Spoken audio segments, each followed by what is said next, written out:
Hello, good morning. Welcome to the fourth and final day of the Bob Willis Trophy fixture here at Trent Bridge. And what a beautiful morning we've got as well for what could be a fascinating final day of this fixture. And Lancashire need to bat well today. That's their primary objective, to try and make the game safe. They will resume their first innings, as you can possibly see on the scoreboard, on 129 for 6, still trailing 343 runs behind, so plenty of work to do with the bat today.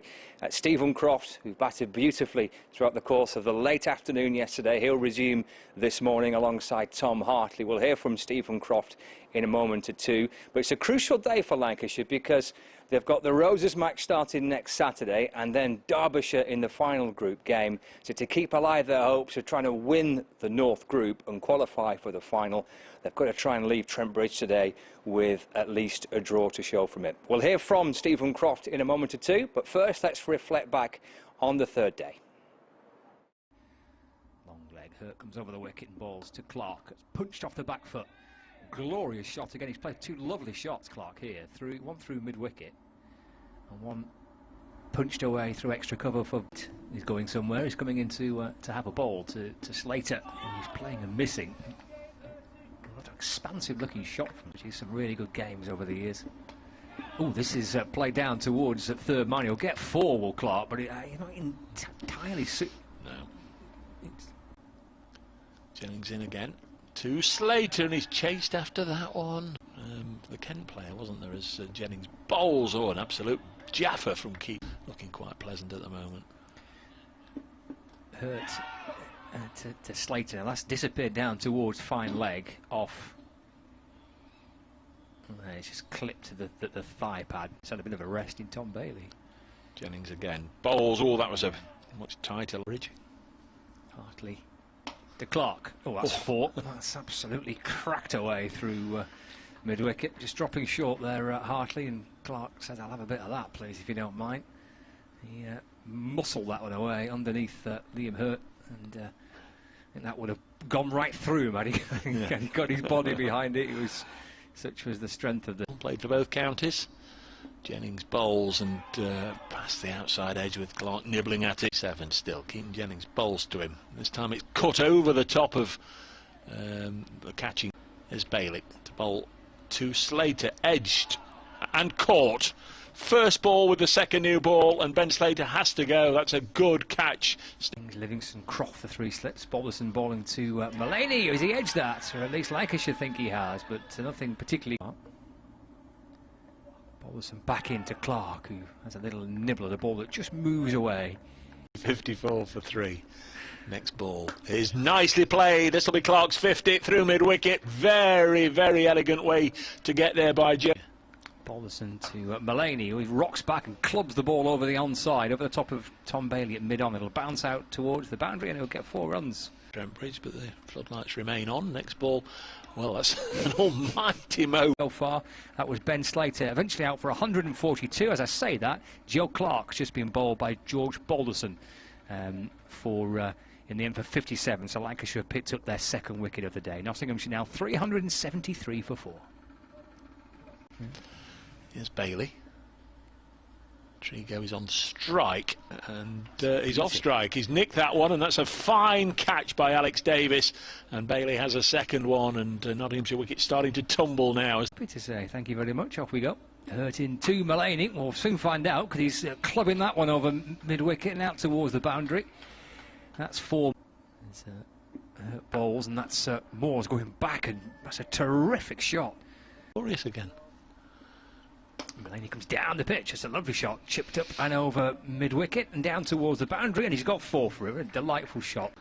He's bowling, and Moores has slapped this one down the ground, maybe caught at long on, right on the fence, and is. And Tom Moores goes. First one he's really got hold of. He's hit it a long way, but just inside the ropes. In Liam Livingston to start his 12th over. New batsman is Samit Patel, who's slogging it out towards Stephen Croft in the deep mid-wicket boundary, and he's gone straight away. Out for the first ball, Patel, caught by Croft, out in the deep. All out. He's hurt balls to Carter, and that's swatted away through the onside. That might have cleared the cleared the stand. cc.co.uk as Hurt comes in. They found a ball from somewhere. They've lost this one. As Carter hits it away on the leg side, it might not go all the way there. It might be caught, and he has been caught by Hartley. To score a first class 100. Livingston to Chapel. Let's try and reverse paddle it, and they sent it straight into the hands of Josh Bohannon. Just run off the face of the bat, and a pretty simple catch. Livingston to Mullany, down on one knee, going through the offside this time, and gets 6 for it. What a terrific shot that was from Stephen Mullany. 2 balls left for him. Again he comes down the pitch, again he goes big, he goes high, he goes leg side, and there's Rob Jones underneath it, and he takes the catch. And that's the end of Mullany's very, very good 67 off 70, just perfect for Nottinghamshire. Can serve up, 3 slips awaiting. Chapel in and balls to Keaton Jennings, and that's 4 runs, which he drives down towards what underneath his ears, the keeper sweeping down as the ball is in, and Davis will just glance that one down towards fine leg, straight onto his pads, and Davis helped that on its way down to the fine leg boundary for 4 runs. He's off the mark with that. Alex Davis, and Lancashire move on to 14. Shuffle, and here he comes, building up some momentum, steams in now on balls, and that's down the leg side, and Davis eases the ball down towards the boundary for 4 more runs. Here comes Chapel, bowls edged, caught by Hamid at the second time of asking, and Chapel has got Keaton Jennings. Dasher Davis, who's on 14, bowls to him, and Davis has pulled this away through mid-wicket handsomely for 4. Comes Chapel in to bowl to Davis. That's a pleasing shot for 4 runs, glorious. Josh Bohannon's urging him to run in case it doesn't go, and Tom Barber gave it his all. Hoping Lancashire get up to 308. Davis drives beautifully for 4. Little over pitch from Trigo and put away by Trigo. Back in to Davis. That's a great delivery. That's an edge. I think he's gone. That's a really good piece of bowling by Trigo. At least they've got some cricket in there. Chapel to Bohannon. Oh, it's hit back to him, and it's taken by Chapel off his own bowling. Brilliant reaction from the big bowler, low to his right-hand side. Chapel in once more, clipped away for 4. Nicely to get Willis up and running. I'd imagine 5 or 6 overs time he might give Matt Carter. Oh, he's bowled him! Straight through the defences of Livingston.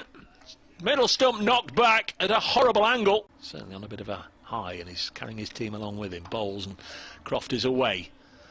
It was Mullany jabbing at the start of the over, and then a big left hook there. From a few bits of advice for Croft. Barber into Croft. That's cut down towards the wide 3rd man boundary, and 4 runs. A point. Barber bowls to Willis. That's better.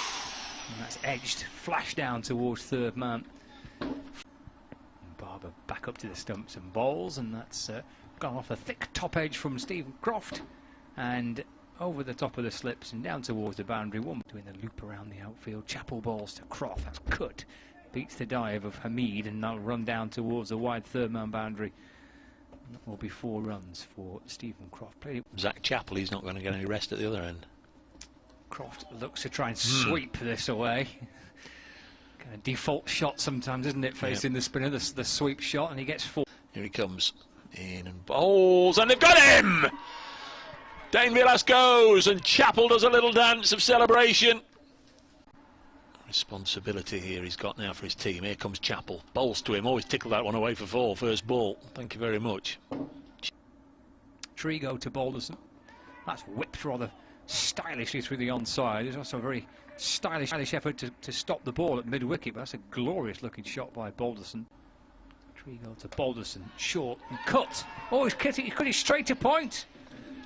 And Balderson's gone for 8. Chapel, big, tall. How are you assessing today? A long old day, wasn't it? Yeah, it was a long day. Obviously, the summary, we're obviously disappointed with the position we're in. But I thought this morning, first session, before lunch, we did really well. Obviously didn't get it right on the first day, but I thought we fronted up really well, controlled the run rate. And obviously coming into today, it was a daunting task, really. 2 set batters, plenty on the board and not many wickets, but the attitude the lads showed was brilliant. Like I said, we controlled the run rate really well. They obviously pushed on a little bit after lunch, but I thought we still controlled it well. And then obviously, yeah, a little bit disappointing with the bat. But there's a bit of good bowling from Notts, credit to them. But overall, probably disappointed the position we're in, really. Was the tactics this morning similar to perhaps the Leicestershire game, just to try and contain as best you could? Yeah. Obviously, we coming into today, the win's out of the question for us, really. So to contain, not in a negative way, but try and control the game and prolong that sort of declaration, really, which we did. There wasn't sort of a real dash. I thought we controlled that well. And obviously we're fine to save the game, really. So I thought we controlled that side quite well, and yeah, just let ourselves down a little bit when it was our turn to bat. Clearly tomorrow you go into this final day, you've got to back yourselves, haven't you, to try and bat through the day and save the match? Yeah, I think as batters, that's where you earn your keep, really, to obviously to win games or to save your games for your team. So yeah, there's going to be a good long hard effort by a few people, and yeah, not necessarily have to be big scores. You have to take time out of the game, something to do with the ball, and show some character and really stand up. How's the weather forecast from last night?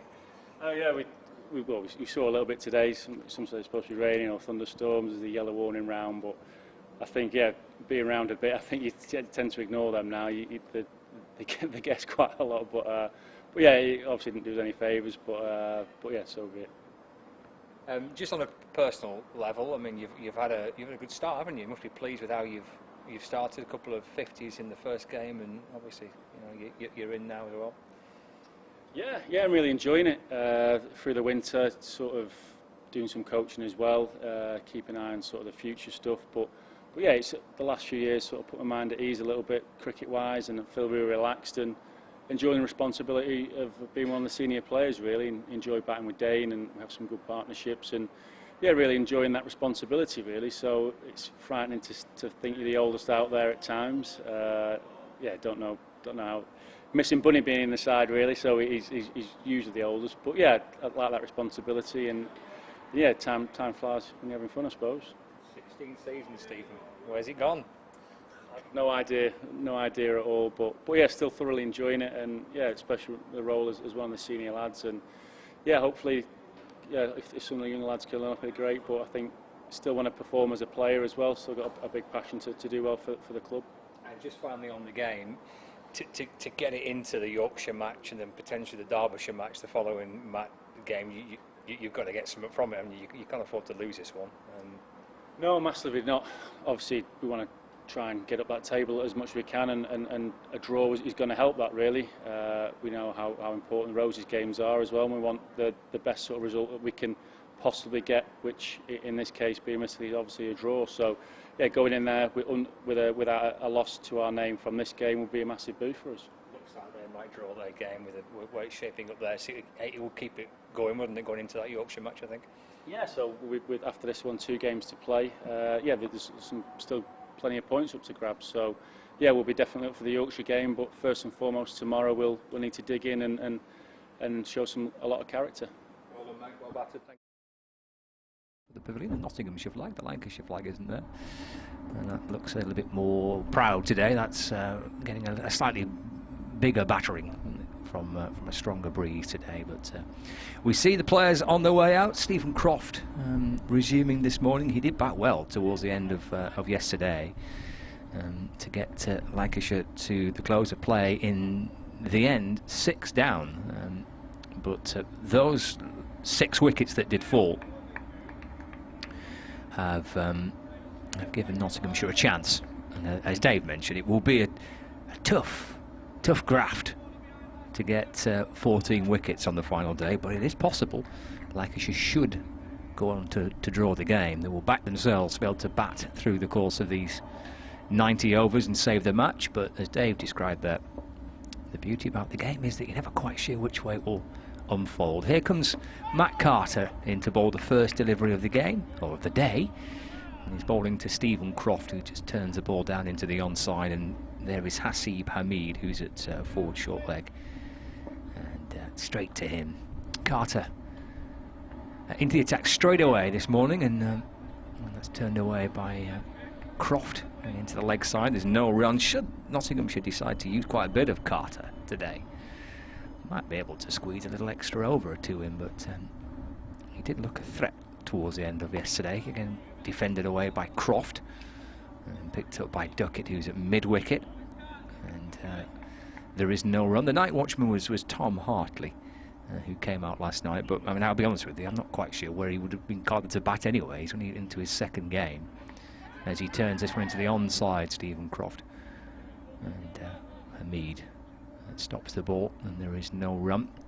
And then there's a slight concern about whether Luke Wood is fit enough to have a bat. Didn't see him at all yesterday, albeit I did see him in the warm-up. He was walking around a little bit, so he was out there this morning as Croft defends into mid-wicket. Duckett fields, and there's no run. So we'll see what the day has in store, but bearing in mind there is some degree, quite a lot of intrigue on where this final day will head, bearing in mind we've lost the entire second day to it. There's a credit to, well, one, how well Nottinghamshire bowled with that new ball. Carter into Croft, who defends, and there's no run. That's the end of the first over. And Carter starts off with a maiden 129 for 6. So yeah, it was a reflection of how well with Nottinghamshire bowled with the new ball, and probably a further reflection on how poorly Lancashire bowled with it on the first day. Just didn't make the most of that decision to bowl first. And it was interesting what Stephen Mullaney said last night, reading his report and quotes on the BBC Sport website, where he said that had he won the toss, he'd have had a ball himself. Never quite sure if that's kidology, but knowing Stephen relatively well, I think he kind of says it as it is. So Nottinghamshire made the most of having a new ball and picked up 3 or 4 of the Lancashire top order relatively quickly, and Lancashire didn't on the Saturday. And even though we lost an entire day's play on Sunday, we still have a degree of uncertainty as to where this game will ultimately progress to. We shall see. We're going to have Zach Chappell, who is going to open up from the pavilion end with 3 slips. He's got Tom Hartley on strike.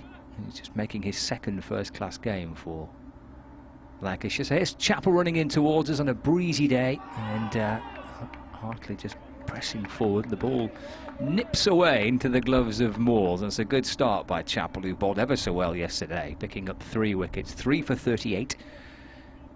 The dismissals of Keaton Jennings, Josh Bohannon, and the big breakthrough of the Lancashire skipper, Dane Villas. That was a really important wicket last night for Nottinghamshire to prize out. He bowled a really good opening spell with Chappell and Peter Trigo. And there's the big fast bowler in again to Hartley. He allows that one to travel through to the keeper. And there is no run. Yeah, Lancashire looking to bat out the day here to try and save the match, because there's still 443 runs behind at 129 for 6. Tom Hartley unbeaten on 6, and Stephen Croft on 37 have resumed this morning. It is sunny, a little breezy, and we have 89 overs remaining in the day's allocation. Lancashire 129 for 6, trailed by 343.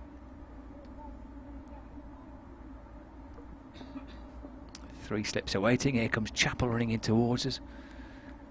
Balls to Hartley, but that's left by Lancashire batsman and through to the keeper, and there is no run. So yeah, the game, bearing in mind we're into the 4th day, and we had lost that second day through a pretty grim Sunday, in truth. I mean, the drizzle and the bad light was with us throughout the course of Sunday. But such was the way that Nottinghamshire batted yesterday to get themselves, and they used their allotted overs to the absolute maximum, the 120 that they had. Chappell bowls to Hartley's forward in defence, and there's no run. And they got themselves to 472. We thought they might declare when they got to 400, because that was their bonus points sorted, but they kept on going, and having got to 472, it means that Lancashire's task to avoid the follow-on was even greater. It's just added a nice degree of uncertainty about this fourth day. Some good intrigue as to where this game potentially could go. The skipper for Nott, Stephen Mullaney, is at a wide mid-off. As Chappell comes over the wicket and bowls to Hartley, and that's worked down towards fine leg, and Hartley gets a single, and that's the first run of the day. He moves to 7, 130 for 6. Yeah, fielded by Jack Blatherwick. Joe Clark not on the field for Nottinghamshire at the start of the day. How quickly did Matt Carter go through that first over? It was rapid, wasn't it? Yeah. You know, if Lancashire think they've got 90 overs to bat out the day, they might just be taken a little bit by surprise, because we saw in the last game, the Yorkshire second innings, or taking a second new ball by 20 past 5. Such was the rate at which Carter bowls his overs. So may well be they've got about 100 overs.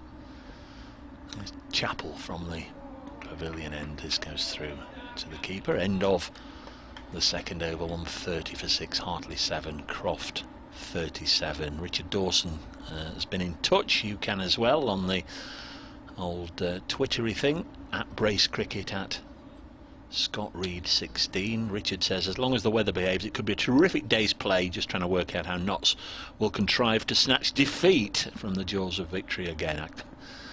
Yeah, I won't say it's impossible for Notts to lose from here, but you know what I mean. And Steve Battlemuch, whisper it quietly, 14 wickets.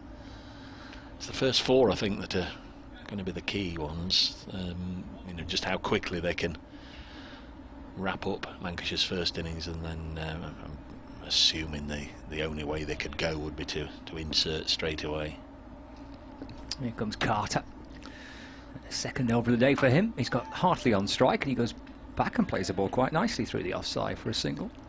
Moves up to 8, and the score moves on to 131 for 6. Because we're not entirely sure about Luke Wood as well.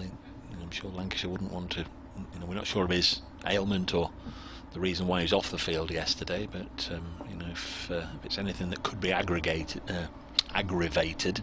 I'm sure Lancashire wouldn't want to send him out unless necessary. Carter to Croft, who's forward in defence, and there's no run. No, I did see him in kind of wandering around this morning, so he was out there with his teammates as they were warming up. As you say, it might be a needs-must situation for Luke Wood. We shall see. Carter to Croft, getting that front foot down the pitch and steering the ball out into the onside, and there's no run. Duckett in position at mid-wicket to field. 131 for 6. And Carter, who is wicketless, but he caused a few problems last night with the way he bowled. He bowled a little quicker this time to Croft, who's going back and working the ball across his pads to deep backward square leg, and gets through for 1. Croft up to 38. The score moves on to 132 for 6. It'll be interesting to see how Stephen Mullaney does operate his bowlers at the start of the day here.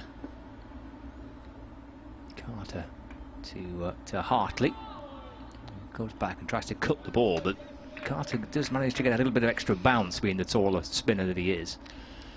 You know, just if there is a game plan to win this game, which you'd assume there is, he's got to centre on taking wickets with the new ball at the start of Lancashire's second innings. So surely you don't want to burn Chappell into the ground now. Down the leg side by Carter to Hartley. End of the over, 132 for 6. Do you agree with that? You know, yeah, you know, that's going to be key. I think if Davis and Jennings get off to a start and, you know, knock the shine off it and make the ball in the second innings go soft fairly early on, it really is going to be tough for Notts. But if Zach Chappell can make inroads like he did in this innings relatively early on, I mean, he got Jennings out in the 6th over, but then he picked up a couple more, didn't he, Bohannon and Willis. You know, there's half a thought that he's done his work for this innings, but Notts are really going to need him for the second.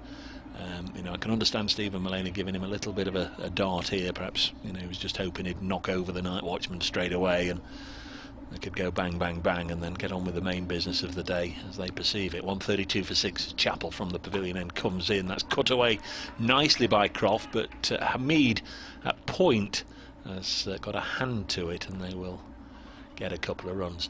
Samit Patel doing the fielding. 12 years ago today, Samit Patel, his ODI debut, 2008. Samit Patel was playing for England for the first time in the glamorous setting of the Grange in Edinburgh against Scotland. Samit's ODI debut 12 years ago today. Wide-eyed and optimistic. I guess the peak of Samit's powers came later that year when he got a 5-for against South Africa at the Oval in ODI cricket. This one's wide of the off stump and goes through to wicket-keeper Tom Moores. Did play half a dozen test matches for England, Samit, but he was always as a sort of a number 7 batsman, second spinner on the subcontinent. You know, when he was a really top class number 4 batsman, he never got the opportunity in England colours to show what he could do. Obviously so much competition around, as there always is for the main batting places. You know, he's just pleased to play as Chappell comes in.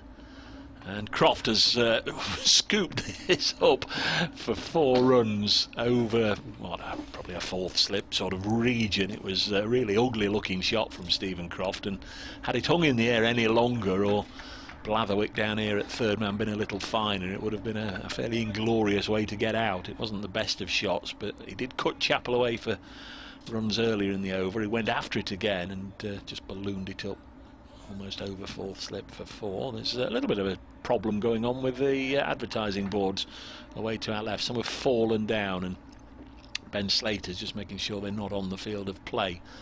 Those that have been transported from Manchester, showing a bit of wear and tear at the back end of this game. That's a good ball from Chappell, just zagged back off the seam, went over the top. Croft on 44, Lancashire 138 for 6, trailing by 334, so they need another 135 to save the follow-on. But I think it is all about extending this session for as long as possible, obviously keeping the board ticking over.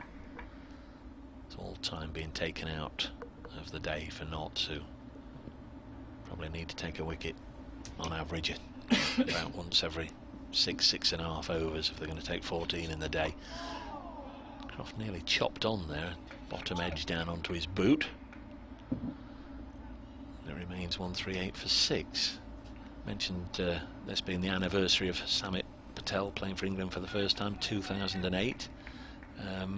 20 years ago today, don't know if you remember it, I do, I was commentating. I was at Headingley for a test match, England beating West Indies in 2 days. It was the first 2-day test anywhere in the world for 50 years, and I can remember the roar as Andy Caddick got 4 wickets in an over. I don't know if you remember that. Done and dusted in 2 days, test match.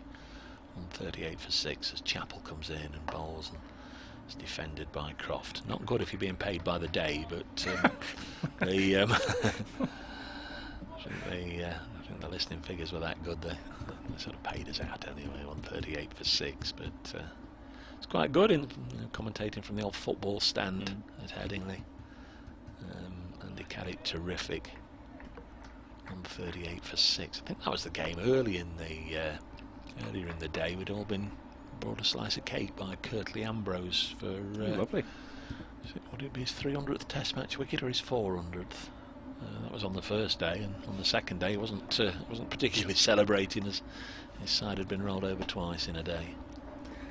Carter, right arm around the wicket, bowling to Hartley. He's onto the front foot, but allowing that ball to travel into the gloves of the keeper. There's no run. You'll know all about this. It's also the anniversary of the Lancashire witch trials. Oh, crikey. Carter to Hartley. He's dabbing the ball down into the onside. There's no run. It was the Pendle Witches, wasn't it? Yeah, the Lancashire witch trials began on this day in 1612 at Lancaster Assizes. The Pendle Witches. I think the most infamous is Carter balls to Hartley, who defends his no run. If I remember from my school days, there was a witch named Alison Nutter. All right. Yeah, I think she was a bit of a wrong un. I think she was. Carter to Hartley. Attempts to cut the ball, but playing a miss through to the keeper, no run. We really must stick to cricket because we've been joined by listeners on BBC Radio 5 Live Sports Extra. Welcome to Trent Bridge, where Lancashire are 138 for 6. So, trying to strive to save the follow-on, and it's defended by Tom Hartley. I'm Dave Bracegirdle, and here's Scott Reed. Yeah, 3-3-4 is the deficit that Lancashire currently trail by. 334. 13846. Carter bowling from the Radcliffe Road end to Tom Hartley, who just defends that into the offside. And there is no run. 138 for 6. So there was a famous Pendle witch. I think, yeah, Alison Nutter. I seem to recall that name. And yeah, she was. Well, yeah, she was a bit of a wrong one. She was. I don't think she had a particularly pleasant track record. I wouldn't imagine it turned out well for any of them. I don't think it was a pleasant end for her. No. If listeners to 5 Live Sports Extra are wondering what we were going on about just before you joined us, we were just going through 1 or 2 anniversaries and people who were born on this day and all the rest of August the 18th in history, and it was the day when the Lancashire witch trials took place in 1612, the trial of the Pendle witches.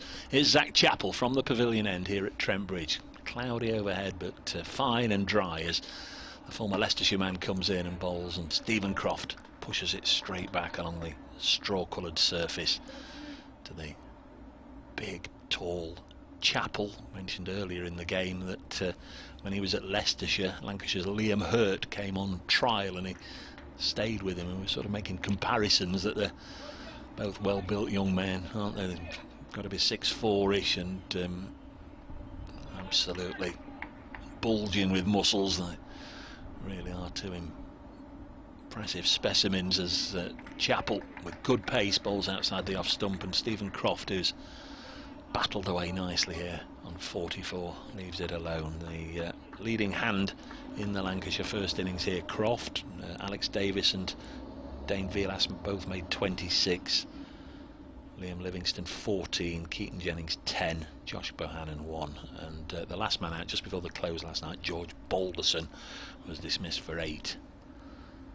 Lancashire sent Tom Hartley out as night watchman, and he's done his job so far at both ends of the day. He's 8 not out, leaning on his bat at the non-strikers end as Chappell comes down the runway past umpire Baldwin, and Croft nudges it up to the Nottinghamshire skipper Stephen Mullaney at mid-on, and there's no run.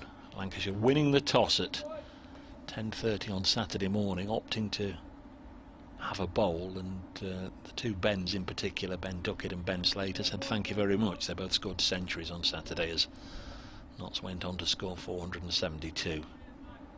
Second day completely washed away, but a thrilling day yesterday, particularly for Nottinghamshire supporters, as they put a huge score on the board and then winkled out 6 wickets. Here's Chappell, who's got 3 of them, bowling down the leg side, well taken by Tom Moores, and it remains 138 for 6. So, you're looking at the scores. Is the play in most places? Well, I'm just looking. Yeah, the Yorkshire-Derbyshire game, the top 2 in the North Group, that start is delayed. A central group game between Warwickshire and Somerset, with Somerset looking to win the game. That again is delayed due to rain, but they're the only 2. Everywhere else has got some live cricket. Here's Chappell. And once more, tall right arm pace bowler bowls, and Croft clips it up to mid-on to Mullaney.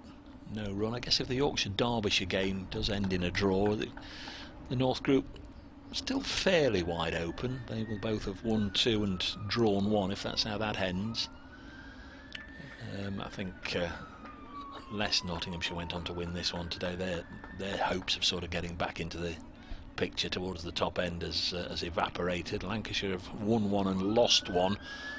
Inconceivable to see how they could win this one, so I'll be hoping for a draw. As what do we get? A fire engine just going past the ground. You can probably hear as Seba Mead does the fielding. Might just turn the effects microphone down a second, Scott, because that was pretty loud, wasn't it? Let's hope it's just a cat stuck up a tree or something. because they seemed in an almighty hurry. 138 for 6 as we crank it back up again. Yeah, I think that's the reason why a draw here for Lancashire. You get 8 points for a draw when you're in the Bob Willis Trophy, plus your bonus points. But Lancashire have not really bothered with too many of them so far in this game, just a 1 so far. But a draw here for Lancashire would keep them in it heading into the final 2 games, because they play the top 2 in their final 2 matches, starting with Yorkshire on Saturday and then Derbyshire in the final group game. So if Derbyshire-Yorkshire is a draw here will keep it alive going into the final couple of games.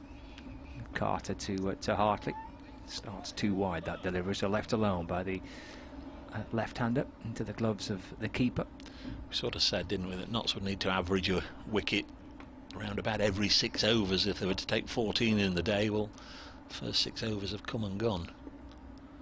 3 around the bat now, with a silly point in place as Carter bowls, and then Hartley's content to put a decent stride in and lifts the bat up to about shoulder height, and it travels into the gloves of the keeper, Tom Moores. I know we were nattering. I didn't necessarily absorb the fact whether the players went off for to sanitise their hands.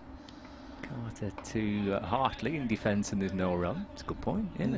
Must have done, but certainly didn't notice it. We'll have a bit here then. Just got a little bit left in this. Yeah, we've gone through that, haven't we? We have. We have. Squirty, squirty. Carter from the Radcliffe Road end to Hartley, nudging the ball into the onside. Commentary boxes will never smell the same again. You realise that, don't you? A slightly ethanol smell yes. to them. Yeah, dentist waiting room. 138 for 6. Hartley waits as Carter bowls, and a wristy little clip by Hartley off his front foot again, just slapping the ball down into the onside. It's picked up a backward square leg, and there's no run. Reminder, there are pictures available via the Nottinghamshire County Cricket Club website and the Lancashire County Cricket Club website. Carter to Hartley, and doesn't offer a shot, rocks onto the front foot, taken by Tom Moores, and that completes Carter's 11th over. 138 for 6. Croft has 44, Hartley has 8, and Lancashire still trail by 334 runs. We got in nicely on time this morning, had our temperatures taken and all the other bits and pieces that we have to do at the start of the day, and got in time to witness the first meaningful football draw, the first round of the League Cup, the Carabao Cup. Lots of Lancashire-based matches, aren't there? Up in the northwest, about 7 or 8 teams at home. The 2 Nottinghamshire clubs both drawn away. Nottingham Forest go to Barnsley, and Mansfield Town go to Preston. We're having the break now, so maybe it was just the speed that they've raced through them, or maybe they did forget. But we have had 7 overs, haven't we? Because there's only 83 remaining. Yep. In the day, so I think they did forget to to have that hand sanitising break. Gets to them so quickly, Carter. He does, he does, yeah. And when you get Carter and Patel on, well. But I guess it's given Stephen Maloney just another minute or two just to assess his options and what he's going to do. I said earlier, I don't think he can keep Chappell going too long in this first little part of the day, because Zach Chappell versus Keaton Jennings later on I see as being fairly crucial, and I want Chappell fit and fresh and firing with that new ball if and when Notts get in the position to make Lancashire follow on. But of course they've got to get them in that position, then there's no gimmies in cricket, is there? I think what we showed yesterday was how well Nottinghamshire bowled with the new ball, and perhaps how poorly Lancashire didn't on Saturday. Here is Chappell from the pavilion end. Fairly intense sunshine now as Croft defends. Lots of blue sky around. Very pleasant indeed. Again, I know we've said it sort of every day of this shortened season, but missing the crowd once again here at Trent Bridge for the 3rd match in a row. We've got an element of final day drama. Day starting with a question mark as to how it would pan out. 138 for 6 as Croft bowls, rather Chappell bowls to Stephen Croft, who nudges it up to his former Lancashire Academy teammate Stephen Maloney from way back when. Yeah, 2009. Last time they were together in the same team. For Stephen left for Nottinghamshire. Stephen Croft still going. Isn't Croft Blackpool based? He is. He's a Blackpool lad. Yeah. It's the 52nd over of the innings, so Chappell's already put in a shift here. He's in his 16th over, 3 for 45. He comes in once more, bowls short, pulled away. There's a man out there on the deep square boundary, and hit it straight to him. I think that's Ben Slater. And they just get a single. That was a lovely shot from Croft. Nice clean connection, quickly into a position to pull Chappell. Gets it away and straight to Slater. 139 for 6, and now the night watchman back on strike. Croft's done a pretty decent job of taking most of the bowling this morning, hasn't he? He has. Hartley showed last night, and a little bit on his debut against Leicestershire in the first Bob Willis group game, that he's quite a confident young man with a bat, but a clear senior partner out in the middle is Stephen Croft. 3 slips, Ben Duckett at first, Matt Carter at second, Asiba Mead at third, as Hartley, left-hander, just blocks this one. Left arm spinner. We didn't see too much of him in the Nottinghamshire innings, an innings that eventually ended on 472. You thought he might have had more of a prominent role, just a handful of overs. Liam Livingston actually had far more bowling responsibilities as the right arm spinner. News from Grace Road, where there's been the forfeit of an innings for both sides, and they have a game on there, quite a lively game on there. Leicestershire will have 82 overs to try and score 292 runs. 39 for 6. Here is Chappell, former Leicestershire man. Oh, that's fended off by Hartley with some discomfort. They didn't have a short leg in there, might just have been to the left of short leg, and a run has been given, so it was either off the bat handle or the glove, but it got big on Hartley as he went and fended it away on the leg side, and certainly wasn't in control of it as it ballooned up, and perhaps that might just sum up how things might go for Notts, because they've had a Mead in there for most of the morning at short leg, and then they dropped him in at third slip. So nobody there to take the offering. 140 for 6. Final ball of the 52nd over. Croft is on 45. He nudges this up to Mullaney at the end of the over. Croft 45, Hartley 9, Lancashire 140 for 6. They trail by 322. Time for me to go and do an update for BBC Radio Nottingham, and I'll leave you with a man who's still waiting to have his exam results reassessed. Scott Reed. That Durham declaration, 291 for 8 declared. To set up a run chase for Leicestershire. I like that. That's good. That should be a good final day for the guys at Durham and at Leicestershire. A forfeit of an innings each. So 82 overs to try and score 292 runs for their second win of the Bob Willis Trophy. Coverage of that on the BBC Sport website and app. There's a rain affecting a couple of games, but most are up and running. There is Carter to Hartley, who's playing forward and defending. He's pushing the ball out into the offside, and there's no run. So 3 again around the bat for Tom Hartley with his Duckett at silly point. Played off the front foot back towards the bowler by Hartley for no run. Hamid at a forward short leg position, and Stephen Mullaney at first slip. And Carter, right arm around the wicket, forward goes Hartley in defence, pushing away into the offside. And there's no run. 140 for 6. Hartley's now faced 39 deliveries, but across last night and first thing this morning, is to have absorbed quite a few overs. Again, defending, just jabbing the ball back down, and there is no run. Only 19 runs, but time taken out of the game. That number for Lancashire, that figure that they'll have in front of them, is 273. That's what they need to get to avoid the follow-on.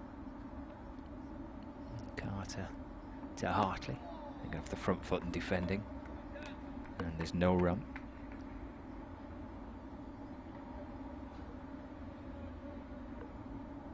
And so far, a decent half an hour for Lancashire. They're looking to try and bat through the day today to save the match, to make it safe and to get themselves a draw from it and keep alive their hopes of trying to qualify from the North Group.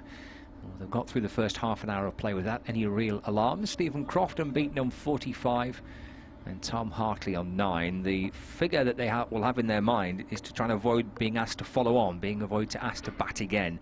And that figure is to reach 273, or they're 140 for 6. They're still trailed by 332, but a decent first half an hour for Lancashire. Croft on 45, Hartley on 9. The Red Rose 140 for 6.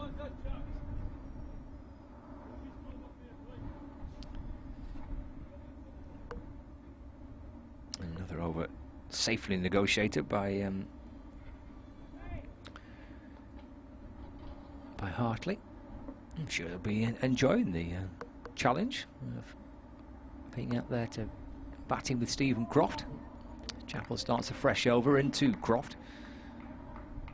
It's left alone and through to the keeper. And there is no run. So he managed to bowl just 11 overs. Livingston bowled 14.5 overs, so just 11 overs with the ball in the game, and a chance to make a contribution with the bat, because it's unlikely that he's going to have a bowl again in the match. So I'm trying to help his team with the bat at the minute. But he's at the non-strikers end as Chappell comes into Croft. That's cut down towards third man. Croft jogs through for 1, so he's up to 46. And Lancashire to 141 for 6. But as these final games all kind of bubble up to a conclusion, and there could be some good finishes, and the BBC Sport website and app with running text commentary and links to all the games, so you can listen to whatever game you want. You can dip in and out of various fixtures, as well as keep an eye on the live feeds and the reports from around the grounds. Head to the BBC Sport website for that. Chappell back at the top of his mark. Dave Bracegirdle's back alongside me. Here is Zach Chappell bowling to Tom Hartley. Wide of the off stump, left alone. Matthew watching the stream, enjoying it, just wondering where Luke Fletcher is. We've not seen him this season. Now he picked up an abdominal twinge, muscle injury, sort of in his side area, bowling against Leicestershire in the pre-season friendly, and thus far not been available to Stephen Mullaney.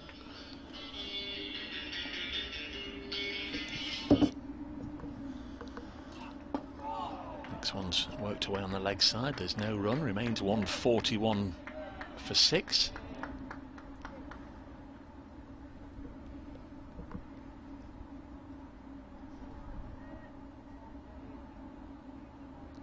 It's very much the dream start, or the ideal start certainly, as far as Lancashire are concerned. Wouldn't have wanted a wicket or two to go down in the first couple of overs. Certainly wouldn't have wanted to lose Stephen Croft.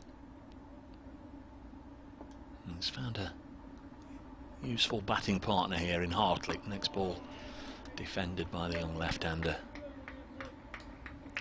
Yeah, he's done well, hasn't he? I was just saying before, he's not had a chance to have too much of an impact with the ball so far in the game, and he's obviously extremely unlikely to bowl again, so there's a chance for him to contribute to the team with the bat. I'm sure he'll be enjoying it. Took a decent catch, didn't he? Judged it nicely. Matt Carter out in the deep. Carter looking for back-to-back sixes, wasn't he? He'd hit the huge one, which went either over or just in the gap there by the Larwood and Vose stand, and then he went for another one and just didn't quite clear the rope, and hardly took a decent catch as Chappell bowls wide of the off stump, left alone. It's the end of the over. So we've had 10 overs this morning. That's 9th of the day's ration, really. Unless Notts can squeeze any more in, but for the time being, we can say it's a ninth of the day's ration, and not a single wicket. Zach Chappell's just popping off the field. Looks as if he's going for a quick comfort break, so almost certainly that's the end of Chappell's spell, and Stephen Mullaney will hope that the big man has reserved enough energy for a telling role later in the day if Notts can get into that position. Can understand them going with Chappell. Perhaps a little surprised he had as many as 5 overs. Would have thought maybe a bit of a burst from Tom Barber or the skipper himself. We've got another sub on for your benefit, Scott, as much as those watching the live stream, is down in front of a 0-7. That is Ben Compton, cousin of Nick, obviously the former Somerset Middlesex England batsman. 0-7 rather than 7. Carter to Croft, who's back and defending into the onside, no run. I can only surmise, and I've not got round to asking anybody the reason behind it. I just wonder if the club feel it's still too soon after Chris Reed, who was the number 7 for 20 years. Swept this away. This next delivery by Croft. We'll get 4 runs. Nicely played actually by Stephen Croft. It brings up a 50 for him as well.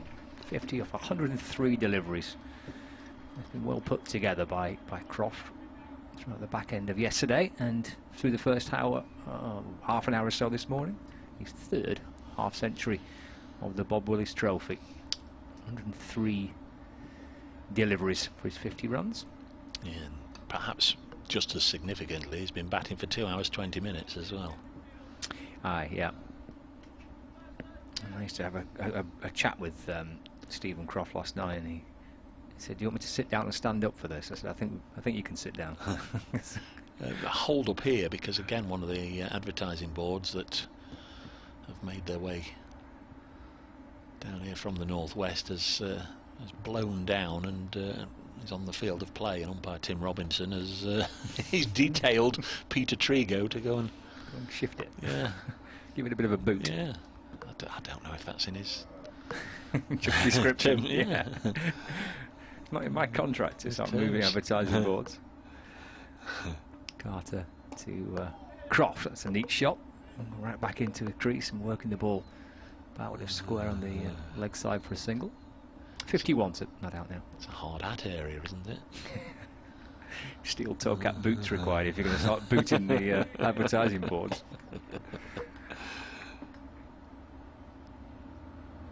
Hartley on 9, back on strike. Carter into Hartley, he just eases the ball square of the wicket to Samit Patel.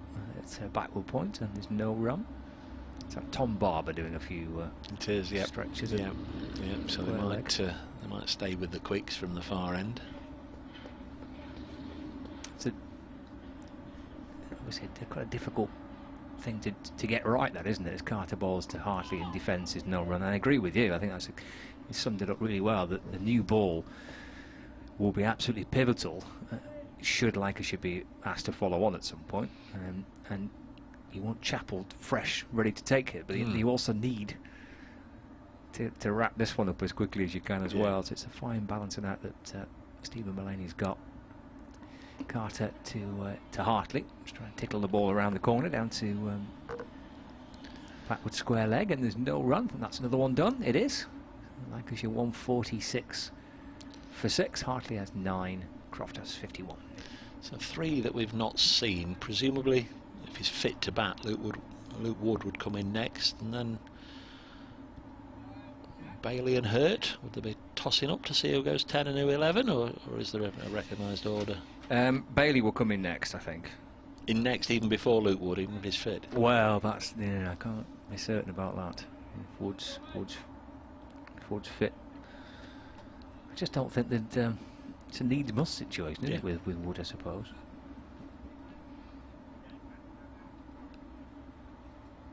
It is going to be Barber, I think, yep. Did he bowl yesterday? Just the 5 overs. A couple of maidens, went for 24. I think he had 1 or 2 quite expensive overs, didn't he, yesterday? Kind of ruined his figures. Not sure if he's whether out there in yesterday's flannels or he's been called into early action with a sliding stop that I might have overlooked, but these are certainly a due in the washing machine. That door, that gate area has been left open at the side of the committee room there. This means the batsman is looking straight through into the concourse at the far end of the ground, so somebody's been detailed to go and close it. And, where do you mean? Where do you mean? He says. He runs over there like a young puppy. I'll go. And then when he gets over there, what is it? I'll tell you a thing that's a little surprising. The advertising boards at the far end of the ground, again, that have been bought from Old Trafford, bright red. I'm surprised. You know, we understand the commercial needs, you know, getting commercial partners on board, but red advertising boards right behind the bowler's arm. Here's Barber then down the leg side, his first one, a little wild and woolly, and Tom Moores has to go a long way to make the stop. Lobs the ball to Ben Duckett. So one Tom firing it down into the gloves of another Tom. 146 for 6.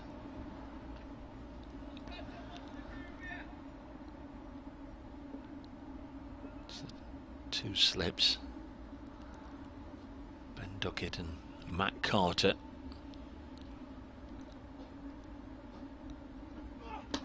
This is pushed into the offside nicely by Croft. Out there is Blatherwick. They will come back for 2. It's a good throw from Blatherwick, and Croft certainly couldn't ease up as he came back for that second run. Had to sprint all the way. What was that film with Danny DeVito and Schwarzenegger? Twins, was it? Yeah, twins. A little bit like that with Duckett and Carter, first and second slip. You said yesterday that Carter's arms are as long as Duckett's body. Yeah, I think so, yeah. I did laugh when one of the players told me they called him Mr. Tickle, Matt Carter. Here's Barber. In. Oh, crikey. Oh, for some things anyway. It's gone on the full past Carter. It's 4 byes. That's cruel on your wicketkeeper. That really is. I don't think that pitched. That might just have hit Ben Duckett on the shin, on the full, had he not got out of the way. Tom was trying to get across there, dived across. Could have been 5 wide. Doesn't I guess not to say 1 run by the umpire's verdict that it's 4 byes, but that's so cruel on the keeper, isn't it? Well, yeah, he's not going to stop that, is he, Tom Moores? So the only thing that would have stopped it is if it hit Ben Duckett full on the shin, because it was that full. It went past Stephen Croft as a full toss, well wide of the off stump. 150 is up, 152 for 6 Lancashire. Can't totally disregard the runs, because all the time they are getting closer and closer to that follow-on mark. Still 120 runs or so away. 152 for 6.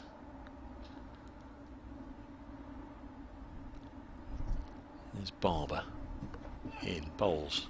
It's a better one, but just again a little too wide of the off stump. It was a better line, and there was plenty of pace and a little bit of movement back in towards the right-hander, but it all happened at a comfortable enough distance outside the off stump that Croft wasn't drawn into chasing anything.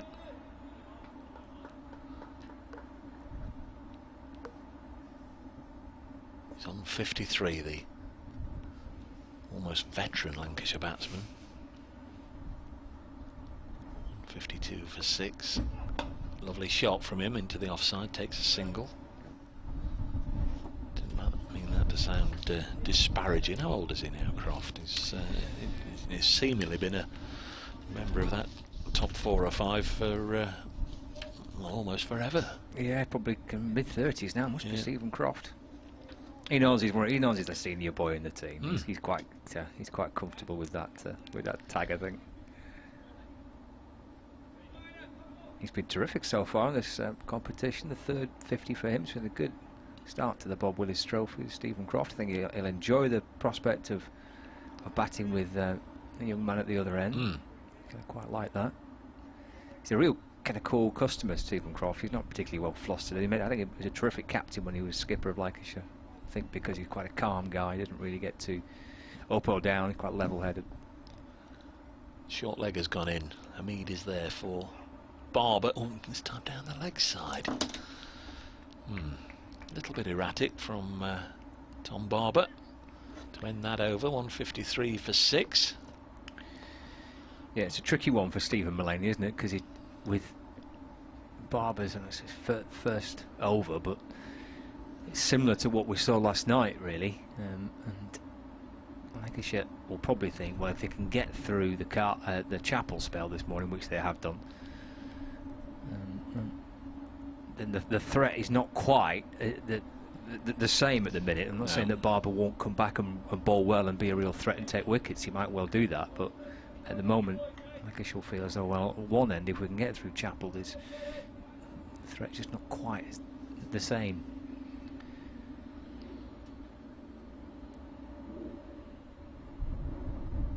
But, nothing yet for Nottinghamshire to get too giddy about. First decent enough 45 minutes for Lancashire on what will be a long day for them. There's Carter bowls to Croft, who's going back and turning it into the onside, stopped by Hasib Hamid at short leg, and there's no run. Certainly gone quite blustery, hasn't it? Yes, yeah.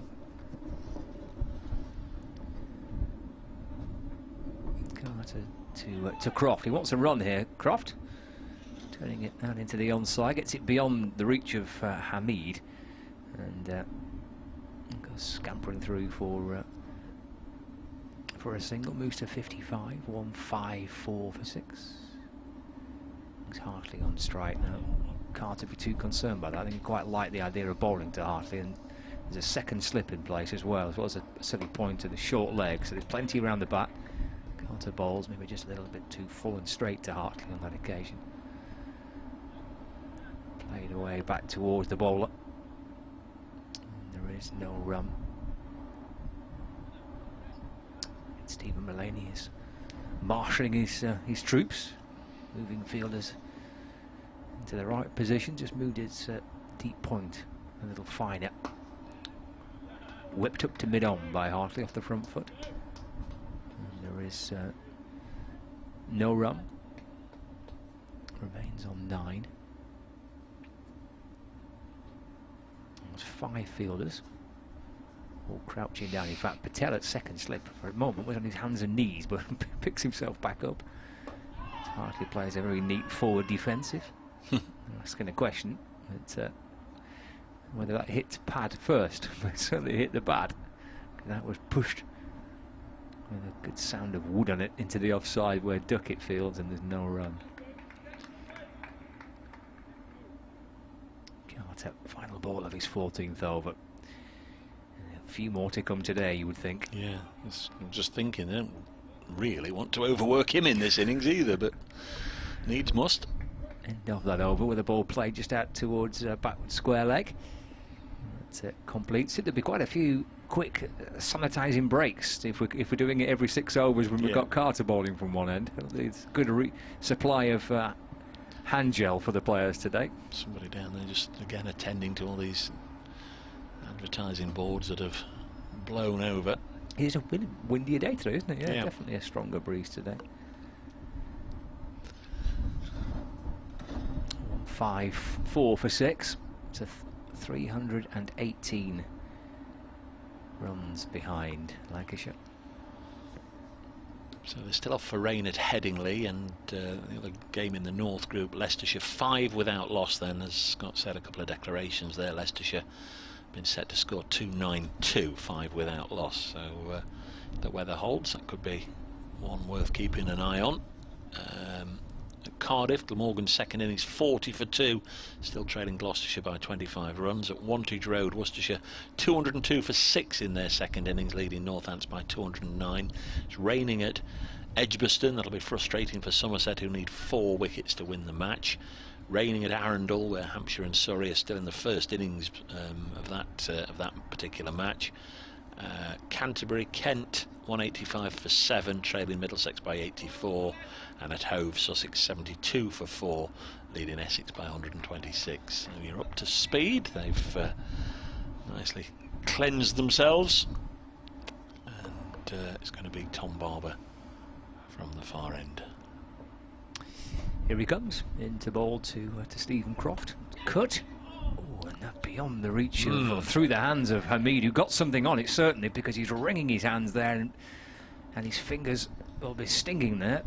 It's gone down to the boundary. Croft has got 4 for it, but ooh, I hope Hasib Hamid is okay, because that burst through his fingers. Might have dislocated one. Tom Moores has gone over to have a look. Sammett's coming. Now Carter and Duckett, and Hasib Hamid thought he'd got it actually. The way the way he moved for it and thrust his hands up instinctively. Having seen him take 1 or 2 sharp ones. Notts have already got a couple of subfielders on, haven't they? In Jack Blatherwick and Ben Compton, and Hasib Hamid is going off. He's either dislocated a finger, or maybe he's cut the webbing and needs to go and have some treatment. He's just letting Stephen Mullaney, the captain, now he's going over to have a look. Tell Dr. Mullaney what's happened. Get yourself off there. So who's this going to come on? Liam Patterson-White. So at the moment Notts have got 3 subs on the field. Let's hope not too much damage done. I mean, he's had problems with his fingers over the last couple of years, Hamid, and there's quite a few of those fingers there that they're taped up, and there's 2 fingers taped together when I was looking through the binoculars to try and give him a bit of extra protection. But he has struggled with finger problems over the last few years. But let's hope that's nothing too sinister. So we've got Blatherwick on for Clark, Compton on for Chappell, and Patterson-White now on for Hasib Hamid. Not ideal. No. Lancashire had 2 subs on as well yesterday, didn't they? At one point. I guess the blessing for that is that 2 of them are non-bowlers, Clark and Hamid, and Chappell's only just gone off after finishing his spell, so we assume he's okay. Barber to Croft. Leaves that ball. Stephen Croft through to Tom Moores. And there's no run. Well, I suppose technically it goes down as a chance, doesn't it? But he was flashed away so hard by Croft. I think Peter Trigo's got the nod from the skipper. Just having a look. It was down here at Fine Leg. It is Peter Trigo having a natter to Jake Ball, who's down there in his training gear. He's got the Jungle Warfare t-shirt on. Barber to Croft. Ooh, that's picked up a gully. It is. It's a terrific delivery, and it's a really good diving catch as well. And Croft has departed. That's a real snorter from Barber. And as Croft tried to drop his hands and get underneath that balloons down towards gully, where Liam Patterson-White, the substitute fielder, takes a really good diving catch. And Croft has gone for a good 59, but it's taken a terrific piece of bowling by Barber. What a snorter. Try and play that one. 7 down now, Lancashire. 1-5-8 for 7. Yeah, almost out of nowhere. I mean, that's what Chappell and Barber have been trying to do, isn't it? Get one just to rear up and really discomfort the batsman. But, all too often it's been far too erratic, too short or poorly directed. But that was right on the money. And Stephen Croft, despite being there at the crease for over 2.5 hours, really was in all sorts of trouble with that one. Could only fend it off, but even then work for Liam Patterson-White to do, and very, very smartly got forward from gully, dived and just got his hands underneath it before the ball hit the ground. Excellent work all round, and that will just give Notts the boost they need. And Luke Wood is on his way out to the middle, but it's coming with a friend. Yes, he wants to come with a bit of help from his mates. Yeah, he's got a runner who I think is. Well, I'll let you know who it is. I'm not entirely certain in a minute who that is.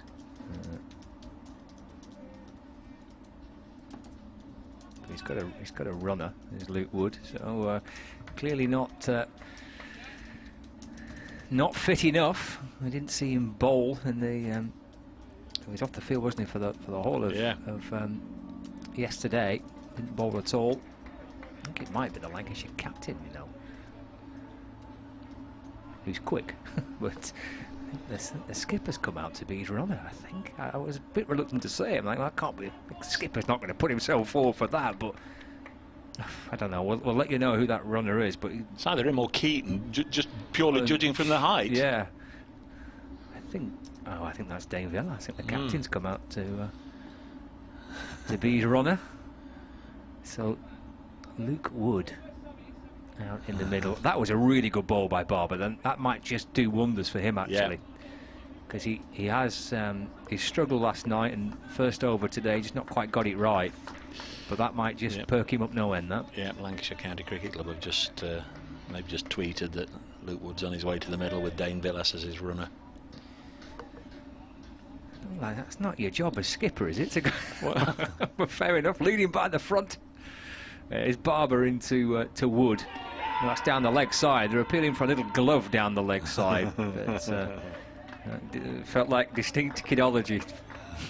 But Notts have got the tails up. They needed a breakthrough really, and certainly in the first hour, and they've got one, and they've got the key one. They've got Stephen Croft out. Must also mention that the floodlights have come on, Scott. It has been quite a glorious start to the day, but one or two dark clouds now threatening, and it's got a little gloomy, and the floodlights are now starting to burn brightly. They are, yeah. Cloud drifting across us here on that strong breeze right to left as we look from the Radcliffe Road in. Barber to Wood and then down the leg side, and taken by Tom Moores. 158 for 7. That number, magical target, is 273 for Lancashire to avoid the follow-on. And looks quite a way off now. Croft has gone whilst he was there. Yeah. I thought, another 120 or so. Now 115, but they need a partnership. Might be helped a little bit by the weather, which is getting more and more threatening. Barber to Wood. Another short ball which has been gloved into the onside. It'll fall safe. They've got a field set there with men all waiting for something similar to that. There was a mid-wicket, a gully, a forward short leg, and they were all scampering to try and get after it, and it fell between the middle of all three of them.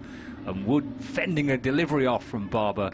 Another really ferocious looking delivery from Barber. Does manage to survive, but that is his best over by a mile so far. Either the ones he served up last night or the first couple this morning, so that might do a power of good. At the end of it, Lancashire 159 for 7, still trailed by 313. Yeah, right on the mark there, wasn't he? Tom Barber in that over, and as you say, fast bowlers tend to thrive on confidence. Most sports men and women thrive on confidence. Got his first wicket of the match, and there were further signs that he was able to discomfort Tom Hartley. 150 Tom Hartley before the wicket, and Luke Wood since it. David Taylor, what was the tune that Chappell came in to bowl to? That set me thinking, what tune would bowlers pick for themselves? Botham the Wild Thing, Jake Ball a Wrecking Ball. 159 for 7. Time to go and do an update. Quite like that idea. Yeah, you could progress that, couldn't you? Like a bit like boxing, isn't it? Or did they come on to music for darts? They might do. You pick could be something for the 100. Each bowler picks their song to come out to get themselves warmed up to. There's something in that. Here's Carter balling to Wood. He's going back and nudging the ball down into the onside. Where's Dane Villas, the runner? Is it square leg? There he is. A lot of people in and around Luke Wood, because he's got 2 slips and a silly point and a short leg, and the keeper as well, all staring at him as Carter bowls and Wood gets forward. Worked up to mid-on. There is no run. As Dave mentioned, Peter Trigo was limbering up a few moments ago. Whether that wicket has just changed it or not. Carter back into Wood. A little hurried up there. Nottinghamshire can't believe that he's got bat on ball to keep it out, but going back and bringing his bat down in the nick of time as he shuffles back into the crease, and Stephen Mullaney at first slip, he spins around and puts his hands on top of his head. He couldn't believe that he got bat on that. 4 this time, Wood. Pressing into the offside, no run. Trying to generate a sense of theatre and a sense of pressure and play into the batsman's mind. Luke Wood, who needs a runner. As Carter bowls much quicker to him. It's pushed away into the covers. And there is no run. Final ball of his 15th over coming up for Carter.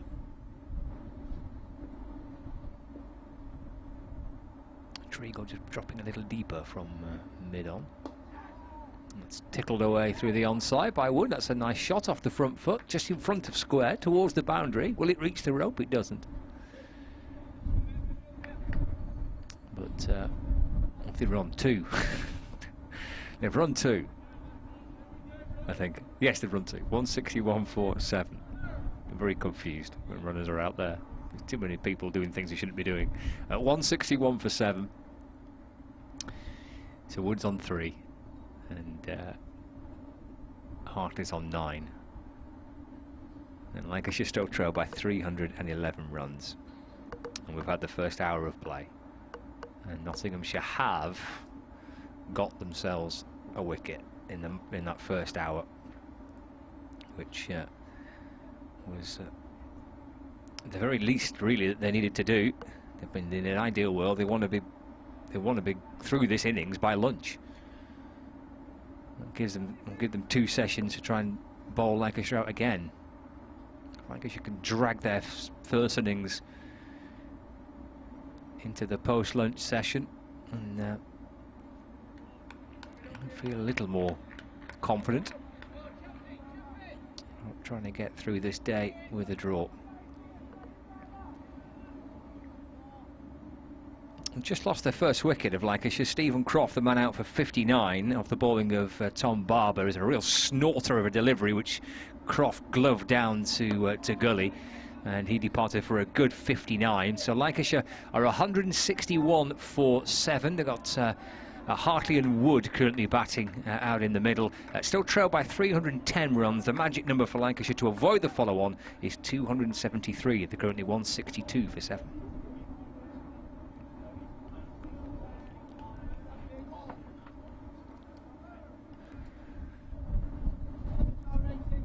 Ground staff are busy battening down the advertising boards. This wind has picked up a little bit today. There's a few bits of debris around the edge of the outfield, with signs being blown over. They've bolted a few of them down as Barber comes in, bowls to Wood. That's worked off the hip into the onside, and there's no run. But I like what Barber's doing here. I like what Knott's doing here, because clearly Wood is uncomfortable and he's struggling. He's got some injury of some description.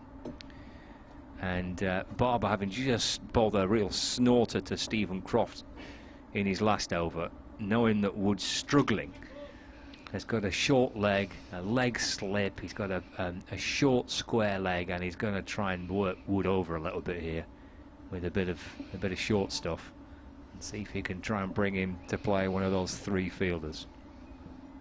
Comes Barber to Wood. That is short, but too short.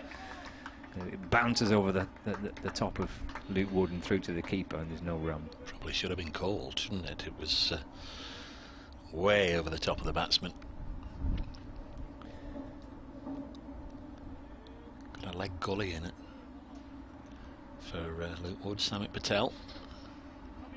Yeah, it's pretty well signposted, but he's going to get served up. Yeah. Well, of course they know him inside out, most of the Notts team. Wood taps his bat. 3 balls left of this over from Barber. He's back into to Wood, little fuller, but down the leg side, taken by Tom Moores, and there's no run. 162 for 7. The Nottinghamshire flag billowing now on the roof of the pavilion. That wind from right to left as Dave and I look on from the Ratcliffe Road, and it's a strong one blowing across the ground. Interesting that Chappell hasn't come back on. Hamid hasn't come back on, and we haven't seen Joe Clark all day. There's a few walking wounded, aren't there, in this game? Wood drills this delivery, which is full by Barber through the onside, and they've run a couple. So Wood moves up to 5. Lancashire to progress on to 164 for 7. Yeah, Jack Blatherwick doing the fielding there, young fast bowler. First class debut for him the end of last summer.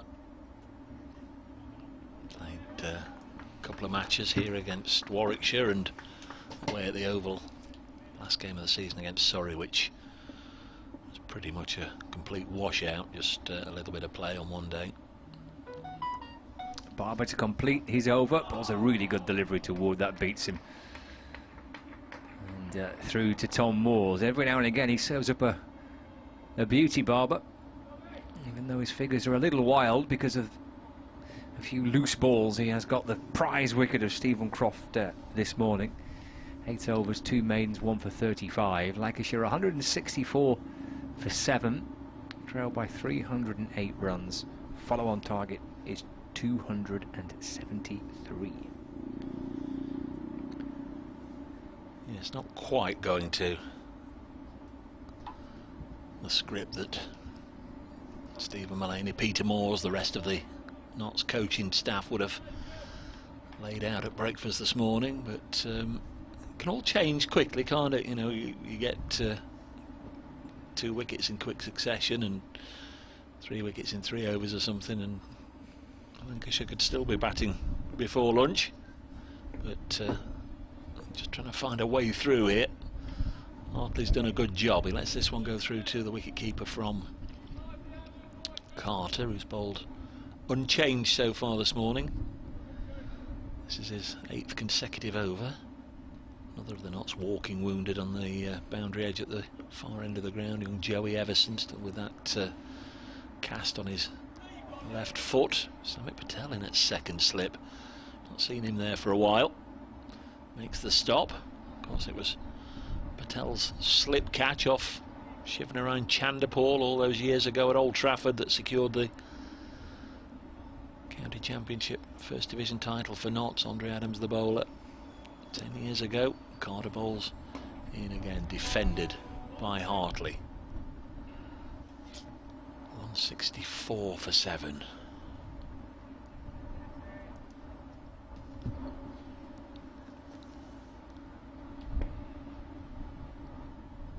It's the 61st over of the innings as the wind continues to blow. It's not troubling the young batsman. No, you wonder whether it might be worth just changing up a little bit from this end. Yeah. Maybe have a look at Trigo for a little bit. 164 for 7. This one allowed to go through to the keeper. It's a good leave. I'd give Samit a bowl myself. Samit, yeah. He's not had a ball yet, I don't think, has he? In no. The innings? He's always had that lucky tag associated with his bowling. I mean, that's not to underplay his efforts. He's been a fine bowler over the years. You don't get more than 300 first-class wickets if you're not. There's a single taken here, but you know, with regards to making an impact in a game with Samit Patel, if he doesn't get runs, he's likely to get you wickets. If he doesn't bowl or doesn't get you wickets, he's nailed on to get you runs. That's, you know, the joy, I guess, of being an all-rounder, and somebody like him always likes to play a part. And getting a first baller yesterday, admittedly, it was almost a suicidal first ball. You know, because he elected to go for the big hit. Liam Livingston, he can't bowl to me, and just whacked it straight down the throat of deep mid wicket. But you know, I think I'd give him a go, and maybe Stephen Mullaney. But right now, you know, Barber is worth investing in, because this is the best he's probably bowled in a Nottinghamshire shirt. But from this end, we're just worried about Carter getting tired. I mean, it was one of the most comical moments of yesterday was Sami Patel's dismissal. Just the reactions afterwards as Barber bowls to Hartley. It's a good ball, nips past the outside edge and through to the keeper. And there's no run. It's the way he said his first delivery, which he smacked it right down the throat of deep mid wicket. But then it was his response where he kind of just turned on his heels. And even before then, you'd like to have had them mic'd up, because Stephen Mullaney went and had a word with him before he faced his first ball. Yes. It was terrific. And then as soon as he... Don't do anything daft, mate. Aye.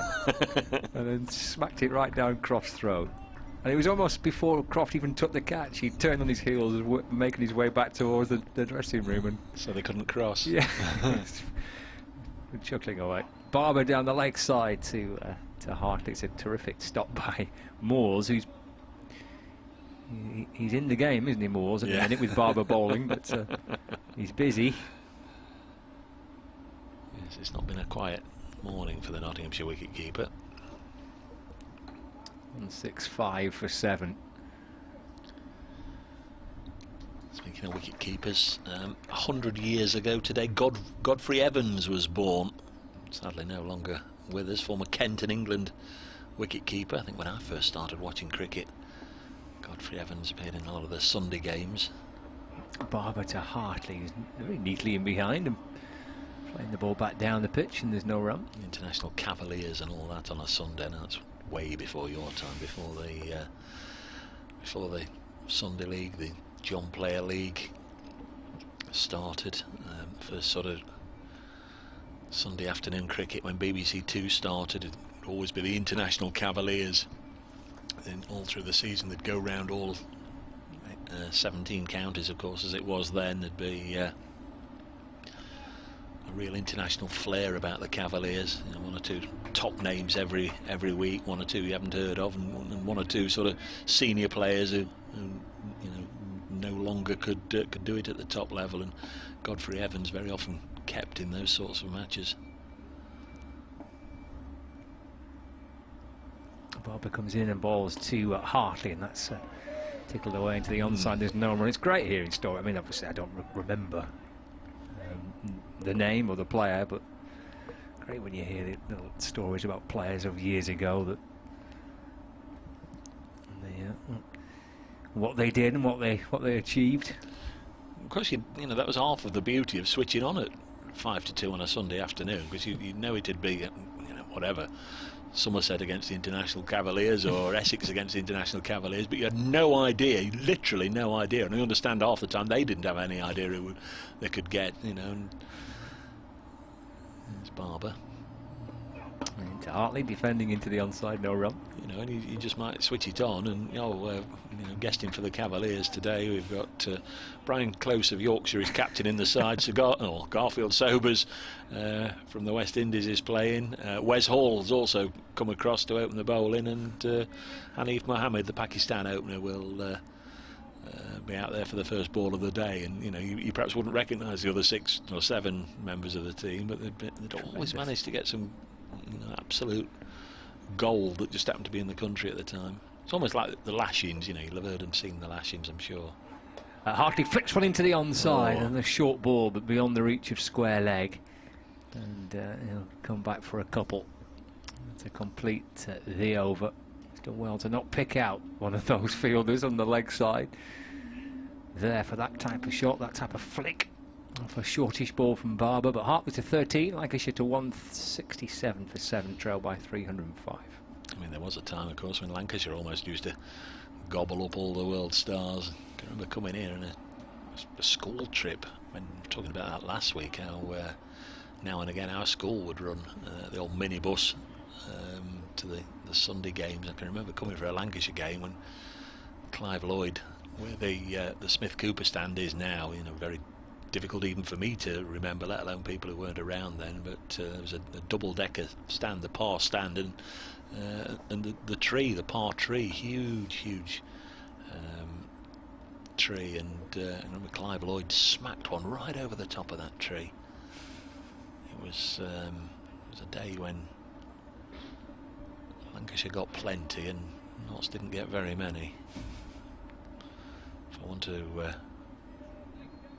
be a little sadistic, I'll dig out the scorecard in a minute or two. Zach Chappell's back on the field, by the way. He's at mid-off, and Scott was absolutely spot on. I reckon he'd been seeing Peter Trigo limbering up, but it is going to be Trigo to replace Carter. Might just take something like that, you know, just a bowling change, bring somebody else on, get a wicket, and then get back on track. Well, it might well be that Hartley and Wood stick around there for the rest of the session and beyond.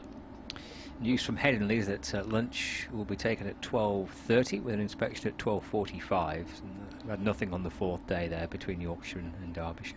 Lily says, "Hi Dave and Scott, I'm listening. There's no play at Headingley. I'm a Yorkshire fan, so I want Notts to win." Oh, Lily. What about that? Lily, come on. Do you know Lily? I don't, but You I mean, don't know Lily? Well, I think she's a Notts fan, really. There's no need for that. She says she's a Yorkshire fan, but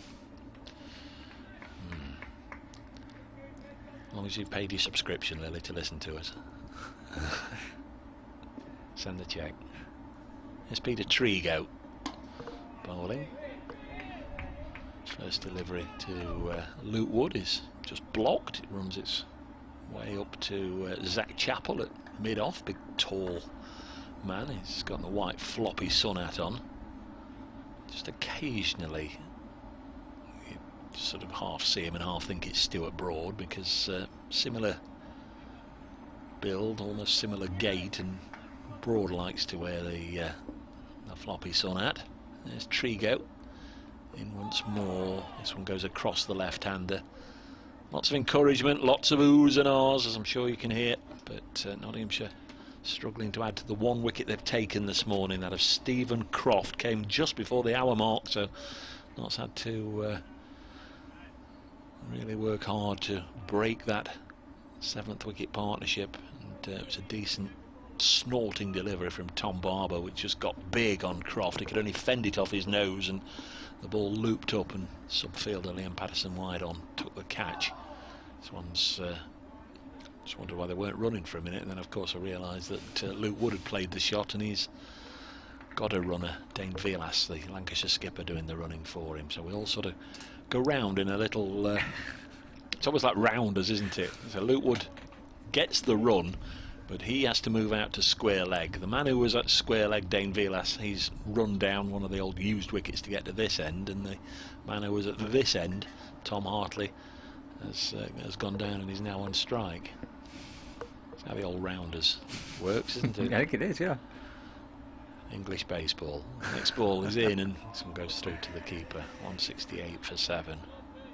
Leicestershire have made a good start as they're trying to chase 292 to beat Durham, and they're 34 without loss, chasing 292. So win for Leicestershire shakes it up as well, because that would put 2 wins they'd be on, wouldn't they? They would, and that will put them above certainly above Lancashire, and they won't be too far away up from the top 2. Here's Trigo, squad number 77.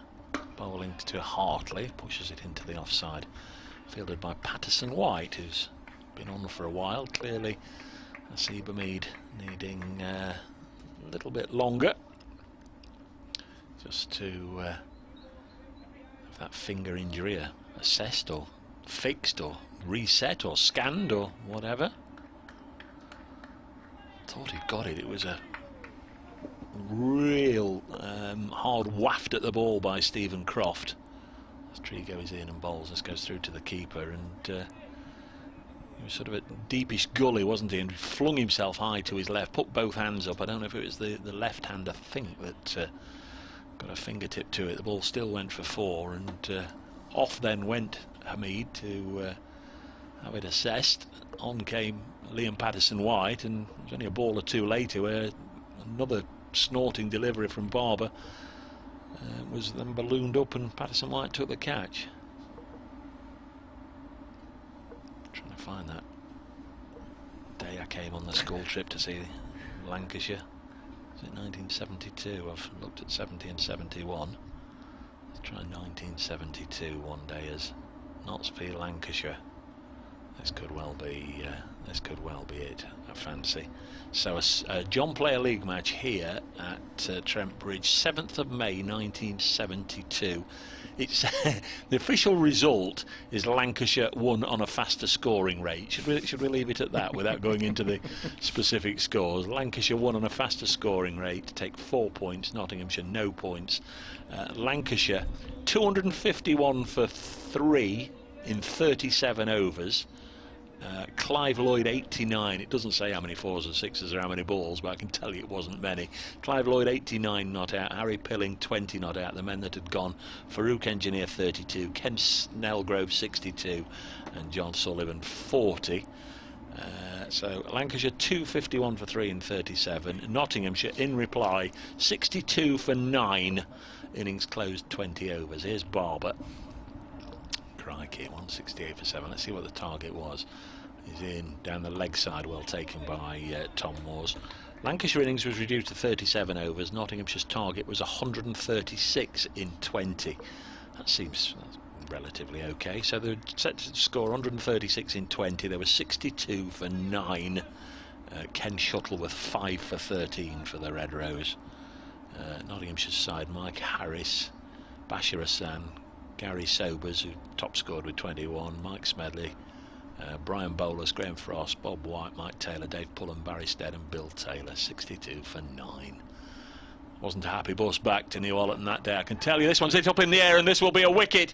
Ben Slater's underneath it as Slater at short leg takes the catch, but it was a absolute steepler off the bowling of Barber, and Luke Wood's return to Trent Bridge for his new county. Not gone as well as he would have liked. He's been dismissed for 6, caught by Slater off the bowling of Barber, who's done very, very well in this particular spell, and Lancashire 168 for 8.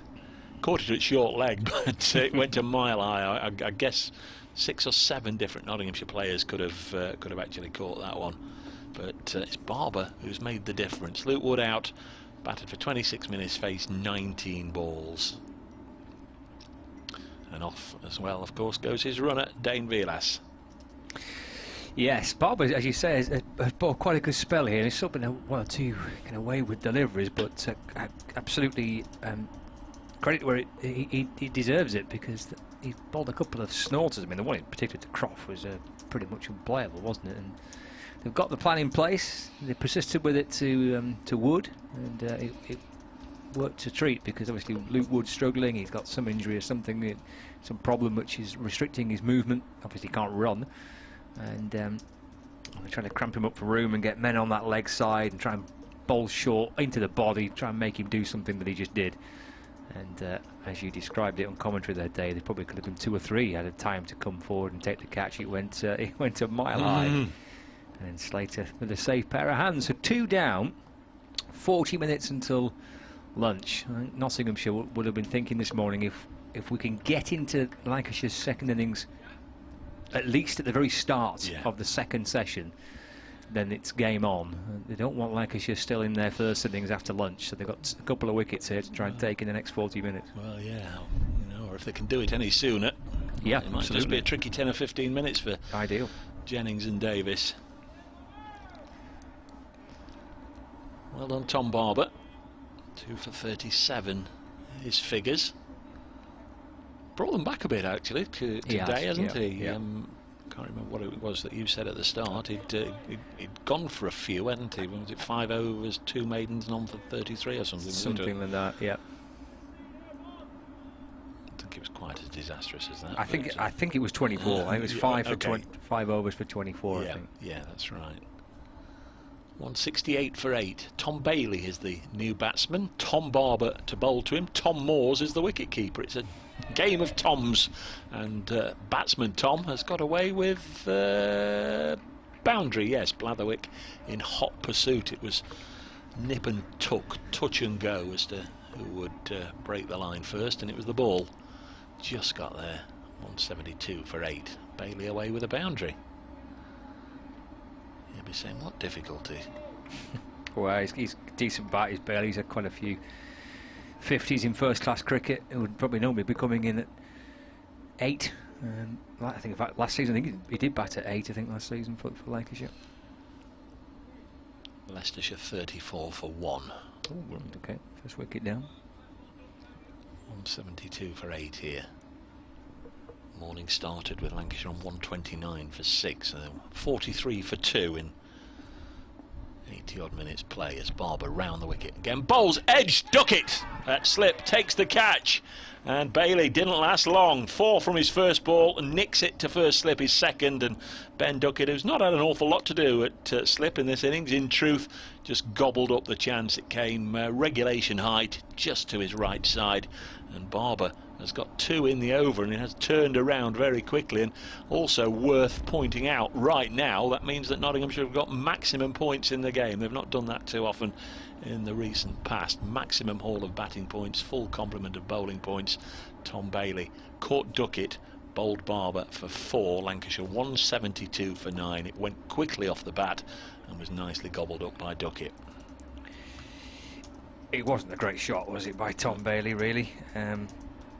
In truth, I've just bigged him up the previous delivery about a couple, and he's a decent bat, but that wasn't a particularly great shot. You know, when you're trying to bat to save a match and try and get your team deep into the day. Hit the first one away for 4 and thought it was $1 million, and I'll do it again. Just watched a replay of the Barber delivery to Wood as well. It was actually a full toss, which he just clipped up into the air. It was about knee height full toss, and just it's like catching practice. He went right underneath it and scooped it up into the air, and Slater took the catch. It wasn't quite the snorter that was served up to Stephen Croft. But this is perfect for Nottinghamshire. This is exactly what they would have been wanting. They want Lancashire batting again, ideally before lunch. And there is a very, very good chance that will happen. Here's Liam Hurt, the last man for Lancashire, number 22 on his back. Took a couple of wickets in the Nottinghamshire first innings. Barber done well, hasn't he, Barber? Yeah, 3 for 41. Come back well. Hurt stands tall, big man. Barber bowls down the leg side. There's runs here to Lancashire, or runs singular, because Trigo appears to make the stop. I think there's a bit of bat involved, so a single taken, and Liam Hurt is underway. They're going to swap over for the left-hander. I'll have to pop off next door, and I'll leave you with the most famous Scot since Kylie Minogue married a mechanic on Neighbours. You see, that was vintage Neighbours. That was when Neighbours for me was really good. Kind of through the early 1990s, loved it. Couldn't wait to get home from school to watch Neighbours. Massive fan of that. Kind of Helen Daniels. I mean, the Kennedys, they're still in it, aren't they? They're still going. That was proper good Neighbours, that. Here's Barber into to Hartley. That's played out into the onside, and there is no run. End of the over. 173 for 9. So Hartley on 13 and Hurt on 1. So 100 runs away from avoiding the follow-on, Lancashire. So that Lancashire's top order. They're going to have to bat well this afternoon to make sure that they get something from this this game to take it into next week. If they don't, then difficult to see how they will be able to finish top of the North Group. And of course, you have to win the group to have a chance of reaching the final. The 2 best placed teams, 2 teams with the most points from the 3 groups, will go on to play at Lord's to compete for the Bob Willis Trophy. So So work to do today for Lancashire, but not about a really good hour and a half. And then conversely, they also know that this is kind of the appetizer, isn't it? This is like the starter for them, because their main task, the main challenge is still ahead of them. Yes, wrapping up Lancashire's innings as quickly as they can, obviously enforcing the follow-on. If they can do that in the morning session, brilliant, but they know that, I guess, their bigger challenge lies ahead when Lancashire come out to bat again. Here's Trigo to hurt. Skids through into the gloves of Tom Moores. And there's no run. Half an hour left of the morning session. Lancashire have lost 3 wickets so far this morning. Stephen Croft out for 59. He got an absolutely terrific delivery from Tom Barber that reared up underneath his nostrils, and he had to try and fend the ball off, and he was caught down at Gully. The other 2 to fall, Luke Wood for 6 and Tom Bailey for 4. So Tom Hartley, who resumed with Croft this morning, is still there. He's 13 not out from 71 balls faced. Liam Hurt is the new batsman. It's unlikely Lancashire are going to avoid the follow-on, because they still need 100 more runs to do that, and this is the final pairing out in the middle. So at some point they will be asked to bat again, and then it's up to the top order to try and bat well, to try and see if Lancashire can escape Trent Bridge with a draw. But half an hour left of the morning session, and Lancashire in their first innings are all out. Actually, they've just been bowled out. Liam Hurt edged behind of Peter Trigo. So Lancashire all out for 173. So still trailed by 299 runs. It means that Lancashire will be asked to follow on, and they'll have to try and bat through their second innings to save the games. Nottinghamshire have bowled Lancashire out for 173. Lancashire will be following on, and they'll try and bat again to save the match. Well, there we go. So that was all wrapped up pretty quickly. And Trigo coming back into the attack, picking up the wicket of Liam Hurt for 1, caught by Tom Moores, which has left Tom Hartley unbeaten on 13 from 71 balls faced. So 173 all out constitutes excellent work by Nottinghamshire, who have outplayed Lancashire right throughout the course of the game so far, and richly deserve to be well in front. 299 runs in front. What's the difference on first innings for Stephen Mullaney's side? 299 run lead.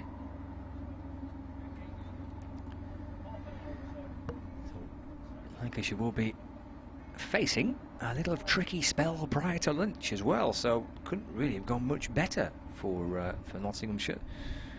They will have wanted Lancashire batting in their second innings by the afternoon, but you know, no later than that. If you kind of offering Stephen Mullaney the ideal situation heading into today, he'd probably say, you know what, I'd like about 20 minutes before lunch at him as well. Well, that's exactly what he's going to get. So it's worked out beautifully for Notts, but they richly deserve it. They've been well in charge of the game across the well,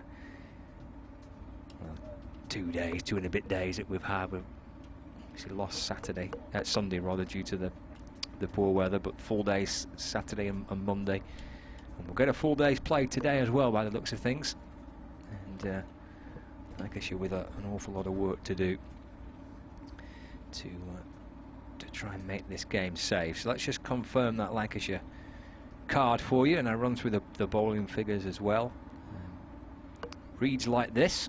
Not particularly pleasant reading for Lancashire, but it makes good listening for Notts. Jennings caught Hamid, bowled Chappell for 10. Davis caught Moores, bowled Trigo for 26. Bohannon caught and bowled by Chappell for 1. Livingston bowled by Mullaney for 14. Villas caught Moores, bowled Chappell for 26. Stephen Croft, first to go this morning, caught by the substitute fielder off the bowling of Tom Barber for 59. Balderson was caught Chapel, bowled Trigo for 8. Wood caught Slater, bowled Barber for 4.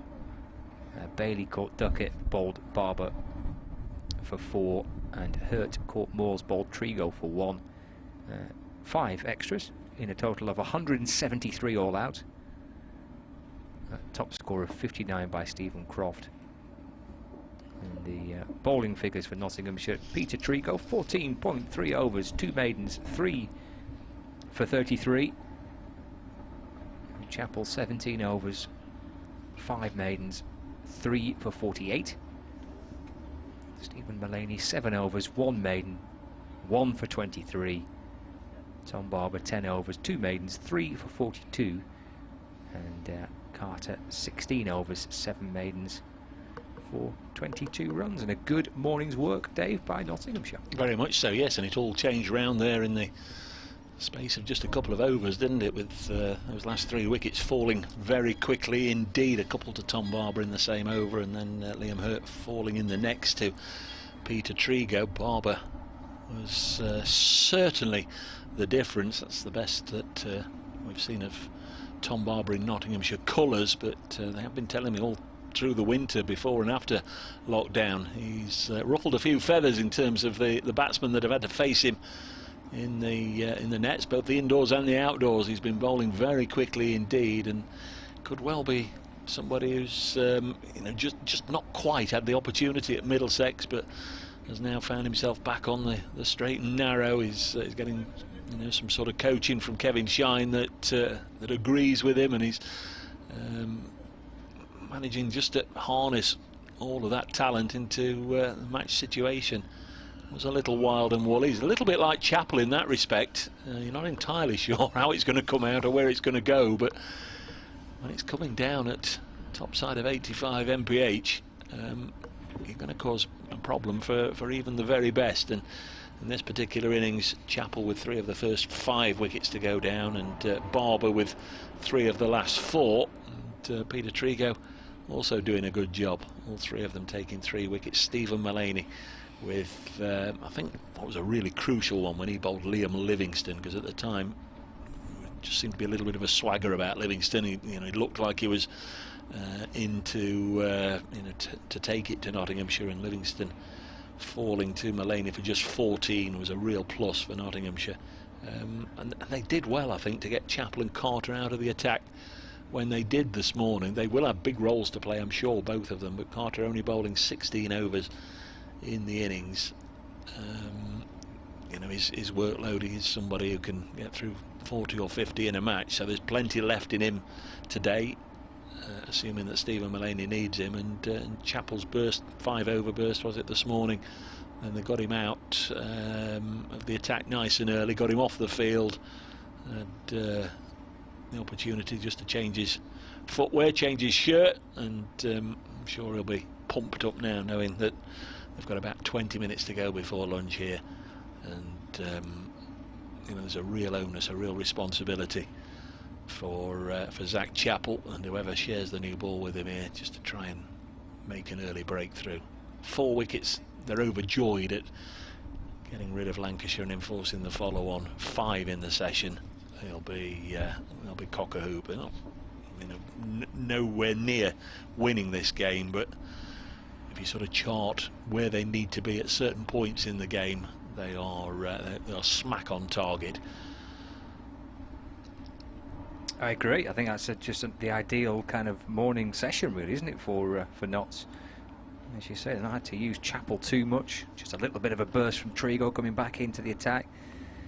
Got through it pretty quickly, and then if got this awkward 20 minutes to bat Lancashire before lunch. So perfect for Notts.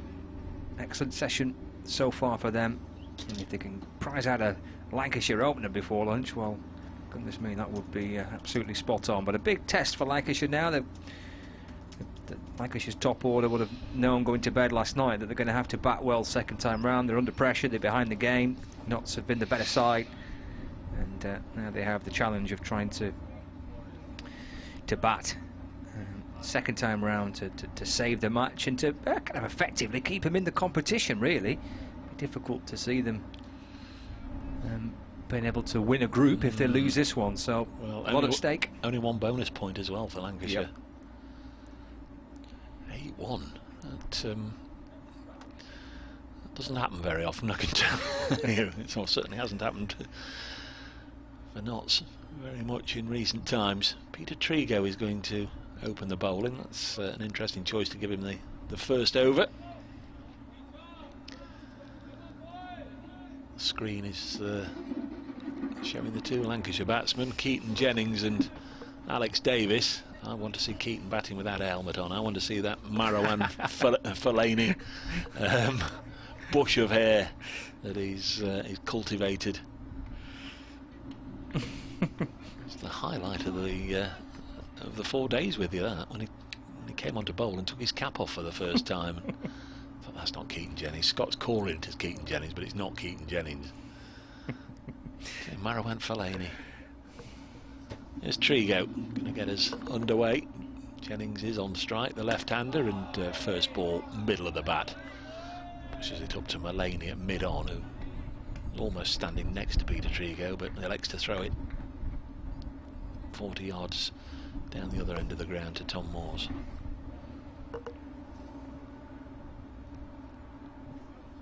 "67 overs," the board says, remaining in the day. Like I'd say, until we get, until we see if we're going to have an uninterrupted day by the weather, I wouldn't pay too much attention to that, because if Carter bowls a lot of overs, they'll get more in. Here's Trigo, nice and full, and again Jennings happy to meet it with the full face of his bat, pushes it back to the bowler.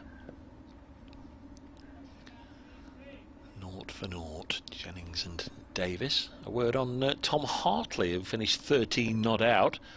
Looked to have a very impressive attitude and no little technique. He played very, very nicely indeed last night as the night watchman, and this morning Notts couldn't dislodge him.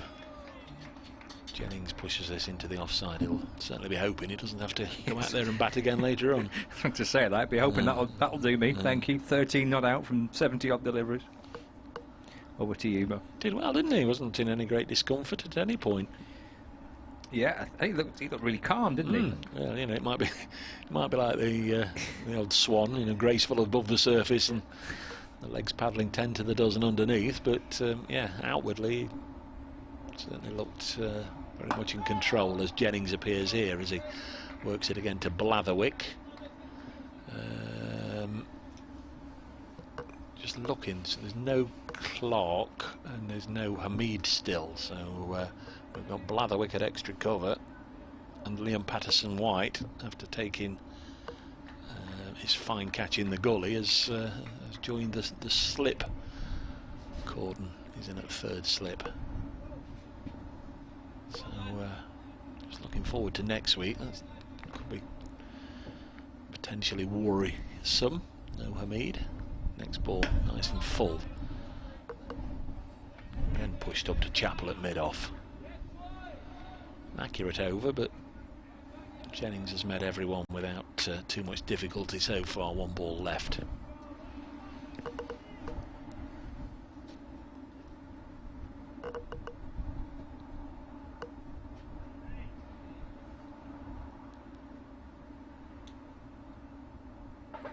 Notts +1 on their over 8 at the end of the Lancashire first innings. Trigo bowls again, and Jennings again defends as he did all 6 balls in that over. Trigo right on the mark, but at no point did Jennings look discomforted by any of the deliveries. It's going to be Chappell now, and might just be a step up in pace here from Zach Chappell.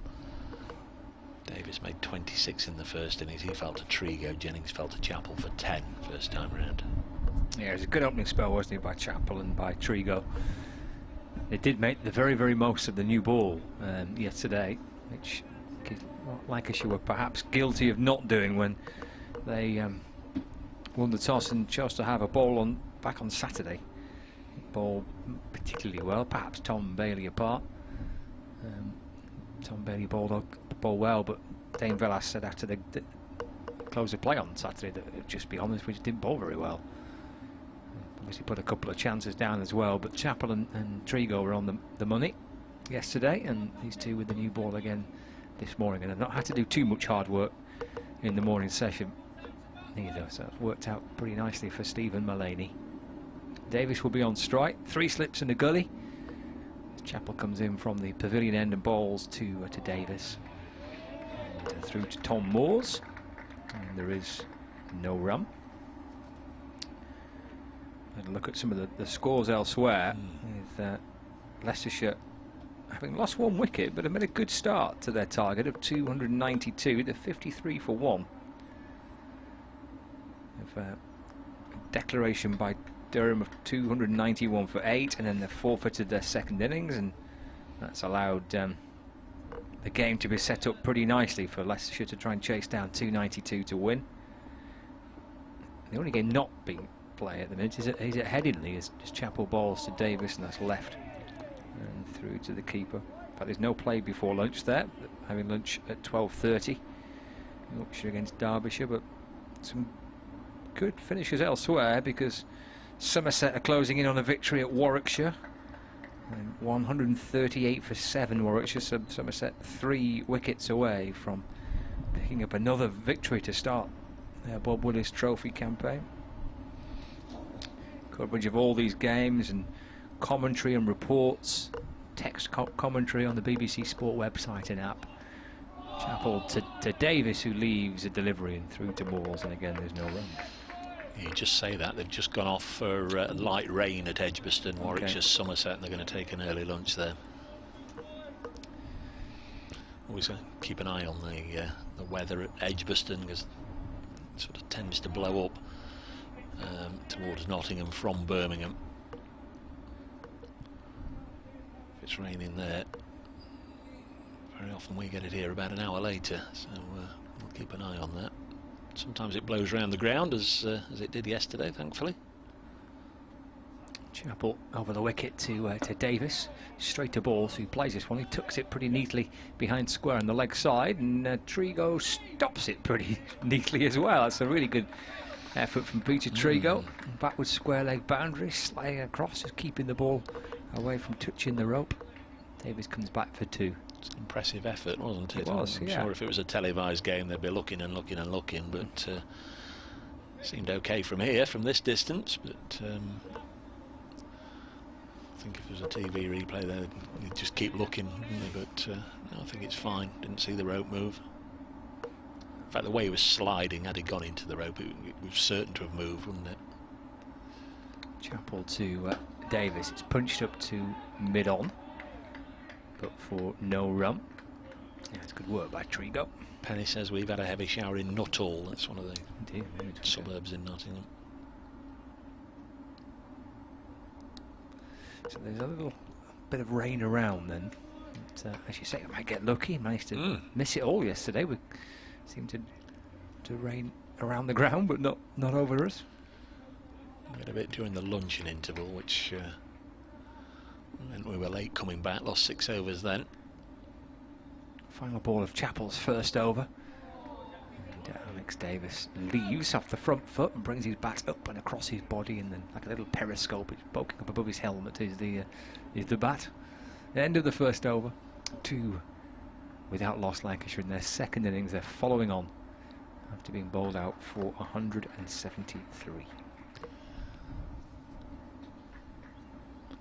So still trailed by 297. I think a bit fanciful to suggest that Notts would have to bat again towards the end of the day. It's just whether Lancashire, either through their own means or with a bit of help from the weather or both, can last the day, or whether Notts can pick up 10 wickets. Here's Trigo looking for the first, bowling to Keaton Jennings, and this time gets one past the bat. Jennings successfully defended the first 6 deliveries. That one did just nibble off the seam, and it nibbled enough to warrant Keaton Jennings going down and taps suspiciously at the surface. 2 without loss. Butterfly just comes into the commentary box and then leaves. It's surprising how often they do that. I wonder how high a butterfly can fly. There's Trigo in and bowls. And Jennings this time defends. Somebody's bound to know the answer to that question. Listening, whenever we say something like this, someone happens to know the answer to the question. I mean, why do they need to be as high as this, the third floor?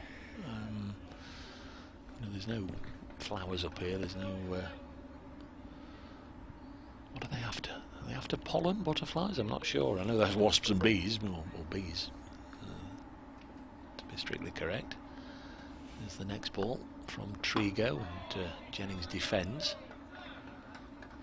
But you don't see butterflies at the tops of trees, do you? But those trees are as high as we are, on the far side of the ground. It's come to see you, Dave. To say hello. I guess the higher they fly, the more they would become food for the pigeons. Perhaps easy just to gobble up a passing butterfly at that sort of height. Noticeable that the shadows around the players have just got a little more intense from the floodlights as Jennings blocks this next delivery.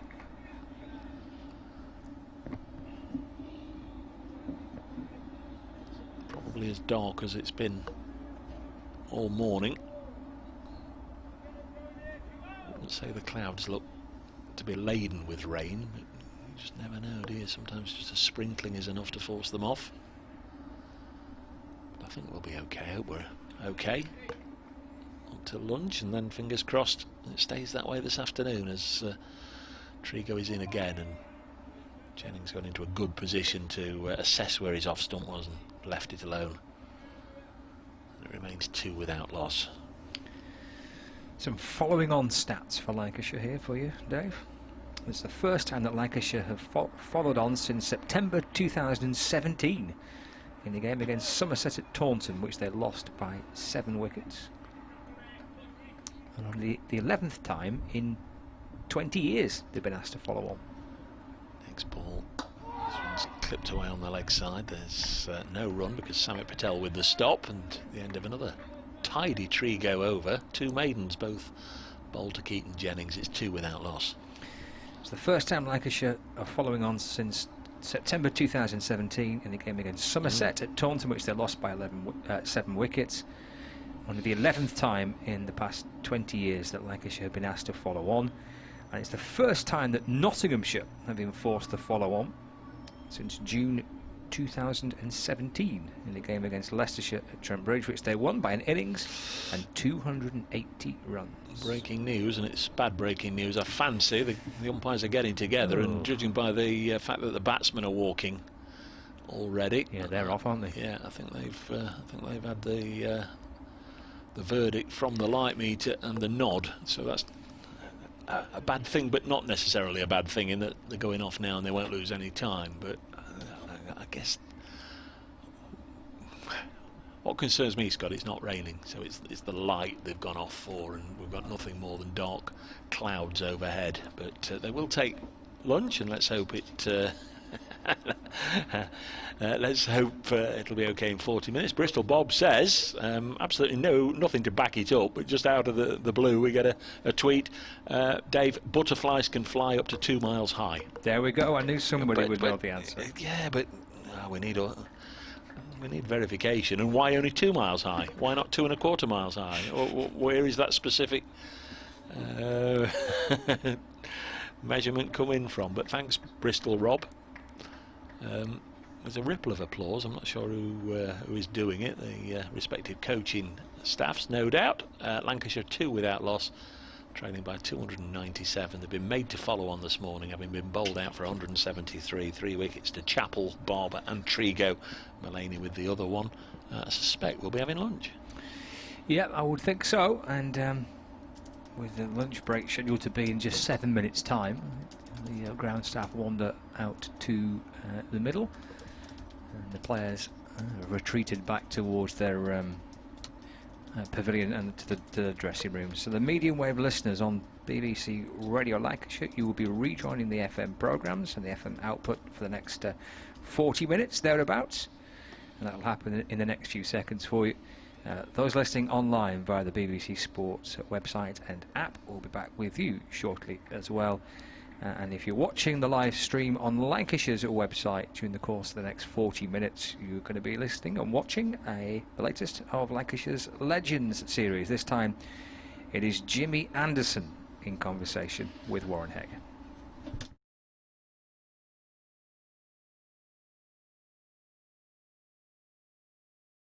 On this week's edition of Chatting to a Lanky Legend, we have our most famous son, all-time fast bowling leading wicket taker and all-time leading wicket taker for England, the lad from Burnley himself, James Anderson. How you doing, pal?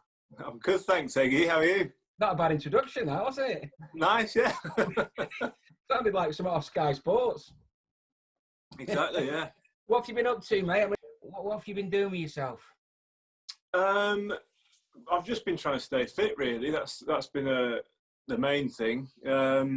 Obviously, I've got 2 young girls as well who've got a lot of schoolwork to do, so I've been trying to be helpful with that.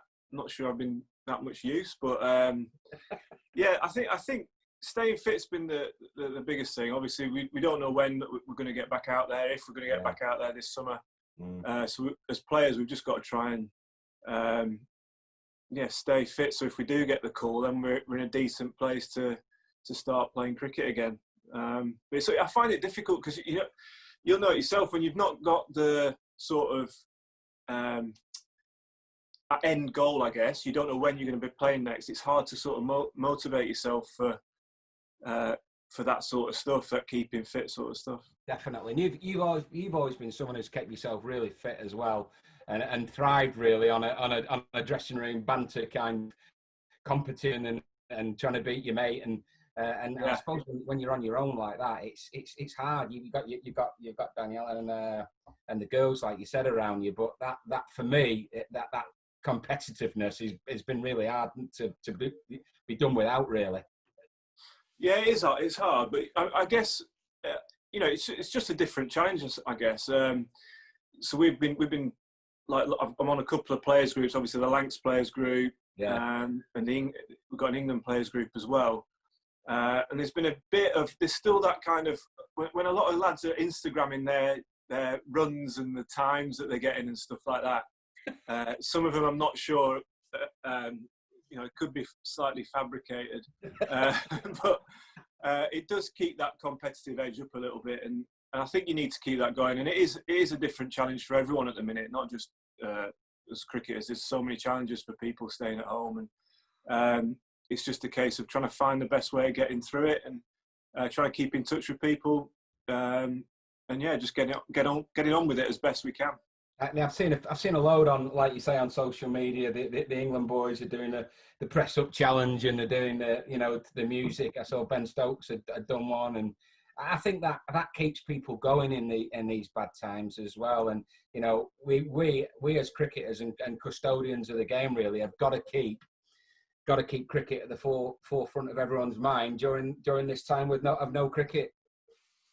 Yeah, I agree. It's hard, and there's sort of certain ways we can do it. We've got to try and, keep a positive mindset through all this. And there's been bits about as well. I enjoyed the Sky playing the last day of the Headingley game. Yeah. Obviously, an amazing day's cricket, and the World Cup final the day after over the Easter weekend, and TMS are doing similar stuff on the radio. Yeah, I think that's been good just to keep people sort of attached to the game. And obviously, at a time where the season would have started, we're into the season now, and people are missing cricket. So giving them a taste of what a summer's normally like. As we were talking about earlier, the weather's been amazing as well. So, being out in the garden with the radio on has been quite nice.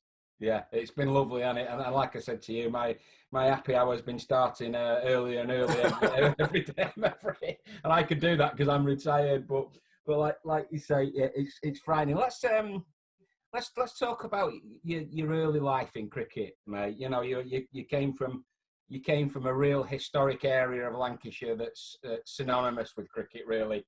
The Lancashire League and Burnley Cricket Club. What are your memories of that? I've got great memories of starting my career at Burnley. as you said, historic part of the world, a historic league.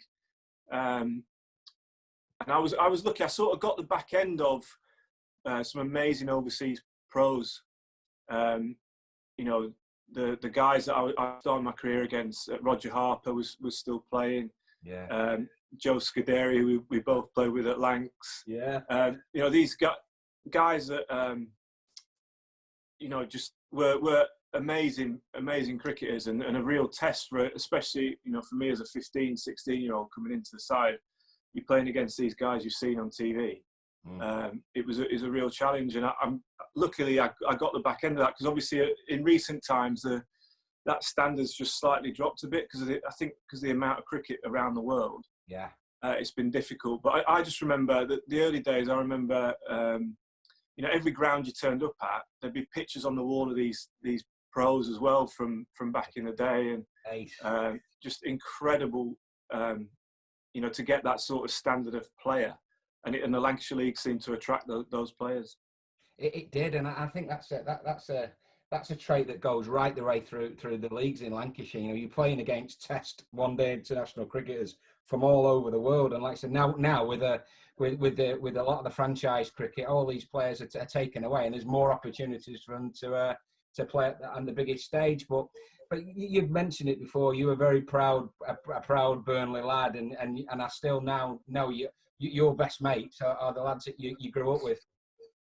Yeah, absolutely. You know, I try and see them as much as possible. Try and get back down to the club if I get a chance. And yeah, I think still having those mates from back then, that helps. That's helped me during my career, especially to keep my feet on the ground and just remember where it all started. I think, and that's been a really important part of my journey. And it's nice to still have loads of mates back there that I can keep in touch with. Yeah, and not a lot of people will know, especially people who are listening to this that are out from outside the area of Lancashire, that the Burnley Cricket Club backs onto the famous Turf Moor, and it's when you go there, it's amazing to think that there's a cricket ground directly next door and sharing the same area as a Premier League football club. Yeah, again, I mean that's been a huge part of my childhood as well. The football ground, you know, I had a season ticket there as a kid.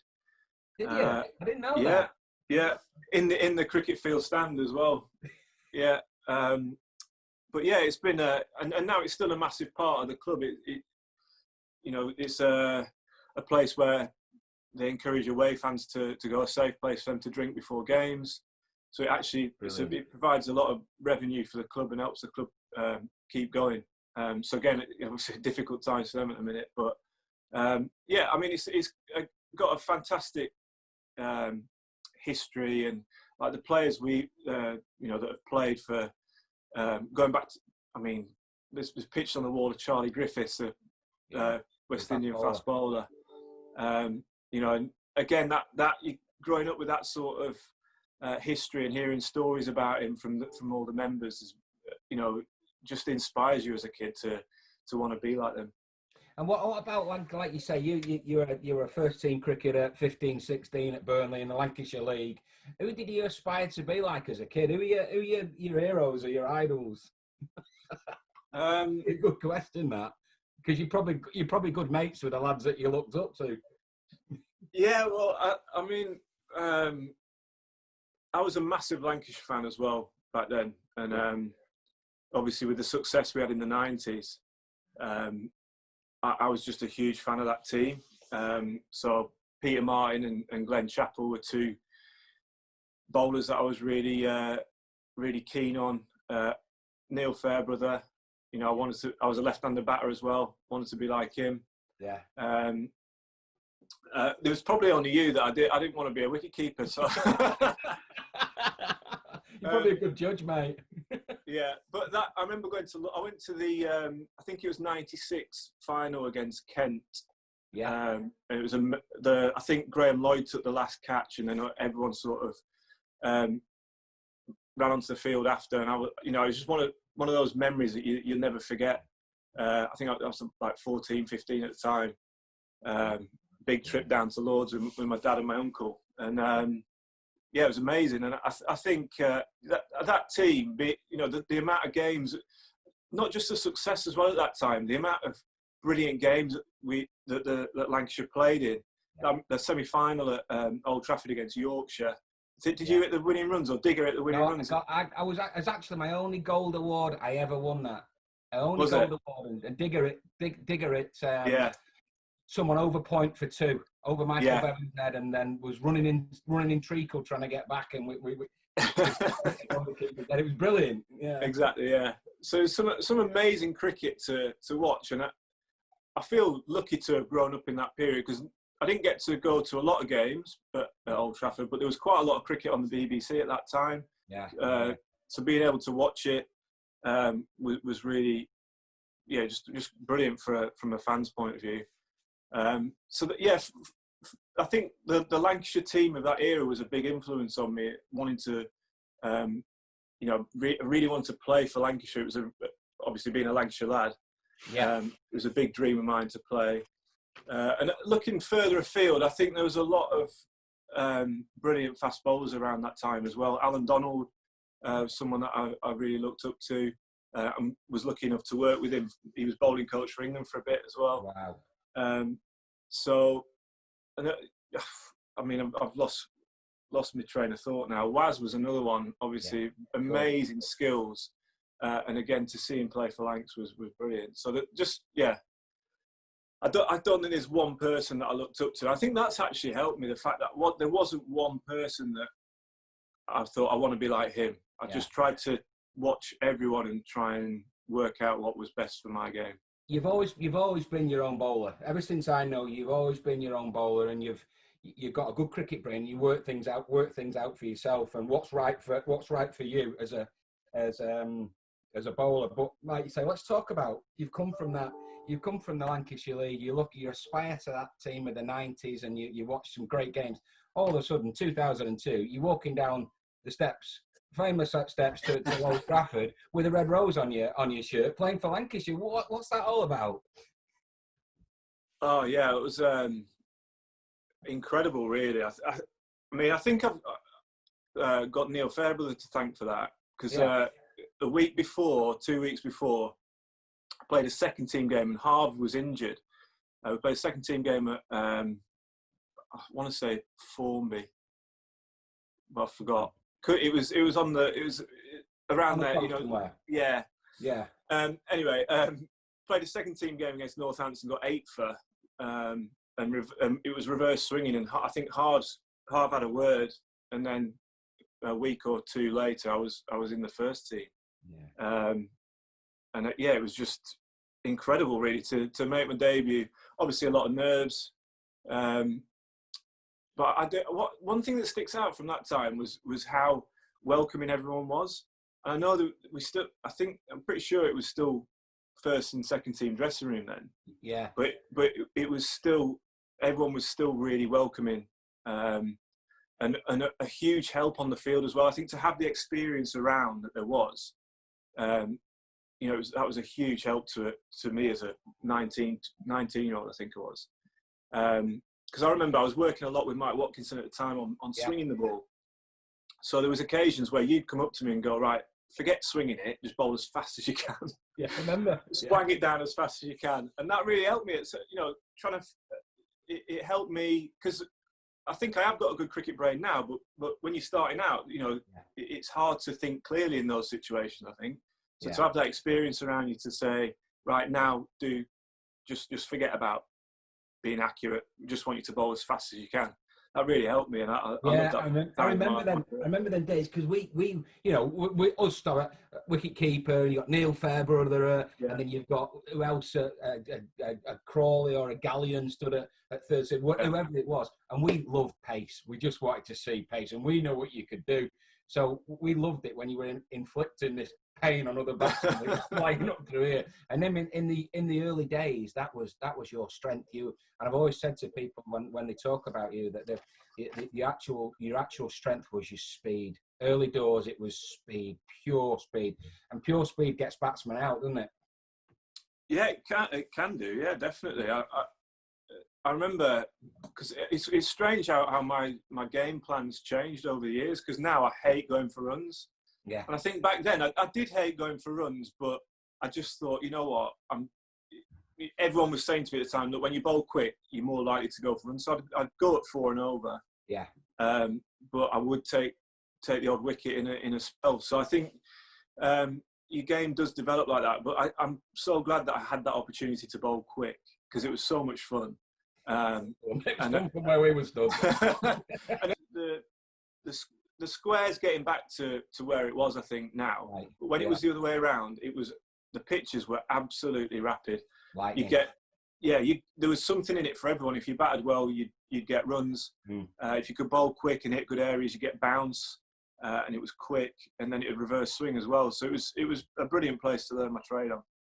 I knew what was to come in the future during a game we played at Blackpool, and you probably remember it. It was one of your, and I like I say, I'm quite clouded of when exactly it was, but we played, and I'm sure it was Somerset we played against at Blackpool, and you just bowled the speed of sound on a featherbed wicket, and just beat batsmen through the air with your pace and your movement. And I thought then, we ain't going to see much of this lad in future. Yeah, I think, I mean, again, it was great memories for me, because I just being encouraged to bowl quick, and that, because at the time there's no fear of failure. I think as you go on in your career, you get that fear of, right, I've got a job to do here. I've got to do it in a certain way. I can't go for runs. I've got to bowl maidens and create pressure, etc., etc. Yeah. But then it was literally like, right, we've got Glenn Chappell, Peter Martin. They're gonna go for no runs whatsoever. So you can just come in and bowl as fast as you can and not worry about anything. Just try and get people out. Yeah. And it was a brilliant feeling. I absolutely loved it. And I remember that day well. And yeah, it was just, you know, I remember bowling bad balls, but I knew that eventually there'd be a good ball in there that just will get people out. And they were punching him off the nose end and fending it to short leg and nicking it. It was brilliant to watch. And I remember, you know, let's just move on a bit. Your Lancashire career for you, mate, was something that you were really proud of. But playing for England is every professional cricketer's pinnacle. And I remember watching, I think it was your debut in One Day International. It was your debut. It may not have been your debut. I don't know. I'm getting old. I'm 52 now. But you swung it around corners at Newlands, and I'm sure it was. Was it early doors in your career? That. Yeah. So after my first season for first class cricket, 2002, I went on the academy in Australia. Then got picked for England because there was so many injuries that winter. Yeah. Made my debut at the MCG at the end of 2002. And then it was the World Cup in South Africa 2003, like in February, March time. Yeah. And yeah, it was one of those days when the white ball swung. All over the place, didn't it? Yeah. And yeah, it just went, I remember it just went really well. It was an amazing night. Lots of English fans there. Yeah. It was the same game. Shoaib bowled 100 miles an hour. That's right, yeah. So there's a lot going on in that game. Our captain was Nasser captain. Nasser was captain, yeah. Yeah, Nasser. So we've been joined by my dog in the face, a pain in the backside. He does it every time, doesn't he? So sit down there, Raf. Sit down. It's called Rafa, not after the Liverpool manager, but after the Ninja Turtle, Raphael the Ninja Turtle. Down, bud. Yeah, and then let's talk about then your England career just took off, didn't it? I mean, you played. Did he make your Test debut in 2003 as well against Zim or someone like that? Yeah. So that after that World Cup, what happened then? Yeah. So when came back home, summer of 2003, made my Test debut against Zimbabwe at Lords. Yeah. And it went really, like the start of my career went really well, but then it wasn't all like smooth sailing after that. So I kind of started picking up a few niggles, and because I was enjoying myself so much playing for England, I didn't want to lose my place. So I thought if I tell them I'm got a niggle, then I might not play the next game, and then someone comes in, takes my spot, and I don't play again. That's a tough I one was as a young player. Because it was because I was 20, 21 years old. I didn't know any better at the time. So I lost a bit of pace, and then I think I ended up getting dropped anyway because of form in sort of 2004, 5. I was in and out of the side. We had an amazing bowling attack, to be fair, in that period where the likes of Simon Jones, Hoggard, Harmison, Flintoff.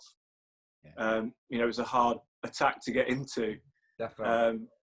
But yeah, it was frustrating, a frustrating few years, and then I ended up getting a stress fracture, 2005 or 6, maybe 6.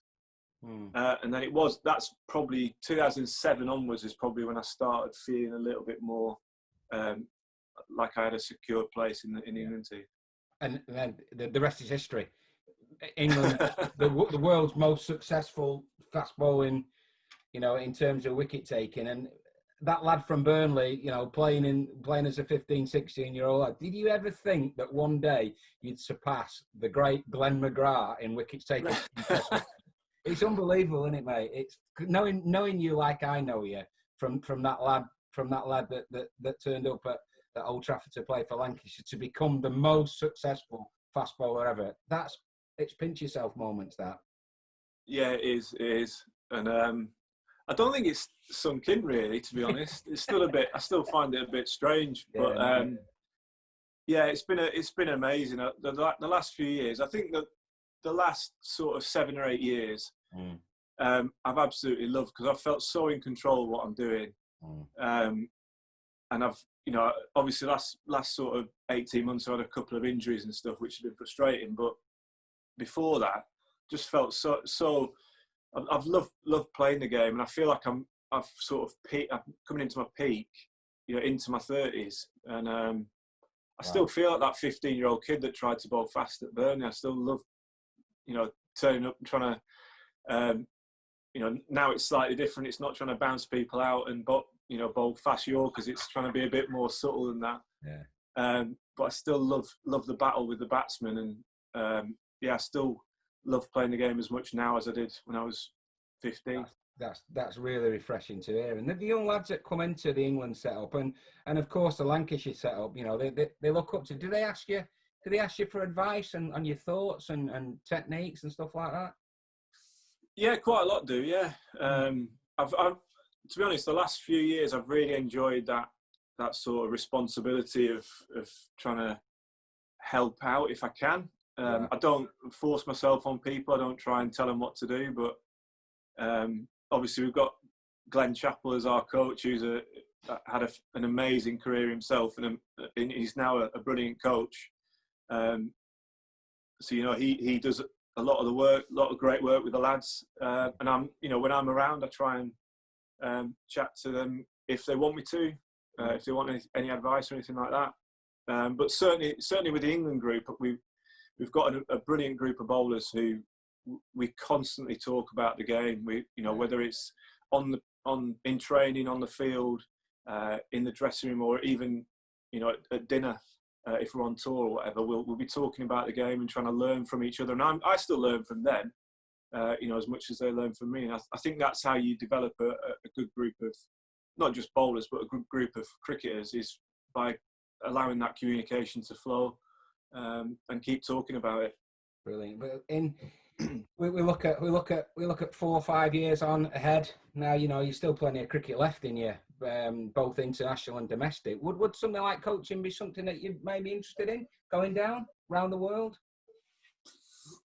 I'm not sure. I still don't really know what I want to do when I finish playing. I like focusing on now and what's going to happen in the next few months, rather than looking too far ahead. But obviously I'm getting to that stage where I need to start thinking about what I'm going to do. I've enjoyed doing some media work with I've done a bit of TMS and stuff like that, so trying to maybe going down that route. But I love talking about the game. I love talking about bowling.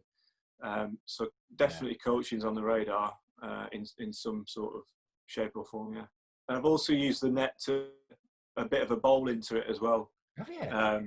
just trying to keep the turn. At my age, mate, you've got to try and turn the arm over, make sure it's a bit well oiled. Because if I don't bowl for 2 or 3 months, then I'm just going to stiffen up and turn into a tin man. So I find that Guinness helps on that, Jimmy. It stops me seizing up. Yeah. Fair point. Brilliant. And what about cooking? I mean, you know, I don't know about you, but one of the things I miss is going out. Who's doing the cooking? And do you miss you and Daniela and the girls going to restaurants? Yeah, we're lucky that we both do a bit of cooking, so we quite like it as well. And we've been trying to get the kids to do it, to try and so just so that they can start cooking for us, and it feels like we're going out. So yeah, we're just. I mean, it's an unusual situation for everyone, and we're just trying to make the best of it. And so we're just trying to. We're winging it, really. No one knows what. You know, I've not stayed at home this long ever, I don't think, because we're usually away playing cricket somewhere or training and stuff like that. So it's been a bit different. But yeah, it's been really enjoyable, and the cooking. I've enjoyed the cooking side of it. The housework I'm not massively keen on. Forget that. No, on that. Thanks everyone for tuning in. Hope you're all safe and staying at home. Hopefully we'll get some cricket in soon for you all to watch.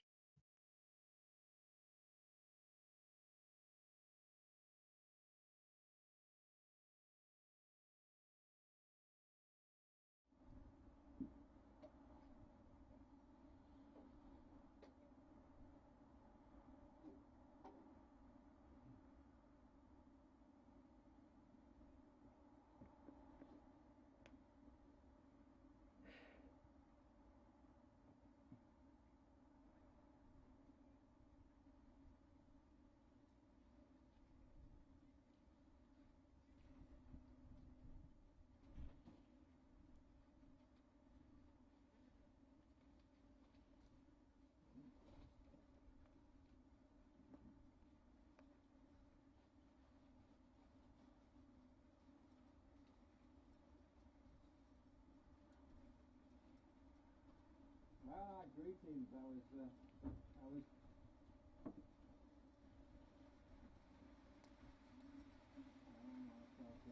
problem. Then I went downstairs to have a conversation with Mr. Edwards, and I left my phone up here, and now I've come back up here, and it's raining outside. Oh, actually.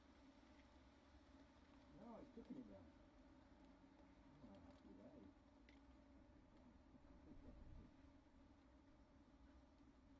We're still in it, aren't we? Yeah, we are.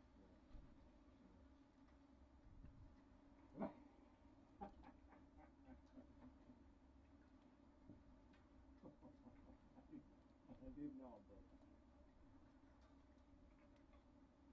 Oh, have you made that up, or is that true? They do not fly in the rain.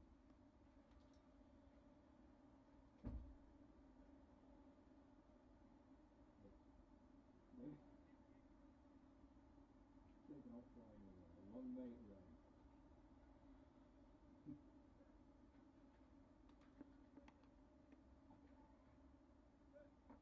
I did monarchy. Yeah.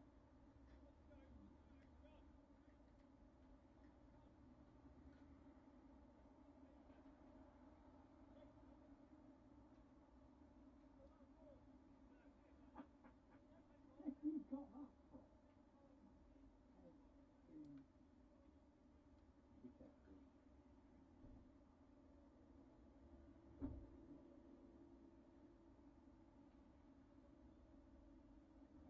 There we go. That will be a useless fact for this afternoon. It's going to be one of the most useless ones we've had so far. I shall pass that on to my colleague. No. In fact, he's just walked into the commentary box. Chris is telling me that a monarch butterfly has been detected at flying at 39,000 feet. All right. Yeah. And they don't fly in the rain. You can't get blown away by the winds though, just in the reading. We've been doing research on butterflies. We've seen them up the top of the Empire State Building.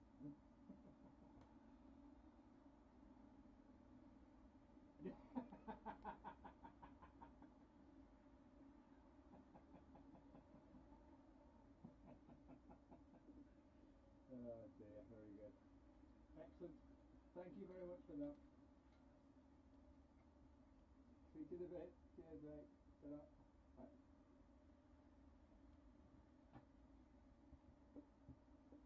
There you go. Butterfly, butterfly. My butterfly, 39,000 feet. What's that in real money?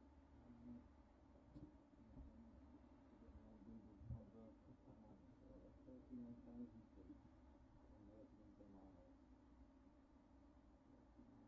39,000 feet in miles.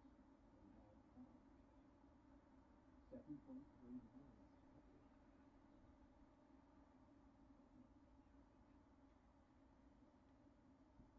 The days are still there. Indeed.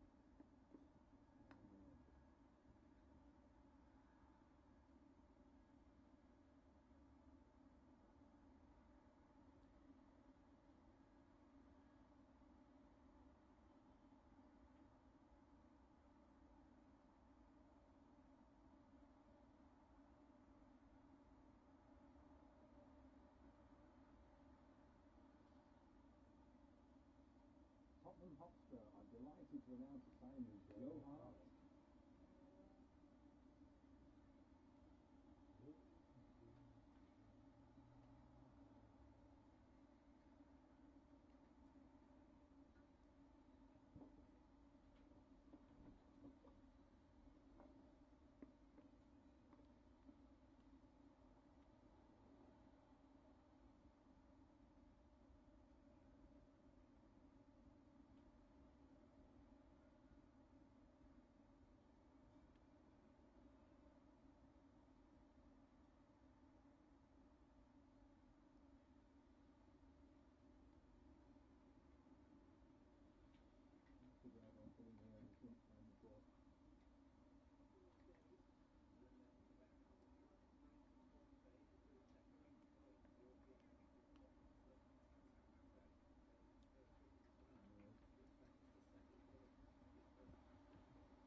This is from the film That's the last one. I wasn't impressed with that. This is not Gaga singing it now. She's not in the film though. Sing a song? I presume it's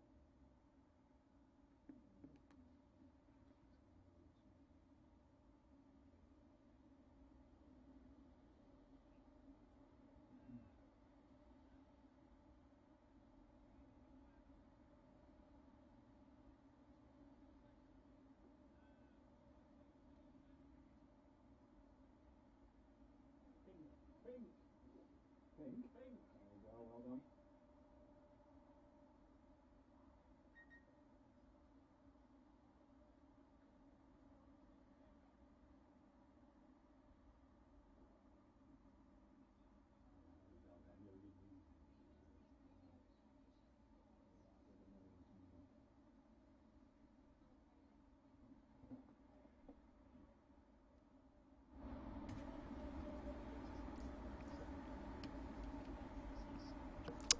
No, they've got a bit of work to do this afternoon to try and make the game safe and get themselves a draw from this game, because they were bowled out for 173 in their first innings, the lead of 299 runs for Nottinghamshire, despite a really gritty 59 from Stephen Croft. But Nottinghamshire asked Lancashire to bat again, the enforcer follow on, and they had about 20 minutes to get through until the lunch interval. Keaton Jennings and Alex Davies did that, albeit lunch was taken a little earlier because the light wasn't great. So Lancashire have got 2 sessions this afternoon to try and bat through, unless the weather helps them out. We've had a bit of a rain shower over the course of the last 5 or 10 minutes. But after lunch, Lancashire will resume their second innings on 2 without loss, looking to bat through the final 2 sessions.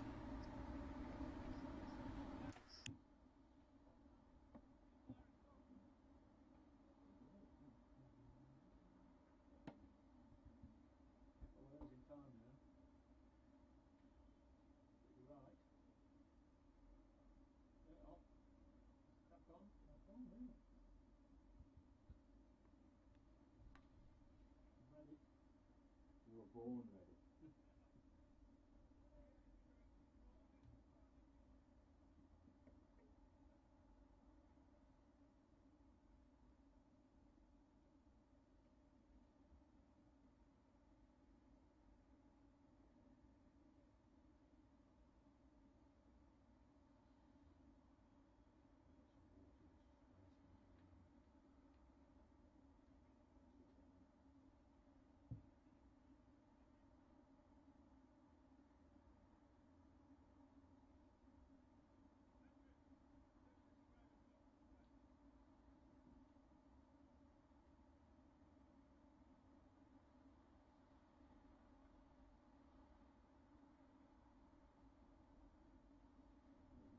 Chance of it raining at 4 p.m.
third-year contract, though. Third year contract. He's at teaching. Teaching whom? He's teaching it. Teaching history at Norwich. English. It's international stuff. Some countries for rich kids, including the Prime Minister's daughter. Who's in his class. No, it's Barbados. Prime Minister of Barbados.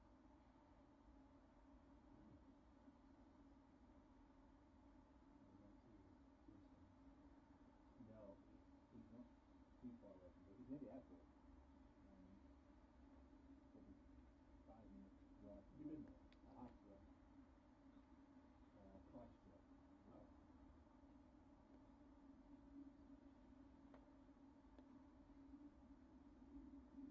I have. I was going to go again in October, but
it's a thrashing.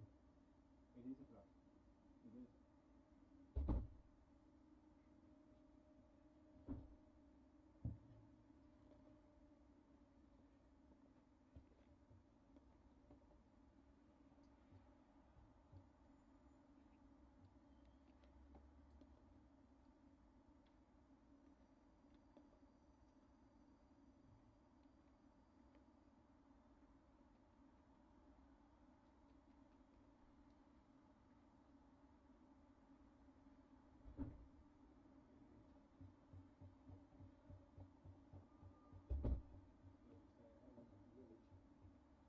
I'm going to commute it. I think I might stay one night. I'm not going on Sunday. Half past 9 to whatever something good. I'll stay in Edinburgh somewhere. Probably a couple of grand away. On the Sunday. But I'll drive there Saturday morning, drive back Saturday morning.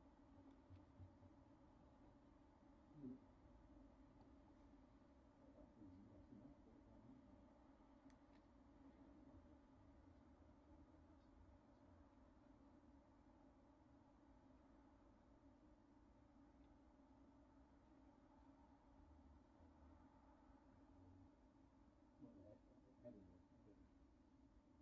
All right, then.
Welcome back to Trent Bridge. A slight delay before the second session of the day has got underway because of a little bit of rain around at lunch. In fact, we went off a little earlier for lunch, didn't we, because of bad light, and then had a bit of a rain shower. So we've lost a little bit of time.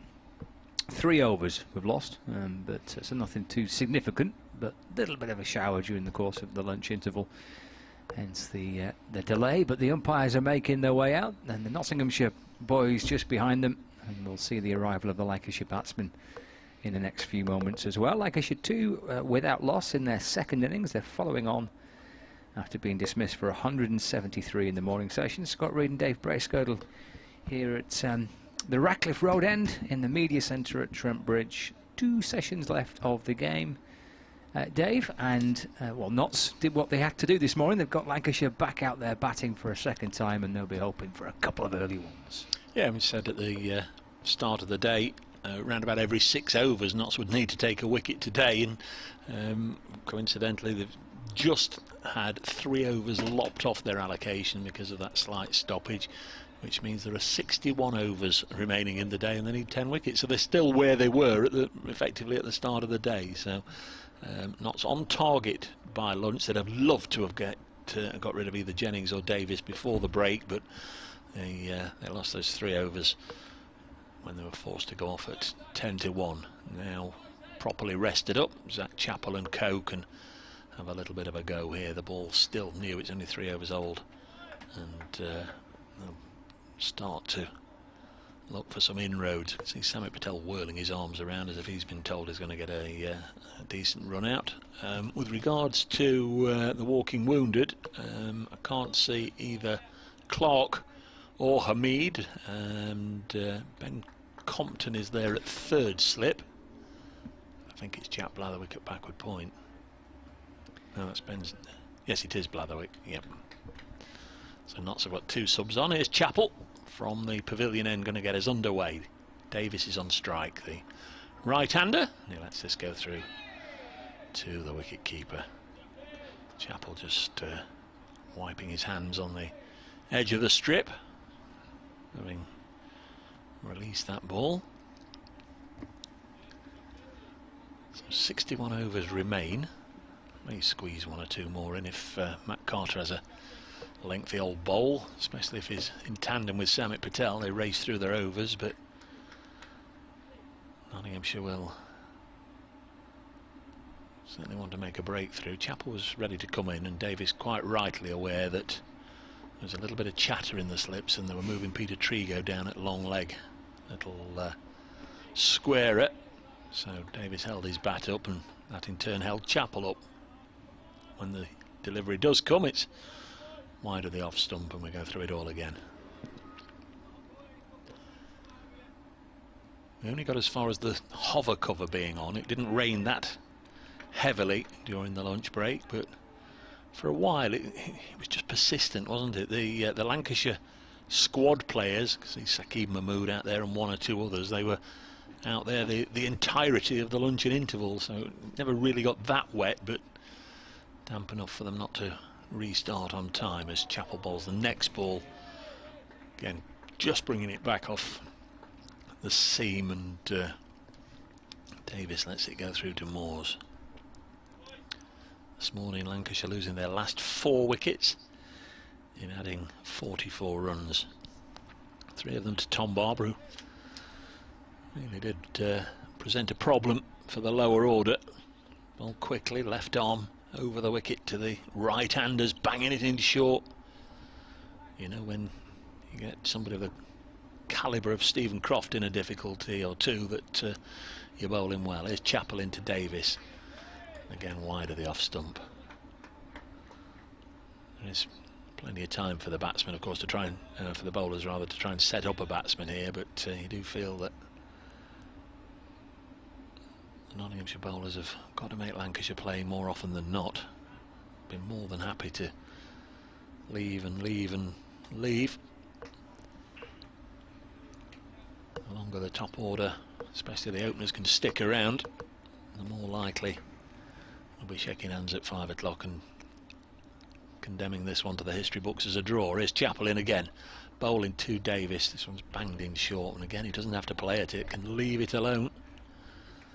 A little bit of a waste of an over this one so far, and as I say, unless he's got plans afoot to bring one back and get Davis in trouble. Thanks for all the correspondence on butterflies. We've had a little bit. Apparently there's a butterfly called the monarch, which I was looking at one or two notes on, and you've had a bit of correspondence on, which I'll let you blather about in a minute. 2 without loss, but the people at the top of the Empire State Building have seen butterflies. This one again wide of the off stump, so it was pretty much an over of Zach Chappell there bowling to the Notts wicketkeeper Tom Moores, with Davis a partially interested spectator. It remains 2 without loss here on BBC Radio Nottingham, BBC Radio Manchester and BBC Radio Lancashire, and everybody listening to us in the northwest on 855 medium wave and on the live streams presented by both Nottinghamshire and Lancashire County Cricket Clubs. What have you got? Yeah, well, it was Chris that got in touch during the course of the lunch interval. Thank you, Chris. A monarch butterfly has been detected at 39,000 feet, which a quick calculation via the internet we managed to work out was 7.3 miles. There we go. I did see on the same butterfly that these are the ones that are sort of regarded as sort of the insect world AWAC. They're the ones that can go right up high with the radar, but they can also get caught. Storms can blow them hundreds of miles off course. When they're in one of those storms, away they go. Here's Trigo. He's on his way. Ball into Keaton Jennings, who's forward in defence, and there's no run. I don't know how you can sort of track these things. You can't put GPS on a butterfly, I don't think, can you, and see where it is and where it should be. But yeah, they can get up to immense heights. But the first one I saw, people had seen them on top of the Empire State Building. I thought, wow, that's high. And then the more you look, the more it comes out with what Chris has said. They can go miles high. Trigo in the sunshine balls to Jennings, who's defending, just pushing that one up to mid-on. Stephen Mullaney has to probably run forward, maybe 10 or 15 yards from mid-on to pick up the ball, as it was gently eased back towards the bowler by Keaton Jennings. So Mullaney has gone to his 2 bowlers that got Nottinghamshire off to a terrific start yesterday. Zach Chappell and Peter Trigo bowled a good opening spell.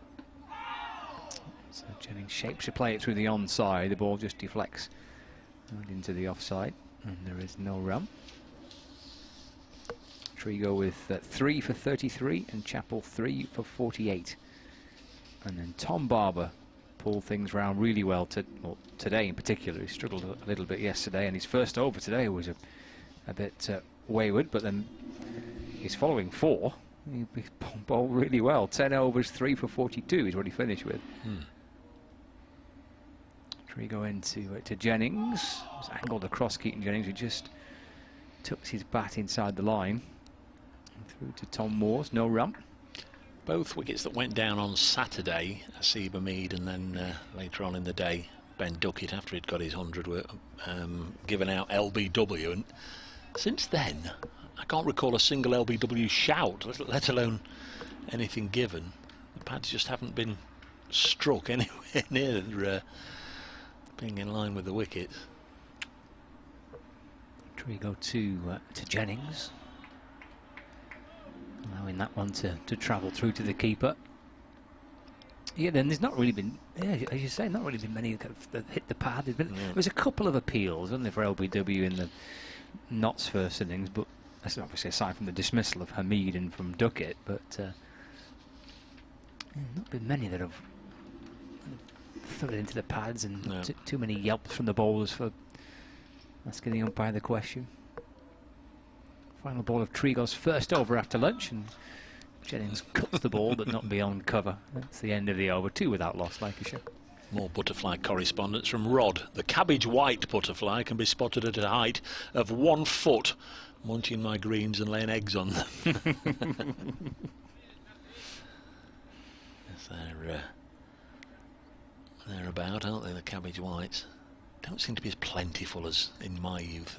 I used to go out with the fishing net and the jam jar and catch a few. They were everywhere, and the red admirals as well.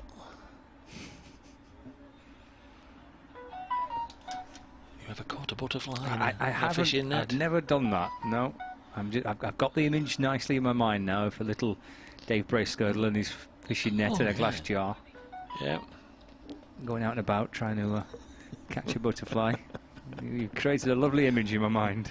2 without loss. Here's Zach Chappell bowling to Alex Davis. Bowls, and it's dropped on the leg side.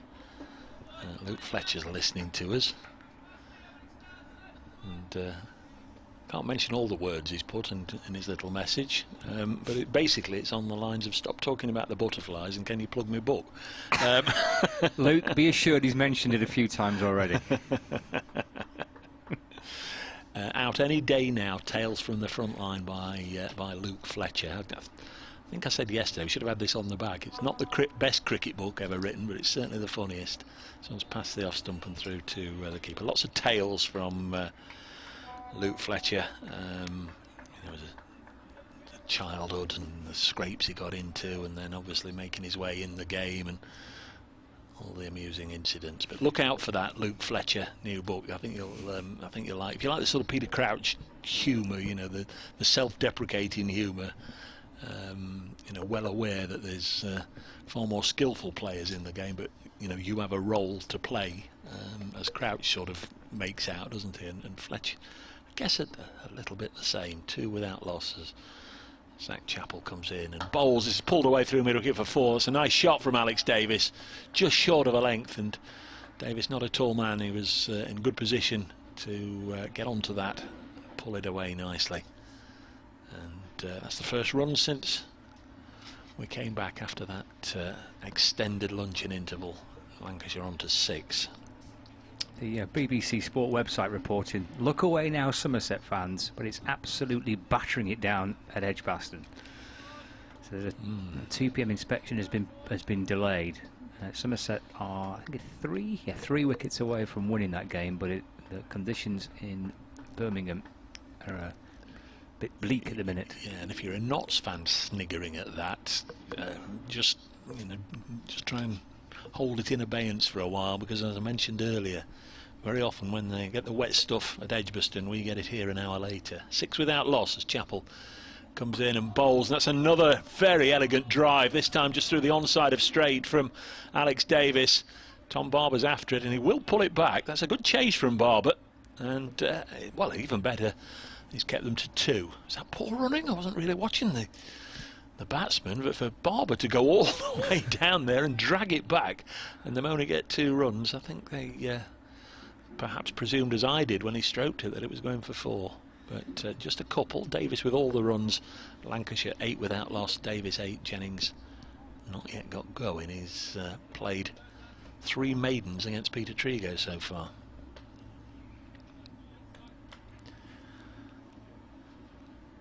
As you're listening, Luke, let's have your best butterfly stat.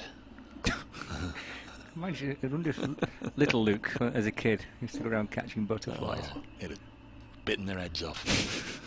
Next ball from Chappell is deflected down to long leg, fielded by Trigo. So they will exchange ends for the first time. Means that Keaton Jennings will face Chappell. Got him out towards the back end of the 6th over. And right now we've got 1 ball left in the 6th over. Chappell is bowling again to Keaton Jennings. It's a bit of a juggle by Hamid, wasn't it? But he got there. He got there in the end. So Notts without Joe Clark and Asib Hamid. Clark's not been on the field all day. Hamid was on earlier on, and he got a hand, or to be strictly accurate, a fingertip to a slash by Stephen Croft, and then went straight off. Obviously some damage to the finger or the webbing as this goes through to the keeper. Tom Moore's end of this 6th over. Chappell 3 overs, none for 9. Trigo 3 maidens at the other end. Lancashire 9 without loss, trailing by 290 runs. need to follow on for the first time. Is it the first time since 2017 did we establish? Yes, against Somerset, yeah. Knocking on the door of 2 o'clock, Scott, so I shall head off next door, and I'll leave you with Mr. Reed as I go run around. Is that what it was, Mr. Reed? Mate, as ever, you've lost me, but... Run around? We'll discuss that when I come back. Oh dear. 9 without loss. Yeah, September 2017, the last time that Lancashire followed on. There's a game against Somerset, which they lost by 7 wickets. Which this man probably was in the team, I would think. Peter Trigo, bowling to Davis. It's worked away through mid-wicket. And there is no run. Just the 11th time since 2000, so the 11th time in 20 seasons that Lancashire have been asked to follow on, and the first time that Notts have enforced the follow-on since they played Leicestershire at Trent Bridge in June 2017. And they won that game by an innings and 280 runs. Trigo bowls. Ooh, and Davis gets himself in a awkward position here. He doesn't whip the ball through the onside. Loses balance and has to go running out through the offside to keep himself upright. The ball's just deflected out towards square leg, but I'll just come back in a little fraction there. I'm a little big on Davis. See if we can see on the feed, but yeah, certainly ruffled him up and made it a little uncomfortable. Keaton Jennings comes down the pitch and has a word with his mate, and then goes back to chat to umpire Baldwin. He's having a right old nutter there, Keaton Jennings, to the umpire, towering above umpire Baldwin. It's a good looking shot by Davis from a fullish ball from Trigo. But it is to mid-off.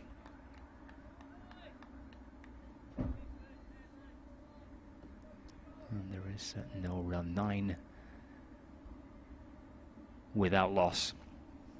So rain around in Birmingham, which will be a wee bit frustrating for Somerset fans. Don't think there's anything yet planned for a start at Headingley. Trigo to Davis. It's worked away into the onside, but for no run.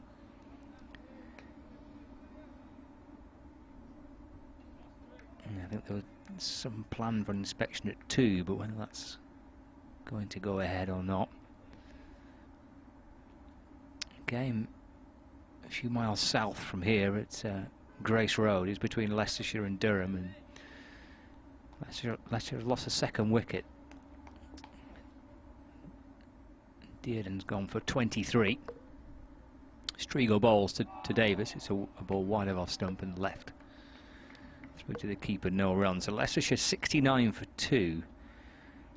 Durham declared their first innings, then forfeited their second innings after a bit of declaration bowling to produce a target of 292 for Leicestershire to win that match and pick up their second Bob Willis Trophy game. And they are 69 for 2. Chasing that target down. Sun shining here as Trigo bowls. It's a lovely shot by Davis, worked through mid-wicket, just leaning into it to the right of mid-on. Chappell chasing after it. There'll be a third here, I would think. There is for Alex Davis. So he moves to 12, as indeed to Lancashire. 12 without loss.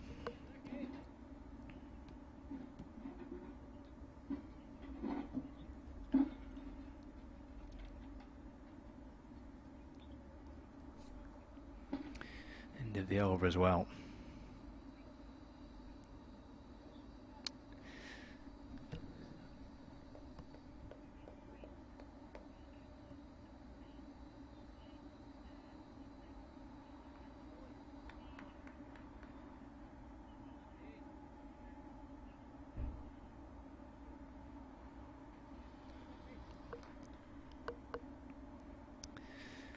So ended that over. 57 remaining in the day. 12 without loss, and Chapel will come in from the pavilion end. 3 slips in a gully waiting. Balls down the leg side to Alex Davis, taken by Tom Moores.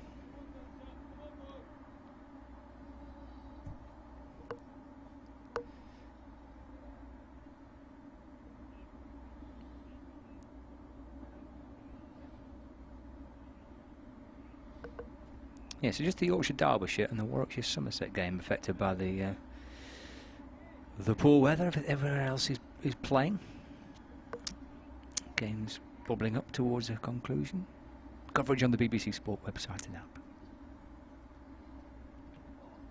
Well, back underway after lunch. It was a little delay actually for a bit of rain around at lunch, but we're playing under bright blue skies and sunshine at the minute, and Lancashire 12 without loss. They're in their second innings. They're following on after being bowled out for 173. It's some work to do with the bat today to make the game safe for Lancashire, with Keaton Jennings and Alex Davis batting. Lancashire at now 13 without loss.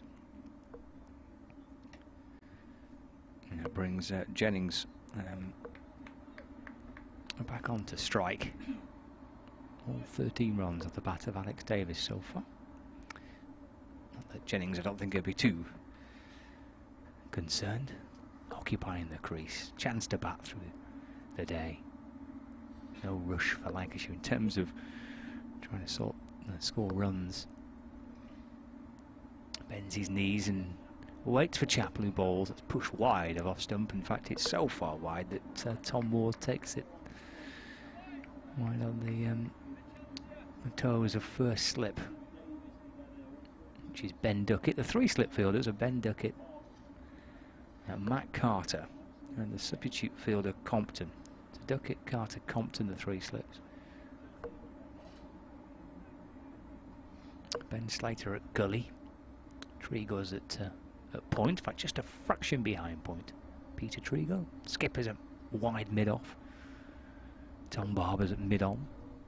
Chapel's coming in to bowl to Jennings, who's playing forward. Ooh, wants a run. A cheeky single there to get him off the mark. He just dropped it back down the pitch and realised because Mullaney was quite wide at mid-off, the ball had gone past the ball that he could get through for a single by the time that Mullaney came across to pick it up. So he's up and running now. Keaton Jennings gets his first run. Lancashire 14 without loss. Brings Davis back on strike.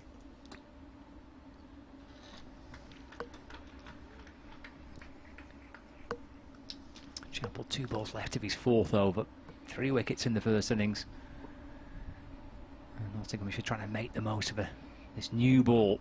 It worked for them well in the first innings as Chapel bowls wide of off stump. Completely ignored by Davis. And comes down the pitch for a little bit of a wander. Jennings leans on his bat at the non-striker's end. Duckett shines it. Loops it up towards Samit Patel, who's yet to have a ball in the game. He'll be itching to have it go. Samit Patel, it's not came out and got a first ball duck when batting and not yet had a ball, so I'm sure he'll be eager to have a go this afternoon. He's at mid-off. And Chapel coming in to ball to Davis, clipped out towards deep back with square leg and timed beautifully by Alex Davis for 4 runs. Lovely looking shot to end the over. Davis moves on to 17. Lancashire are 18 without loss. Started very nicely, hasn't he, Alex Davis? Playing quite fluently at the moment with all but one of the runs to his name. Not just happened for Zach Chapel so far. Don't know how long Stephen Mullaney will opt to keep him on. Wants to make sure he has a chance of taking wickets all day, of course, and if one particular bowler isn't firing, needs to make the decision sooner rather than later. Overs running out, 56 overs remaining in the day, and Notts need 10 wickets. Here's Peter Trego striving for the first of them, bowling to Keaton Jennings, who drives crisply but straight to Zach Chapel at mid-off, and there's no run. Tom Barber bowled well this morning to get 3 of the last 4 wickets to go down in the Lancashire first innings. Matt Carter's been able to rest the fingers for quite a while. Not seen him bowling since before midday.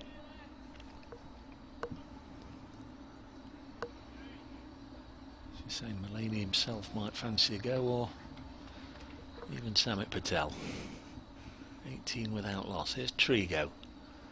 Picked up 3 wickets in the Red Roses first. Not can't dislodge Jennings this time, and Samit will get a ticking off for that. His throw in bounced before reaching the keeper. If it's not the umpires telling him off to keep it up, it'll be his teammates.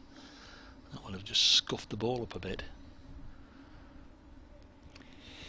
Yeah, Nottinghamshire made the absolute most of the new ball, didn't they, yesterday? They got through Lancashire's top order pretty quickly. Jennings for 10, Davis for 26, Bohannon for 1, Livingston 14. There's Trigo. Trying just to start something here, and again it's gone to Samit Patel, and this time he does find the gloves of Tom Moores on the full. So you don't remember Mike Reid and Run Around? Was it Run Around now, or Run About? Run Around. Mike Reid, he was in EastEnders, wasn't he? That was him. That's right, okay. So what's the runabout thing, something to do with EastEnders? Run Around, no. Oh, right. No, it's a kids' TV programme. Oh, right, okay. No, I don't remember that. Was he the landlord of in the pub in EastEnders? No, there's a question. This one's nudged up to mid-off and fielded by Zach Chappell. With Pat Butcher. Oh, is she in a different programme? No, I'm sure she was in EastEnders. Yeah, she was. She was, but I don't know. Last time I watched it, Den and Angie were running it, so.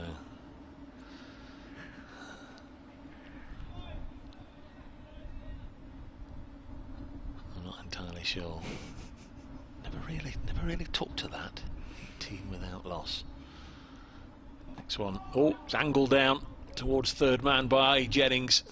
It's going to get a boundary here. Just guided it down with soft hands towards third man, unprotected of course. The outfield's still quick despite that sprinkling of rain, and the ball raced away.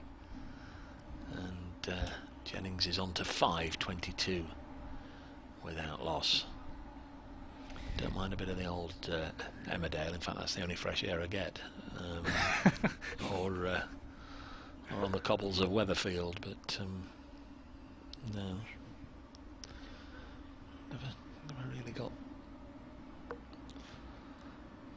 never really followed EastEnders for a long period of time, and haven't watched it for 20 years.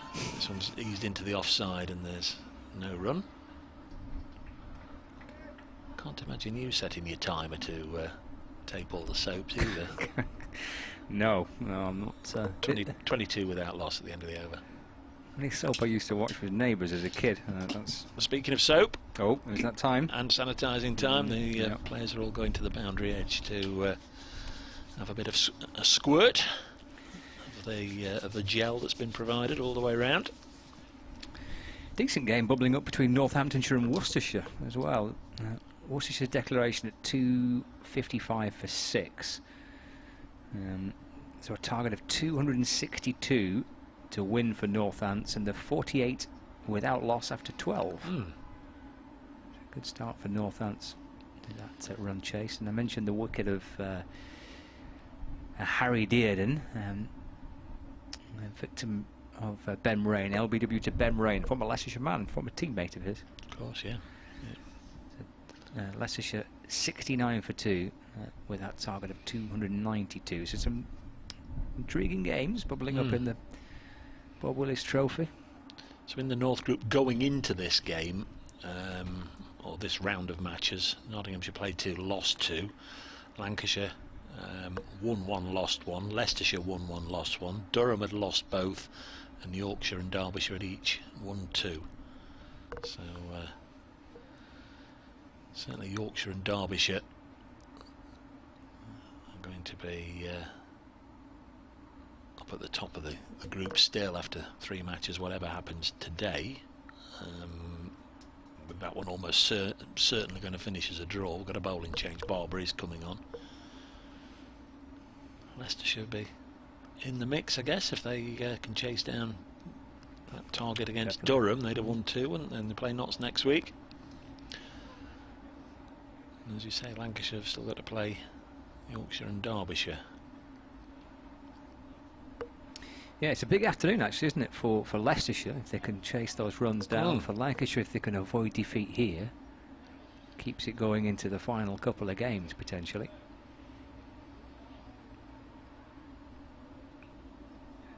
So yeah, Barber replacing Chappell then. Bowled ever so well this morning. He came back well.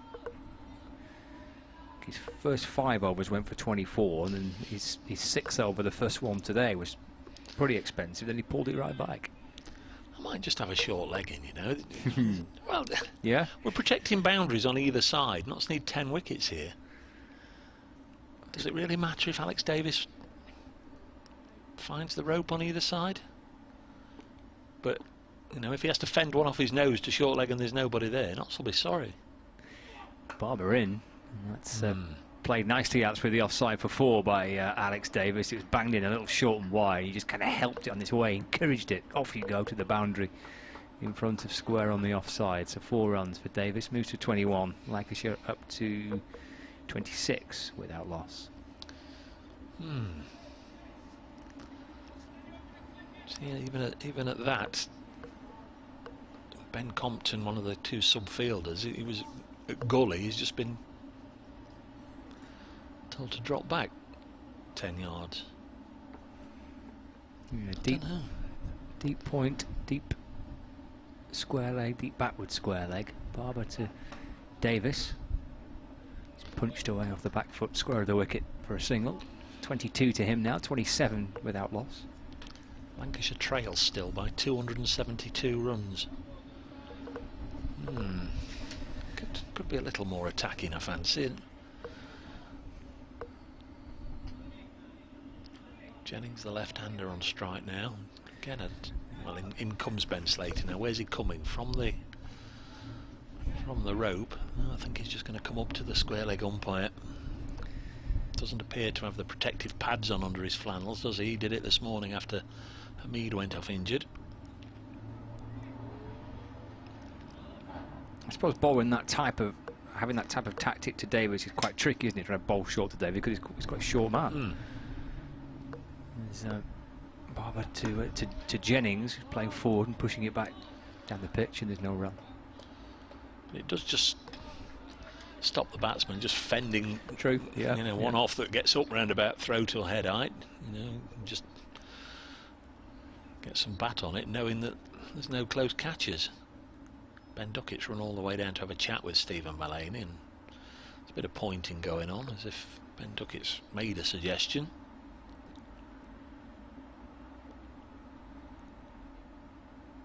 There'll be plans afoot, you can rest assured. 27 without loss. Here's Barber again. Bowls up short and wide and through to the keeper. Have I stolen your over? Oh, it's okay. Okay, we'll rotate.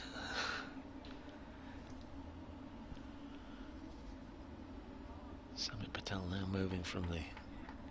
Now then, there's things happening here, look.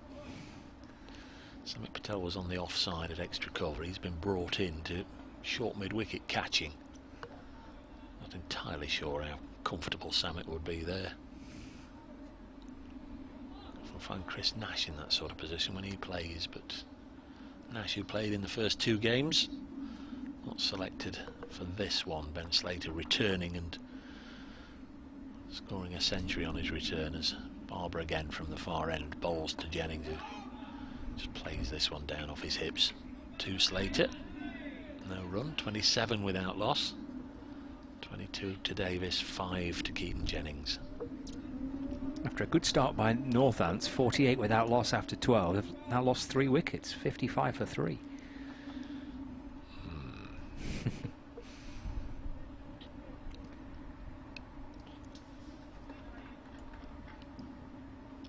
Still raining at Edgbaston. If they get back on, you fancy some of that to win. If they don't, that will freshen the group up a little bit. This one goes through to the keeper, Tom Moore's end of the over. 27 without loss. Barber's first over costing 5 runs.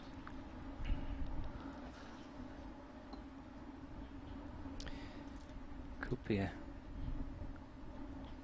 afternoon of patience required for Nottinghamshire, but you do feel the new ball is the key here, making the most of this with Trigo, with Chapel, with Barber.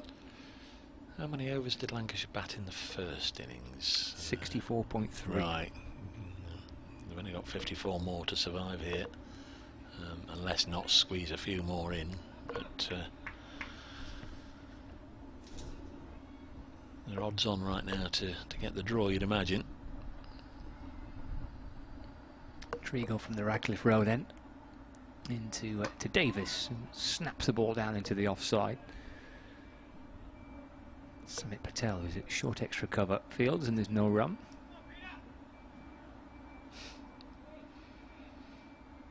Samit who was yelling, "Come on, Peter."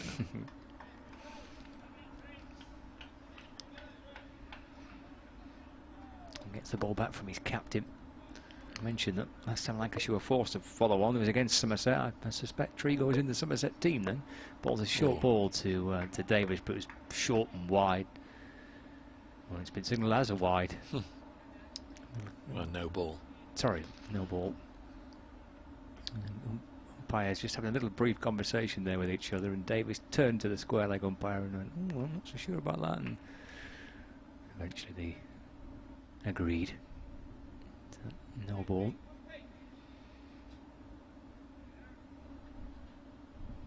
.29 without loss. Still those 3 slips and that short extra cover. Trigo balls full this time and straighter to Davis, who turns it into the onside. And there's no run. It's not all about genuine pace. I appreciate that. Trigo swinging the ball and with great control, but let's go back to the previous over and the point of the Barber field, and now it could be more attacking. He's bowling quickly with 2 slips. Trigo here's got 3. Shuffles back in, Trigo, and bowls the delivery, which is left by Davis.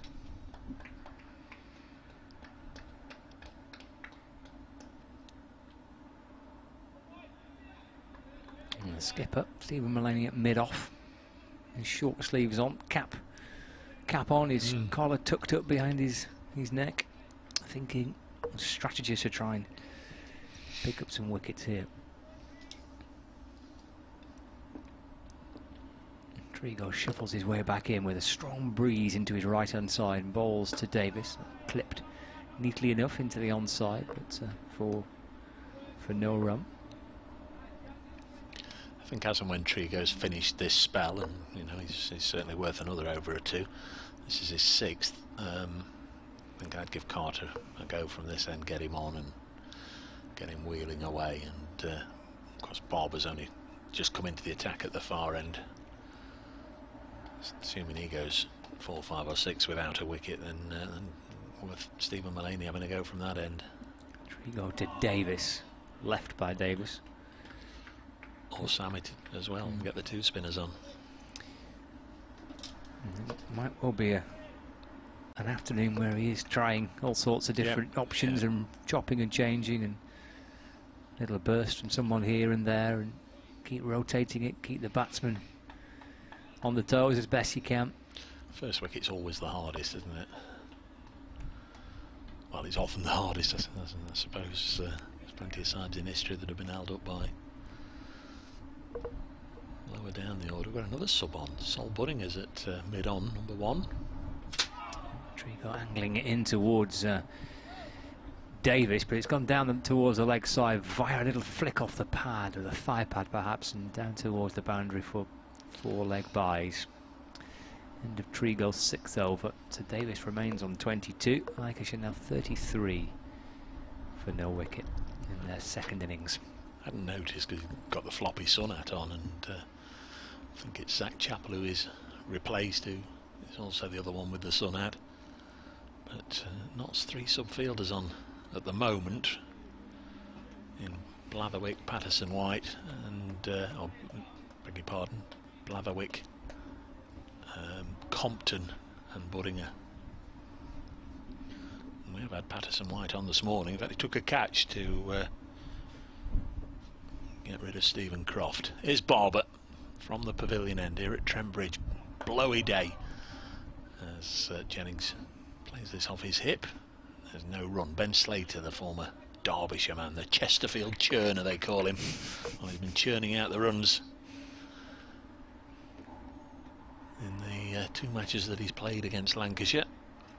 Last time I looked, he was the leading scorer in the competition. That was probably about this time yesterday. Obviously he's not been able to add to that.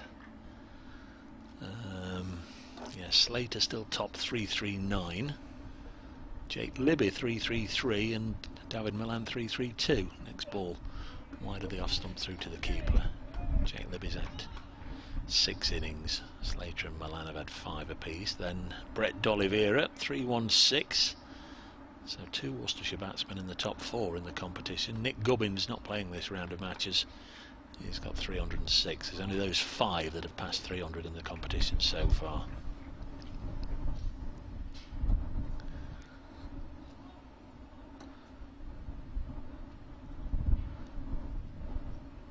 Wind billowing the players' flannels as Barber bowls, and Jennings trying to work it away on the leg side.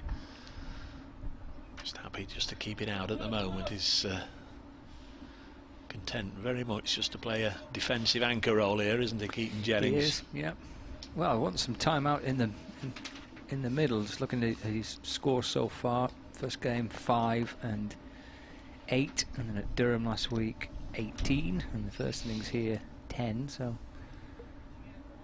should be quite keen to spend a bit of time out in the middle.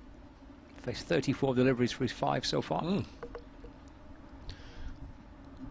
There's a boundary in that. Barber bowls to him, forcing him just to bob down a little bit.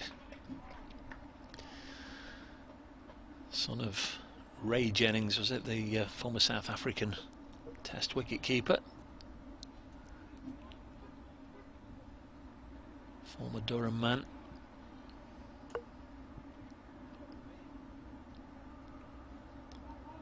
.33 without loss. He's hurt knots a few times in the past. I remember a one-dayer up at Chesterley Street where Durham needed 10 off the last 2 balls and he had Harry Gurney for a 6 and a 4 to win it. Next ball down the leg side, taken by Moores. Ben Slater at square leg finds himself appealing on his own. He'd convinced himself he'd heard a little bit of a nick, but nobody else had.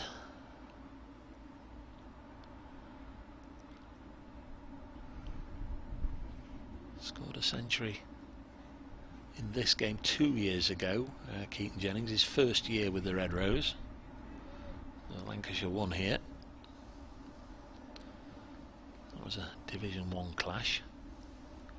Lancashire went down, not stayed up, so they didn't play last year. But then role reversal. This one's worked onto the leg side. There'll be a run here with Slater doing the fielding. So Jennings on to 634 without loss. End of last season, Notts went down from Division 1 and Lancashire got promoted. So assuming the county championship is restored in all its glory next year, they'll be in different divisions once again. 34 without loss.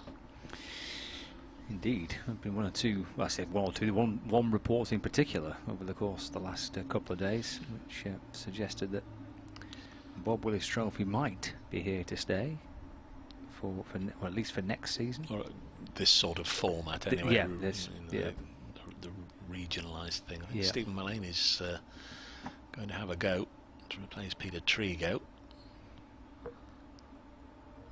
So that's all well and good. Skipper ringing the changes. Yeah, he's obviously not shy, is he, Stephen, of bringing himself onto the attack. Sometimes captains kind of either overball or underball themselves, can't they? But it's an important one he got in the first innings. It was, yeah. Livingston. Yeah, bowled him through the gate, didn't he? Looking to drive Livingston, got in between bat and pad and knocked his middle stump over. So what's Mullaney going for here? A couple of slips. Well, actually, there's 3, but the third slip would be kind of in a 4th slip position. Mullaney bowls, and that's nicely played by Jennings, but gets no run for it. Pushed back down the ground. So 3 slips with a gap between the second and third. There's a point. Extra cover. Mid-off, mid-on, mid-wicket. And a deep backward square leg with Mullaney bowling from the Ratcliffe Road end. And a shadow just trailing behind him. As the sun continues to shine. Strong wind across the ground from right to left as we look. The flag still billowing on the roof of the pavilion. We're waiting for Keaton Jennings to take guard, scratching around in the crease for the first time. Tom Moores is going to stand up behind the stumps. Jennings on 6, and Mullaney will come right arm over the wicket and bowl to Keaton Jennings, who plays a forward defence. Content to lean into that and just squeeze the ball down into the ground. It rolls along to point, where Compton fields, and there's no run. It's been quite a quiet ground in terms of non-playing staff doing the laps of the outfield. Now, bearing in mind, Notts have got a couple of substitute fielders on there. It's Mullaney and Jennings is forward in defence, and there's no run, but we've not seen anyone from the Lancashire dressing room do the old lap or two of the outfield. That was a popular thing on the first day. At the minute, everyone has retreated into their dressing rooms, albeit one or two of the Lancashire coaching staff, I think, are on the white seats in front of the pavilion. Lancashire occupying the usual away dressing room here. Mullaney bowls, driven by Jennings. He'll get run through extra cover. A couple of them here. Moves up to 8. Score moves on to 36 without loss. Trail by 263. Bring a bit of news from elsewhere. It looks like things have brightened up a fraction at Headingley, where play is due to get underway around about now. 2:30 start there for Yorkshire against Derbyshire. Derbyshire need 3 more runs to avoid the follow-on, and they've got 4 wickets in hand to make that game safe. Forward comes Jennings in defence, and there's no run.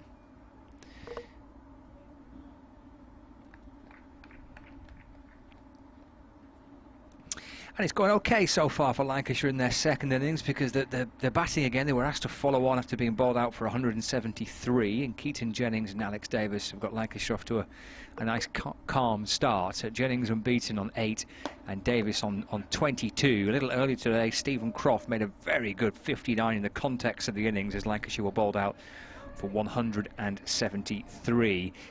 Somewhere in the region of 51 overs remaining in the day's allocation that Lancashire need to bat through to make the game safe, and it's crucial that they do draw this game. It will keep them in with a chance of qualifying for the final of the Bob Willis Trophy. So Lancashire 38 without loss in their second innings, still trail by 261 runs. End of the over as well during the middle of that little update for BBC Radio Lancashire listeners. And brought the news from Headingley. What about at Edgbaston? Looks like they're inspecting at 2:30. Somerset will be desperate for a break in the weather, because they need 3 wickets to clinch a victory there. Warwickshire 138 for 7. So an inspection due around about now. And Hampshire have been bowled out for 298. Amar Verdi took 6 for 101. Hampshire's lead on first innings is 126. Here comes Tom Barber running in towards us. Bowls a delivery to Davis, which is wide of the off stump, and through to Tom Moores. Takes it low down, hands it to Ben Duckett, who gives the ball a bit of a polish for looping it back round towards the bowler.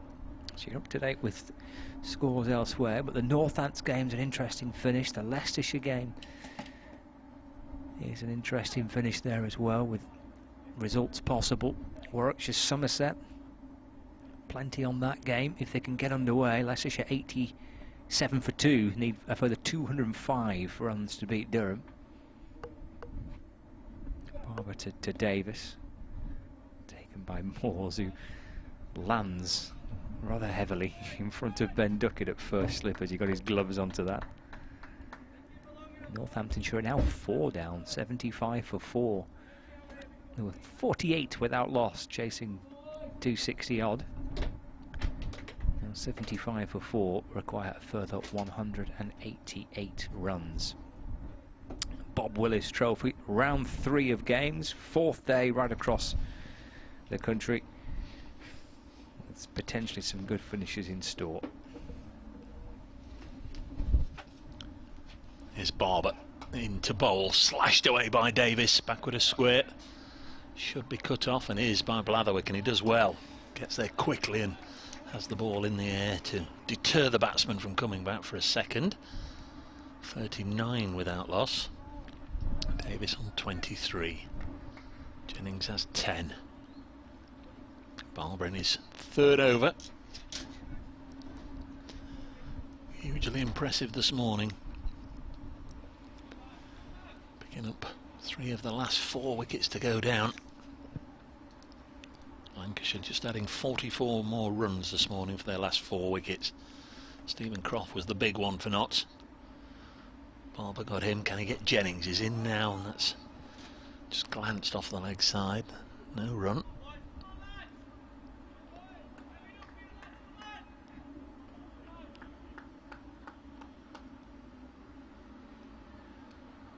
Just got the binoculars, can't see Hasib Hamid at all, so I don't know if he's out of view or maybe gone away to have the finger assessed.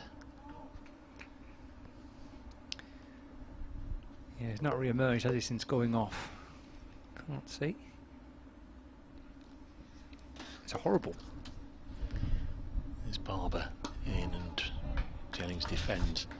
Having said that, it might well be him on the players' dressing room. Oh well, that's on the balcony. Yes, I was looking where the rest of them are above the executive suite.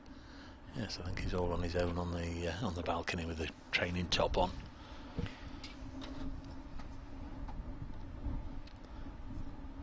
Yes, went for one that was absolutely motoring off the bat of Stephen Croft, and instinctively at sort of a deepish gully, a backward point position, he thrust his hand up and just got a piece of the finger on the ball. It still went for 4. This one's clipped away by Jennings, down to Ben Slater, who was down below us at long leg. Keeps them to 1, 40 without loss, and straight away you knew that Hamid was in trouble. He stayed down, obviously feeling the hand, and 2 or 3 of his teammates came over quickly just to see how he was, and got up, showed them, and made his way off the field, stopping to have a chat with Stephen Mullaney and show him the damage. 40 without loss. We've got a little changeover in some fielders, in that Ben Compton is going off. I think that's... Let's just have a little look. It's come... No, I think it's Buddinger coming back on. Yeah. Sub replacing the sub. Yep. Just thought for a minute it was Clark, but now we've not seen Joe Clark all day.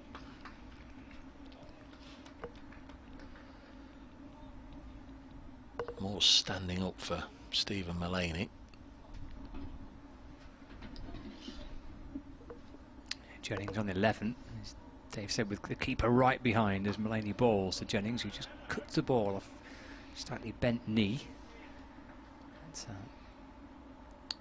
is no run. Quite a tight feel on the offside there, isn't there, with the keeper standing up, a couple of slips. There's a gully quite short. There's a short point. Extra cover mid-off. To my mind, it's a better field than we had for Peter Trigo, with one on the boundary on each side. You didn't like that. Mullaney to Jennings. That'll be 4. It's a good-looking cut shot by Keaton Jennings. Sat up neatly for him to hit it and struck it well. Yeah, somebody would say if there was a sweeper out there on the rope now, it would have only been 1. But you know, in this sort of scenario, where Lancashire are still more than 250 behind, get your men in there and try and create an error. Just try and put a little bit of pressure and see if you can pick up some wickets. I mean, people in a good catching position, imperative. Well, that's the benefit of batting on and getting to 472 and getting so far in front. You've got runs to work with. A bit of a rejig from the Nottinghamshire skipper and putting us in, what we call that, short mid-wicket catching. Is about 2 strips away from the batsman. Mulaney right arm around the wicket to Jennings, who's forward in defence, no run. Ball gathered by Ben Slater. 142 in the first innings, Ben Slater. Ben Duckett's 116. Partnership was worth 178. Yeah. The second wicket. Bedrock of the innings for Notts. Good contributions from Clark and from Mulaney as well, who's in now bowling, to Jennings, who's forward and pushing defensively into the onside, no run. That was after Notts had been put in. Yes, I was reading some quotes from Stephen last night on the report. Said he'd have done the same. He did, yeah. I wouldn't have done. I'd have battered. It was a lovely day and new strip. Jennings getting off the front foot, just angling the ball into the onside with his batter fraction in front of his pad. Picked up by Sami Patel at square leg, and there's no run. Clearly both captains, obviously Lancashire did because they won the toss and batted, but I thought it was quite intriguing when Stephen said I would have bowled first as well.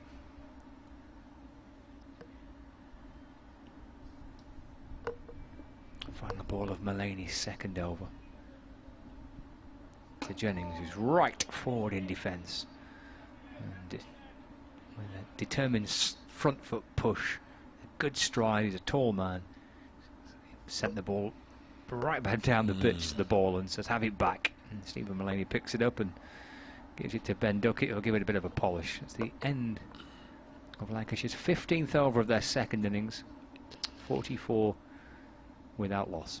This sort of scenario, whereas a fielding side, you are looking for somebody, a bowler with the X factor, and no, Notts aren't the only ones searching for that sort of person. But if you've got a, I don't know, the Overtons are very much in vogue at the moment. If you've got an Overton you can bring on just to try and get you somebody, or a Morning Morkel, or you know, or a high-class spinner, a Simon Harmer or somebody. It's worth, well, they are worth their weight in gold, aren't they? Just to get the breakthrough, get that door open, and you know, at least start to bring doubts into the batting side. Lancashire really have had none. It will have been a fairly calm changing area, I guess. In fact, they're all fairly liberally spaced out at the far end of the ground, but no real panic. In fact, that's one of the best sights of the day there, as Keaton Jennings takes his helmet off, and we can see that Marwan Fellaini type mop of hair that has appeared since the last time I saw Keaton. Derbyshire have avoided the follow-on. They have got underway, and they've got the 3 runs required to avoid the follow-on. Leicestershire still going nicely, 87 for 2. 205 more runs required from 49 overs. Not been many draws in the opening 2 rounds. Might be a few by tea time today.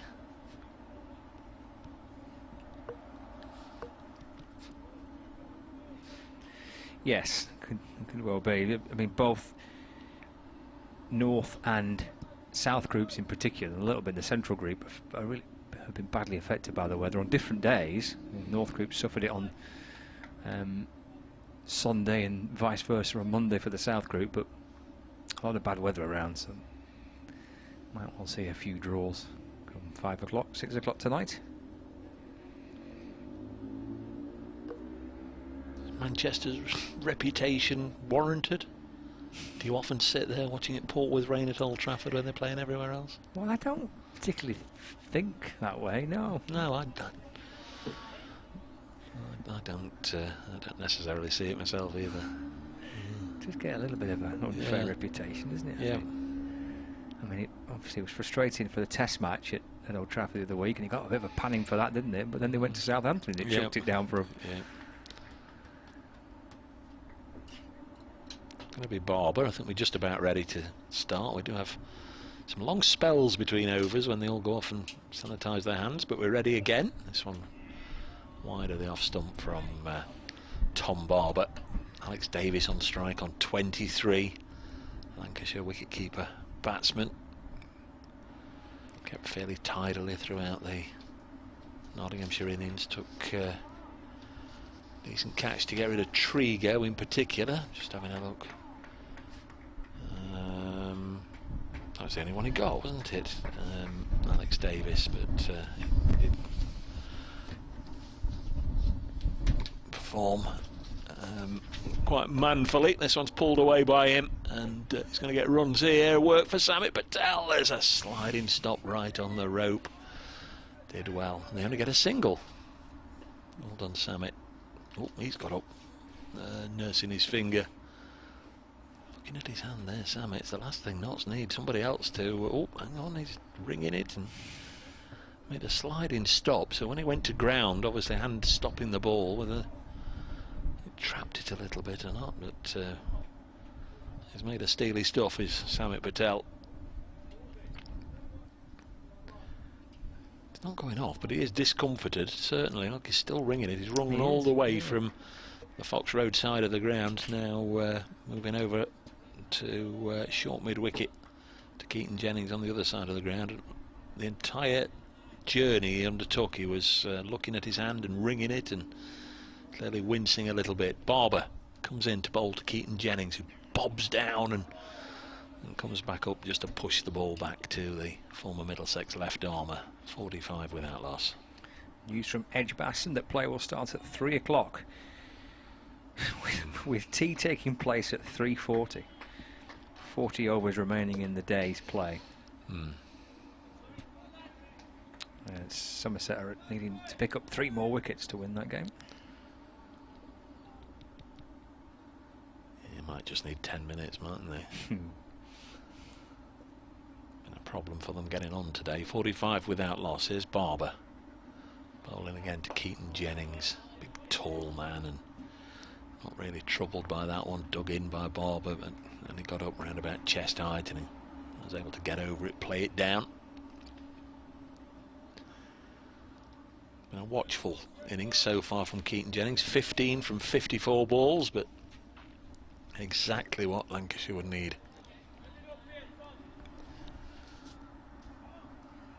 Said a moment or two ago, it's just the right sort of thing just to keep everybody nice and calm. You don't want the middle order to be exposed to the new ball. Let's run this one into the gully. Buddinger makes the stop. No, and for Keaton and for Alex as well, a chance to try and put together a good opening partnership. Only into the 3rd game of the competition, but there's of course only 5 group games in red ball cricket this year, so not a great deal of chance for you to try and get some runs. And it's in the first class game this season, but there certainly is one of them with just a chance to try and bat as long as you can today, and no real urgency in terms of having to score runs, and that's been reflected in the way that these two have started. There's Barber in again, bowling to Jennings. Struck him on the pad. I fancy it was outside the line. It was only a strangled appeal.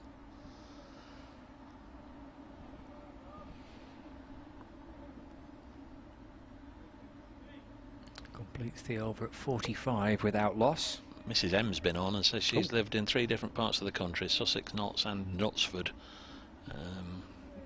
It's where the services are, isn't it? Cheshire, is it? Near Manchester. Apart from it being hotter in the south, didn't notice any difference, but one year certainly Sussex lost more games to rain than Lancashire.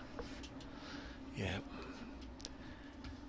with cricket grounds, if you're going to get it, you're going to get it, aren't you? That seems to be the thing. I think we're pretty fortunate here. You can sometimes see the rain coming, sweeping in from the southwest over from East Midlands Airport, and then sometimes it diverts and heads off to Dave's tomatoes in Newark and gives them a good soaking.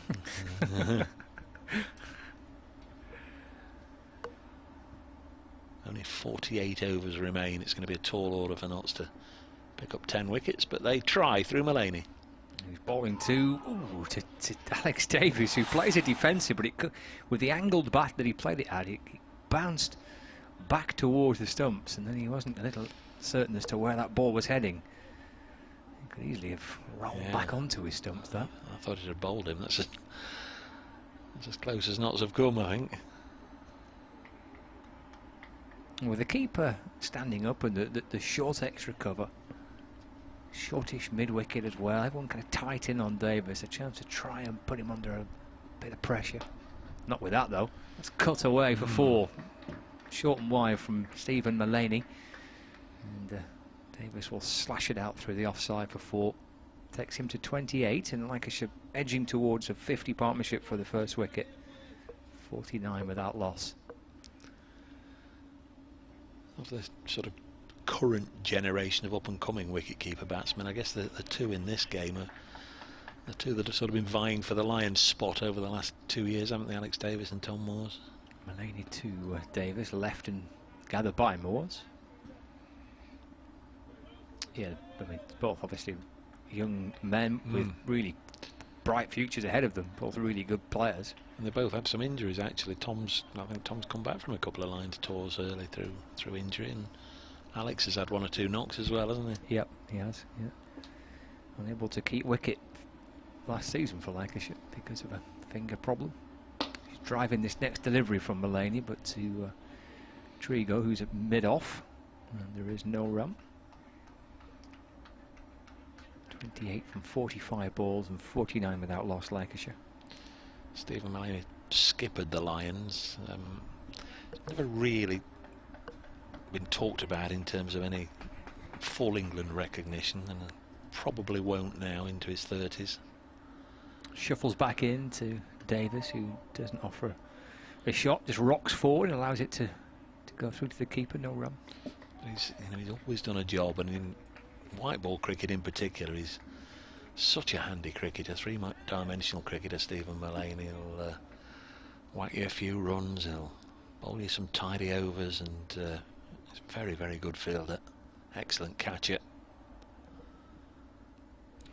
Similar in many ways to kind of like a Stephen Croft for Lancashire, isn't he? That type of 3-dimensional player, but not quite making it at international level as Davis is going back and defending into the offside, no run. I mean, it's the generation. I mean, I'll make a comparison. Ian Austin of Lancashire. I mean,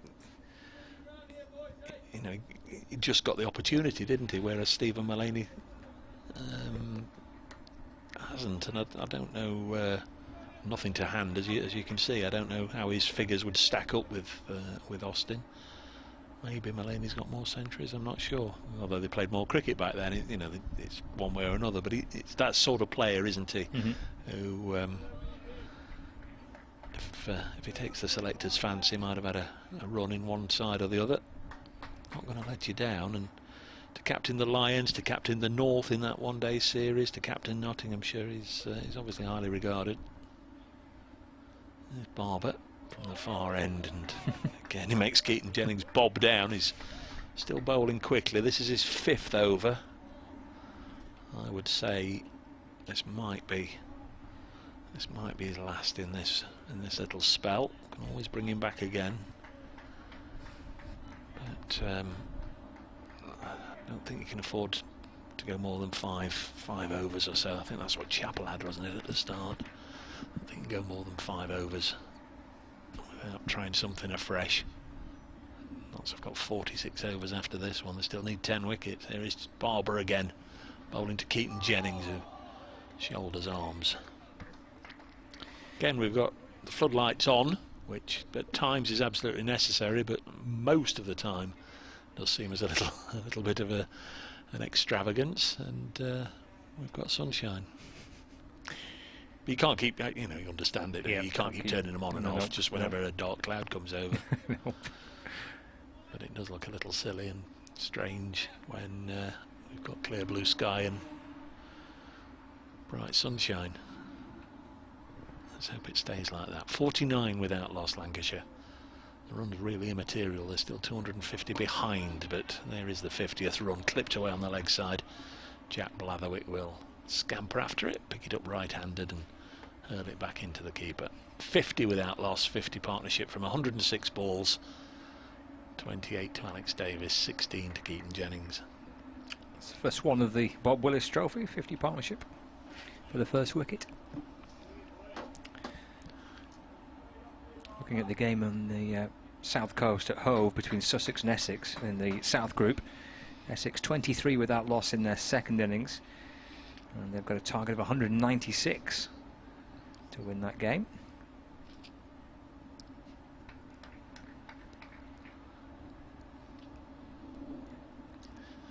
Lovely there down at Hove, but again no spectators inside the ground, which be a bit of a shame as Barber again bangs one in short, very, very short. One for the over, says umpire Paul Baldwin. Alex Davis going down to do a bit of gardening. Keaton Jennings has met him, having a chat.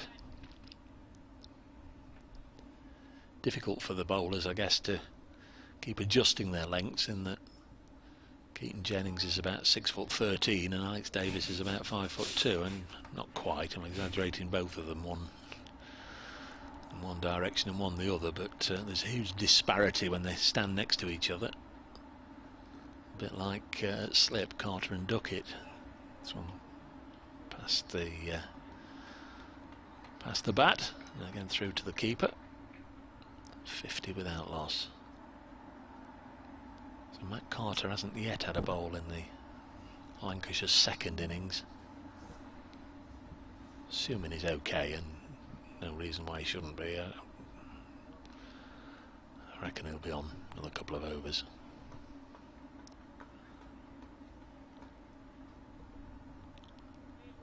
And do you know, I've just seen between the last word coming out my mouth and what I've just seen, I'll tell you in a second, as Barber comes into bowl and it goes through to the keeper. I don't know if you saw it. Ben Slater has just gestured to the Notts dugout. He's just tapped his shins as if to say, bring the pads out, and here come the pads and the helmet. And I reckon he's going to get ready in a minute for Carter. It looks as if Mulaney's going to have another one, but then I think it'll be time. But Slater's asked for the pads to be readied.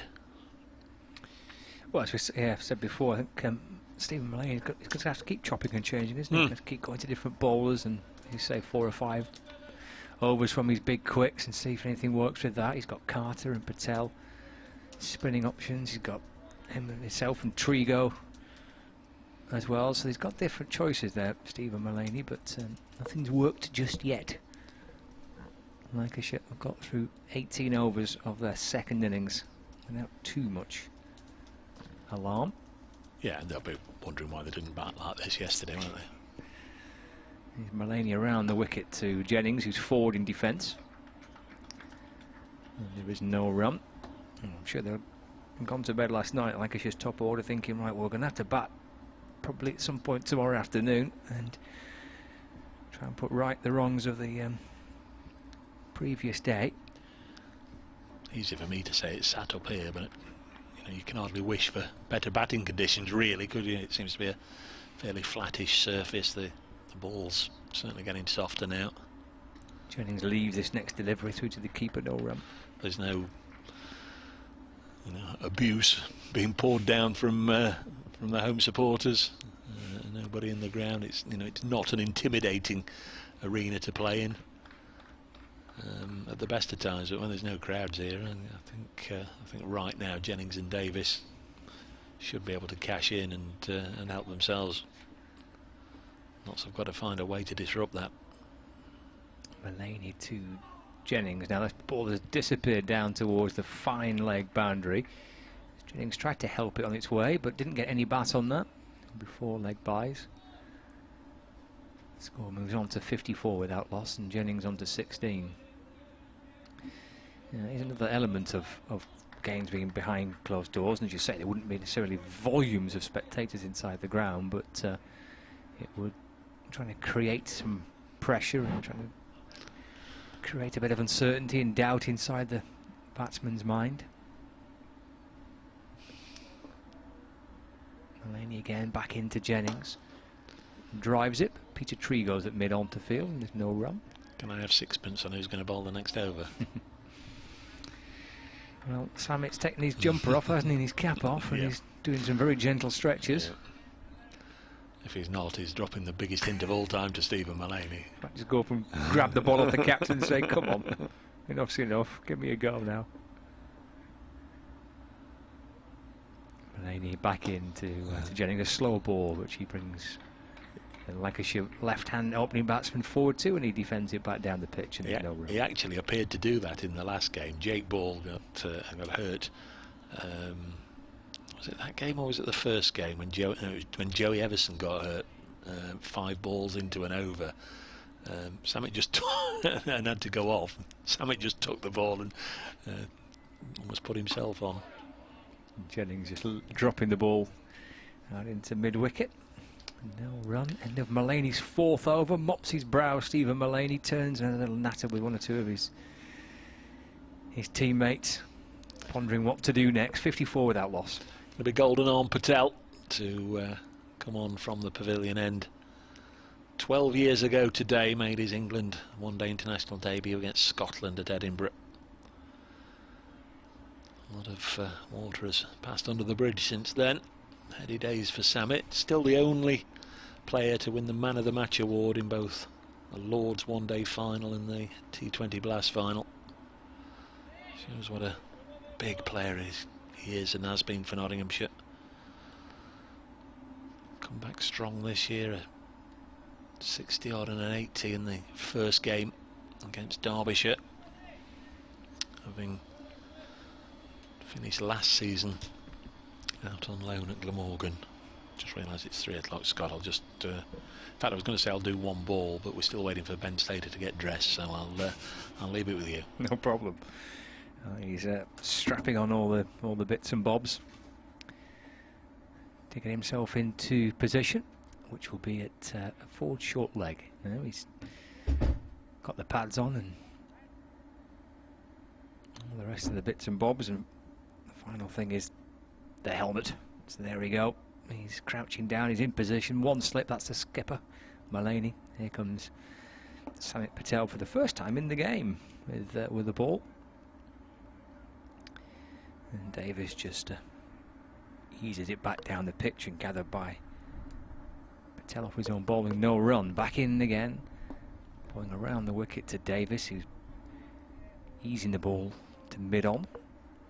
He's had a funny old game, Samit Patel. He's had to wait some time to have a ball. He was out for a first ball duck in the first innings. But it was a particularly amusing moment. Croft, sorry, as Davis pushes back to him. And there's no run.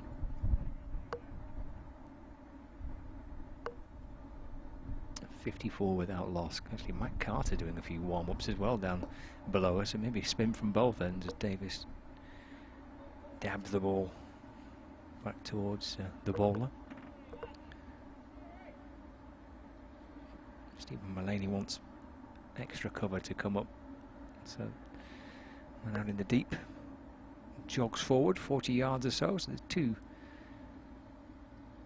fielders there on the offside at extra cover, about 10 yards apart as Davis attempts to sweep this delivery from Patel. The ball rolls back down the ground and Tom Moore's come from behind the stumps to field, hands it to Duckett.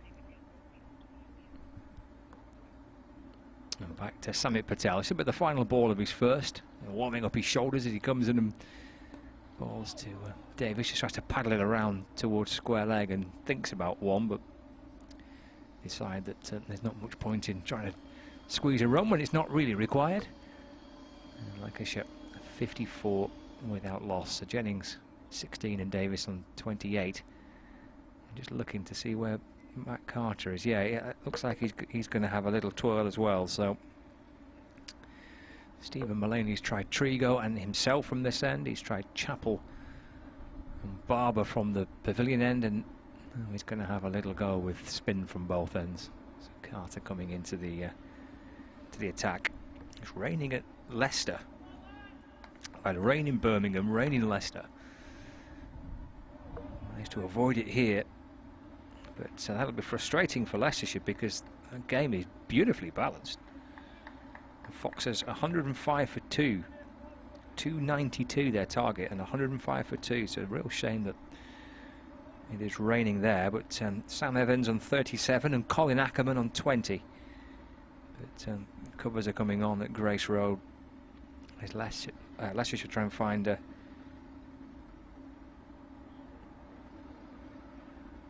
victory.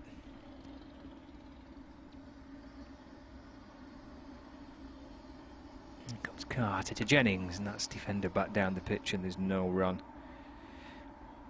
Should be starting around about now at Edgbaston, with Somerset looking for 3 Warwickshire wickets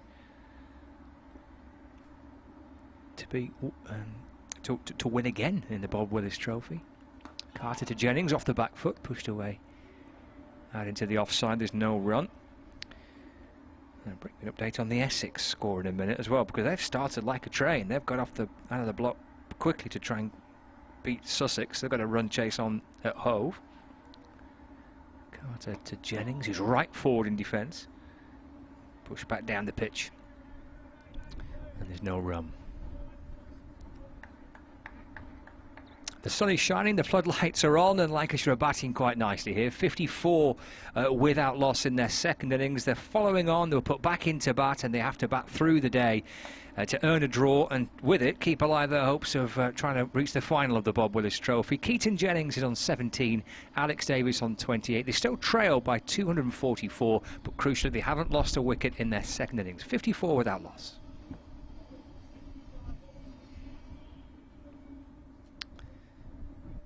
First run there off Carter's ball, and just gently eased out through the offside by Keaton Jennings. Brings Davis on strike. 2 balls left with this Carter over. Slip and a short leg. It's a deep backward square, backward point, cover, mid-off, mid-on, mid-wicket. And Davis is going back and leaving this first delivery. Get a few oohs and ahs, don't you? As soon as a batsman's going back into his crease, you start to ooh and ah, and then when he leaves it, the slips and the keeper. Oh, that was a close one. Carter to Davis. Slashed off the back foot through the offside. He'll get 4 runs for this, I think, out towards the boundary. Or will it just get scooped up? Oh, it does. Right by the rope by Barber. So in the end, what I thought was 4 was turned out to be just the additional 1 run. So Davis to 29, Lancashire 56 without loss. 21 overs gone of their second innings, 43 remaining in the days. Allocation here on the BBC Sport website and app, where there is ball-by-ball commentary of all the games across the Bob Willis Trophy, and running text commentary as well, with reports from all around the grounds. Head to the BBC Sport website and app for that. Well worth you downloading that if you can't stick with the watching the pictures on the live stream and you're out and about today. Then get it onto your mobile phone and take the commentary with you. And you can access the pictures via Lancashire Cricket's website and Nottinghamshire's official cricket website.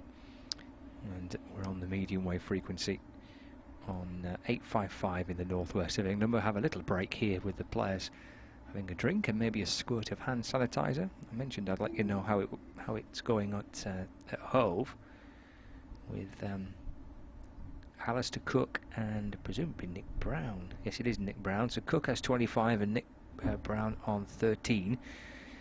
Essex off to a good start. 38 without loss. They need a further 158 runs to win. So there are games which, in fact, they've just lost their first wicket, I think.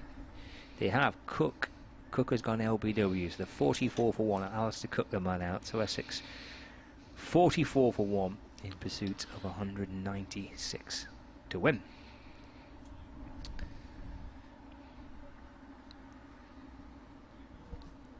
.56 without loss with 21 overs gone with the Lancashire second innings, and a steady, calm partnership for this opening wicket between Alex Davis and Keaton Jennings, and Davis back.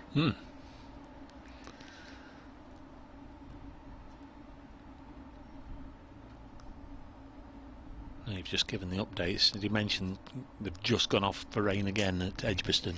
Oh, have they? Right, no, I didn't see that. 8 down. Of course, they've got a wicket then. Not just the rain had arrived at Leicester. Graham Rowley says time for Samit, cometh the hour. It is going to be Samit Patel. It's ball to Alex Davis. Everybody's had the opportunity to freshen up there a little bit. Break to sanitise the hands, but players have also had the opportunity just to towel down and take a drink. Batsmen and the fielders. 56 without loss. 43 overs remain. Should be fairly plain sailing now for Lancashire to get through to tea and beyond and agree on the handshake. This one's turned sharply. It's gone through to Tom Moores. Again, Ben Slater very excitable at short leg. Just maybe thought he heard something, but clearly not. I'm sure Samit would have been off on a victory lap, and he found the outside edge. Lost to celebrate a wicket.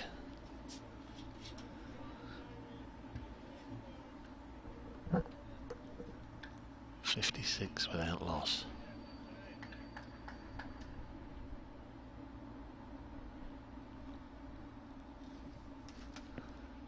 Next ball dropped on the leg side.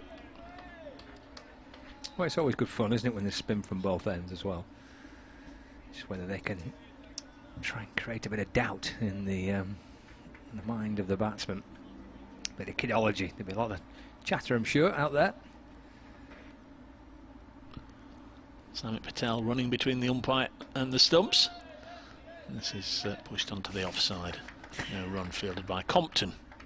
His skipper like that one. That was a very deliberate applaud by. He was applauding quite ferociously with Stephen Mullaney towards his bowler. He enjoyed that delivery from Samit Patel. This is the 22nd over. Patel bowling again into the pad. Nothing doing really. Of course, the umpires have swapped over. It's Tim Robinson at the far end. Former Notts captain, of course, England opener. Had so many great moments on this ground and throughout his career. Been right at the very top of the umpiring tree as well. Very successful international test umpire. This one's defended, well respected by all the players. Davis keeps this one out. I think there's a great deal of kidology going on here myself, Scott. Virtually every delivery the Nottinghamshire players are oohing and ahhing and making out that the batsmen are only there purely due to a great slice of fortune, when in actual fact there's no real demons. Full toss clipped away for 4, as if Alex Davis wanted to emphasise the point, draw a line underneath what I'd just been saying. It isn't really a problem here. Look, I can hit boundaries as and when and where I want, and he clipped that one away for 4. 60 without loss. Davis 33, Jennings 17. Well, it's what is required, I think, isn't it, to try and create that bit of theatre, bit of drama, bit of pressure on the batsman, because the pitch ain't doing much and the ball's not turning a great deal, and you've got to somehow try and unsettle these two. Be interesting to watch Stephen Mullaney and how he goes about using his bowlers. How long will he persist from spin from both ends? If it's not turning too much, will he try and have another burst of pace and bounce from Barber from one end and spin from the other? How will he go about marshalling it throughout the course of the afternoon as Jennings comes forward and defends his next delivery? The start of Carter's second over. Push back towards him, and there is no run. Jennings on 17 from 70 balls faced. Carter balls to him, turned down into the onside, stopped at short leg, and there's no run. I'm sure the Lancashire top order would have been looking at Tom Hartley and the way he batted today. He got 13 not out from 70 odd balls, and it was absolutely just the ticket, just what was required by Lancashire. So right, well, if the young man can do it, we can do it as well. And Jennings forward and turning the ball across his pads to backward square leg, and there is no run. 60 for no wicket. 2 slips, short leg. There's Carter standing just to the right-hand side, and just a fraction behind umpire Baldwin, and now slowly drifts in. Forward goes Jennings in defence, and there's no run.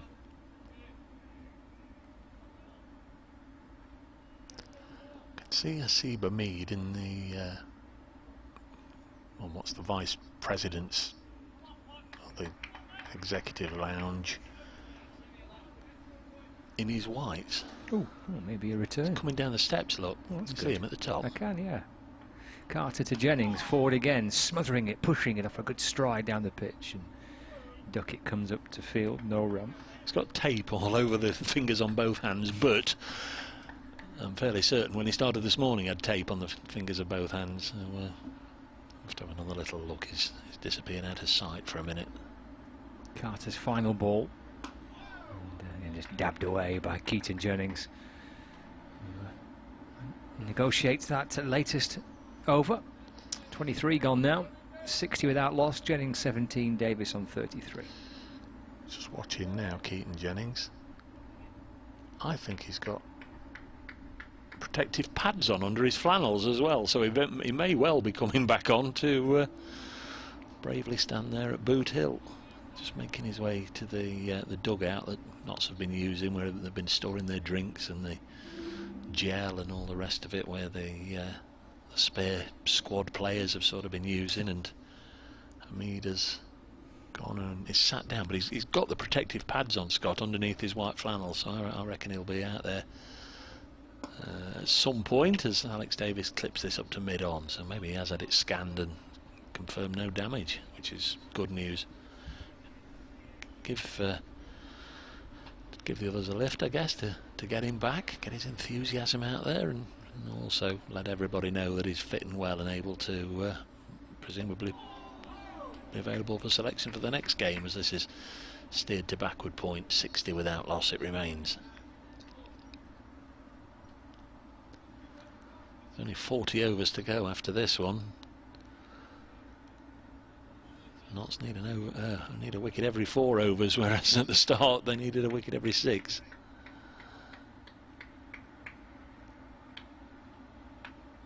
They need something pretty incredible now just to give them a little bit of belief that they can still do it. It's defended on the offside.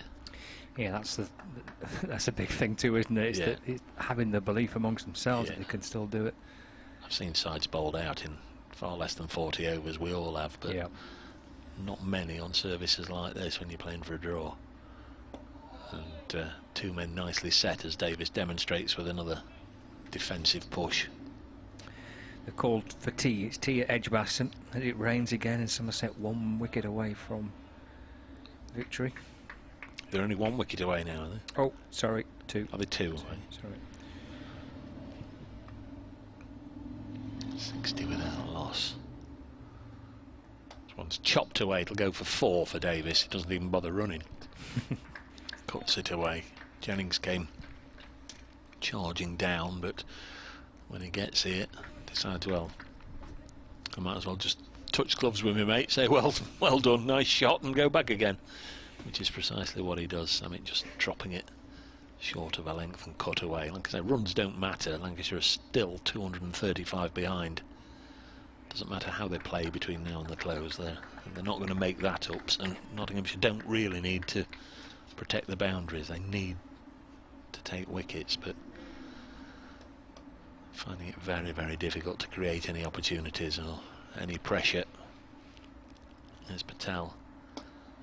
It's defended, and that's no criticism of them. It's a wicket that's flattened out, and it's a side that that does have very decent players at the top of the order, and they've negotiated the new ball well, and are now just looking to be very watchful against the spinners and not make a mistake.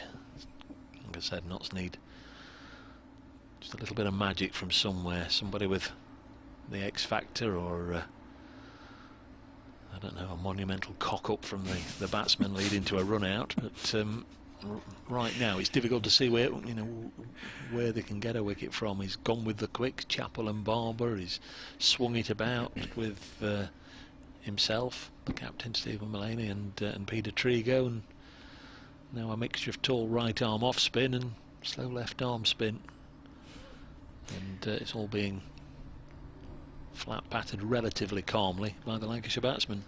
No signs of any monumental cock-ups just yet. As Worcestershire now 4 wickets away from victory as Carter bowls to Jennings, who gets a run, steered this ball down into the offside for a single. Started well for Northants. They were 48 without loss after 12, and they're now 94 for 6.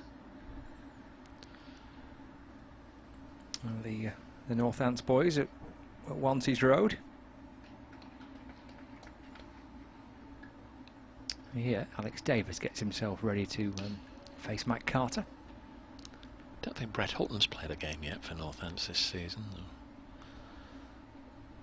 Certainly not come to my attention.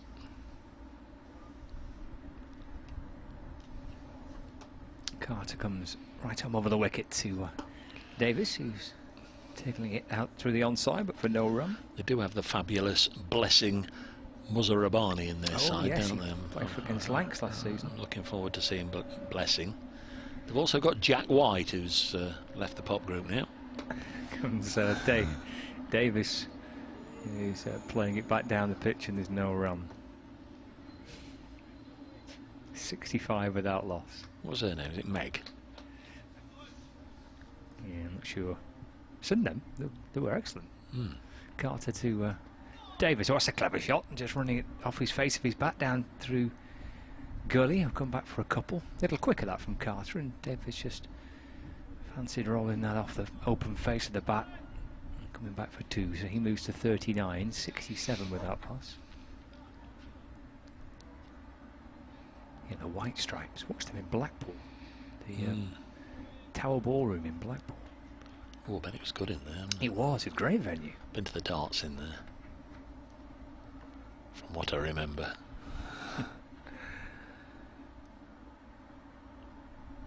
Carter to Davis. Defends it with a straight bat, and the ball bounces a couple of yards into the offside, picked up by that Duckett. It's Duckett. He couldn't be any closer, could he, No. really? He's in on the offside, and Slater in on the leg side. They really are trying to crowd out Alex Davis here. Yeah, right underneath the nostrils of Alex Davis, who's going back and guiding the ball out through the onside, where Compton, the substitute fielder, fields, and there's no run. That's the end of the 25th over. 67 without loss. Jennings has 18. Davis has 39.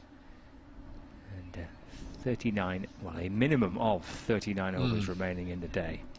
Yeah, just ticking them off now. We've got 20 minutes to go to lunch. No, we haven't. We've got 20 minutes to go till tea. That will be taken at 20 to 4. Guessing they'll play till 5 o'clock. Unless the wickets do start to tumble quite dramatically. Sami Patel and Stephen Mullaney just now on about plan F or plan G in the ways to win a cricket match manual. Having another chat here about what they're going to do. Again, the short leg and the silly point in. This time crowding Keaton Jennings.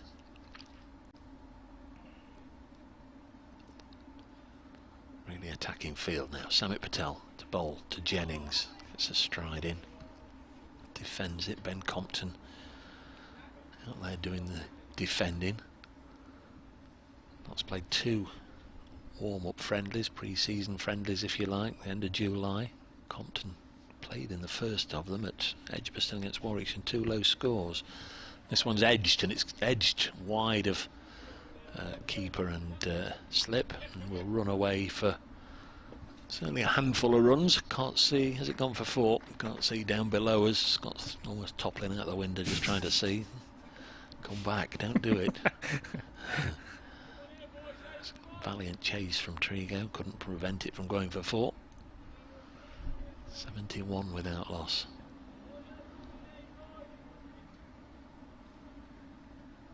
Still encouragement booms out across Trent Bridge from 1 or 2 of the fielders. off for rain, the Northants-Worcester game.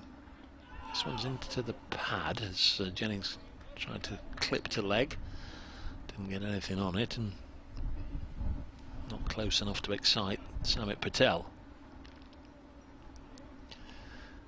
who had some big bash action during the winter for the first time in his career. Became a Melbourne renegade. Oh, he will have played with 71 without loss. Next ball is reverse swept for 4 by Keaton Jennings. 75 without loss. Jennings on 26. Richard Gleeson, I think. Did he become a renegade? Or was it Liam Livingston? One of them was a renegade.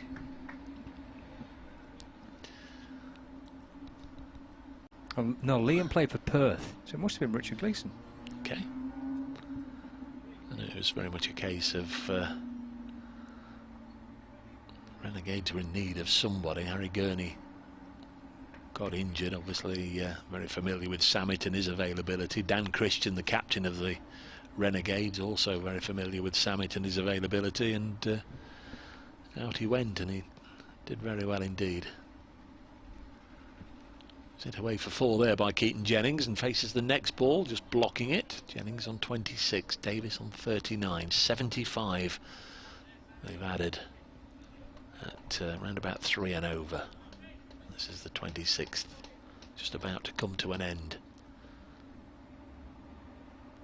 Samit Patel in again, bowls again. Keaton Jennings blocks. Samit 4 overs, none for 16. Matt Carter 3 overs, none for 5. Alex Davis just calling for, is that a spare pair of gloves being brought out? And it is indeed, and a drink for him. Quarter of an hour or so to go until lunch. Keep saying it, until tea. Hamid still sat there on the boundary edge. Again, looks to have got the pads on. He's in his whites, but probably no need to send him out, really. Yeah, Richard Gleeson did play for the Melbourne Renegades during the course of the Big Bash over the winter. Finished with 7 wickets across their campaign. Great, isn't it, how many players now, domestic players here, get the chance to go out and experience the Big Bash, the IPL. There's the well, right now the CPL. As I say, the Caribbean Premier League starts today. Alex Hales and Harry Gurney would both have been playing for the defending champions Barbados Tridents. They played in the winning final last year, but with the Big Bash starting in less than a fortnight. Carter to Davis, who's defending, no run. I don't mean the Big Bash, I mean the Blast. Oh, sorry, the Blast, yeah. In around about a fortnight. They've not been able to be reunited with their Trident's teammates. Carter to Davis. Offers the pad and kicks that one away. Must be a great experience, but to be in a capacity crowd in the Caribbean watching one of those games. Same with the IPL as well. It's on the bucket list, 1 year maybe. I think that's going ahead in the UAE, isn't it? The IPL. Carter to Davis, who's back and turns it into the onside. No run. I think you're right. Yep, I think it is. That's not too far away, is it, either, from starting? No. Davis on 39, 75 without loss. Carter on the Radcliffe Road end, balls to Davis. He's come back. It's a little edgy, but I think he's perhaps steered the ball down into the ground. But well, to the right of Mullaney, who was at first slip, and he gets a single for it. Moves to 40, 76 without loss. Don't quite know how you describe that delivery, but it almost went the other way.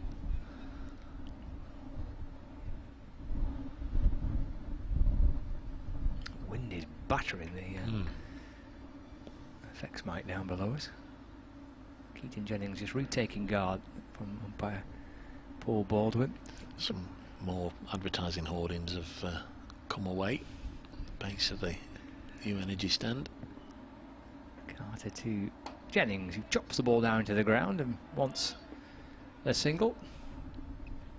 And the ball disappears down towards wide third man and just get the one. Moves to 27, 77 without loss.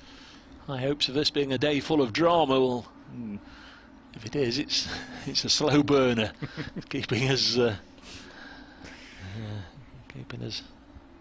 on our toes for first sight of any meaningful drama in this Lancashire second innings.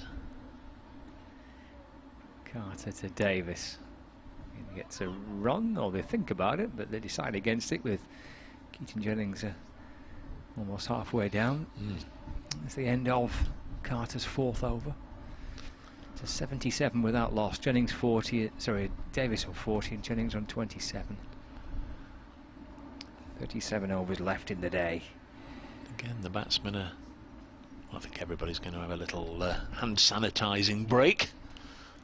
Batsman heading off towards the pavilion to be greeted by the Lancashire 12th man with some bottles of hand sanitizer. Not's having a drink as well. Nothing for the poor old umpires who stand there bemoaning the lot, saying, well, 12 minutes, we can have a nice cup of tea and a slice of cake. 77 without loss. 4 wickets went down this morning. If you're just joining us, Stephen Croft was the first, got to his 50 from 103 balls on 59. He had his feathers ruffled by a short one from Tom Barber. Sort of got up round about throat height and he fended it off, and Liam Patterson-White was on as a sub-fielder. He had to throw himself forward in the gully to take the catch.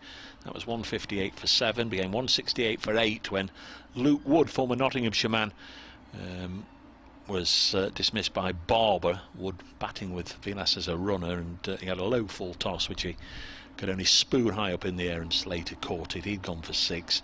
Bailey was out, caught by Duckett at slip off Barber for 4, 172 for 9, and last out Liam Hurt, caught behind by Tom Moores off Trigo for 1, 173 all out. Which brings us to that Lancashire second innings, and so far 77 without any dramas, with Jennings on 27 and Davis beaten on 40. A little break has taken place, a little refreshment as well.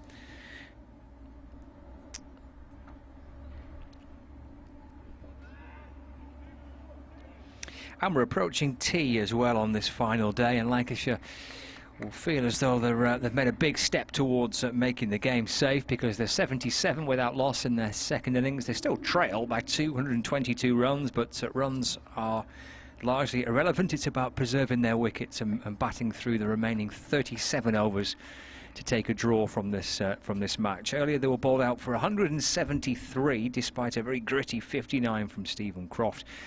But to the top order, and the opening batsmen in particular, have laid down a good foundation here for Lancashire. Keaton Jennings on 27, Alex Davis on 40, 10 minutes to go until tea on the final day, and Lancashire are 77 without loss. As Samit Patel starts his latest over, number 5, from the pavilion end. And Keaton Jennings on 27 waits for him, and Jennings gets half forward and just pushes the ball back towards Patel, who jogs a few paces to his right to pick it up off his own bowling. And will slowly wander back to his mark. Malanian Duckett. I think it's Slater under the helmet at short leg, all crouching down as Jennings defends. A tall man, Keaton Jennings, gets right up onto his toes there, just drops the ball into the offside. Tom Moores comes from behind the stumps to field. Gives it to Barber. Barber back to Patel. He's twirling in, bowling over the wicket. Jennings kicking the ball away.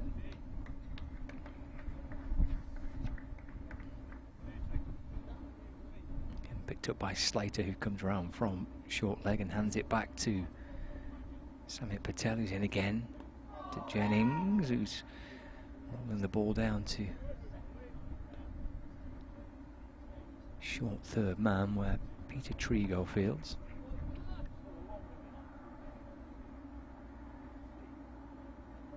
A little wander down the pitch too, just Keaton Jennings. He scrapes his bat along the surface and Settles back into his crease, gets forward again. Helps it out into the onside. Another over chalked off. 77 without loss, so a maiden for Samit Patel. With Lancashire 77 runs on the board. 36, a minimum of 36 overs remaining in the day's play. They're back on at Grace Road.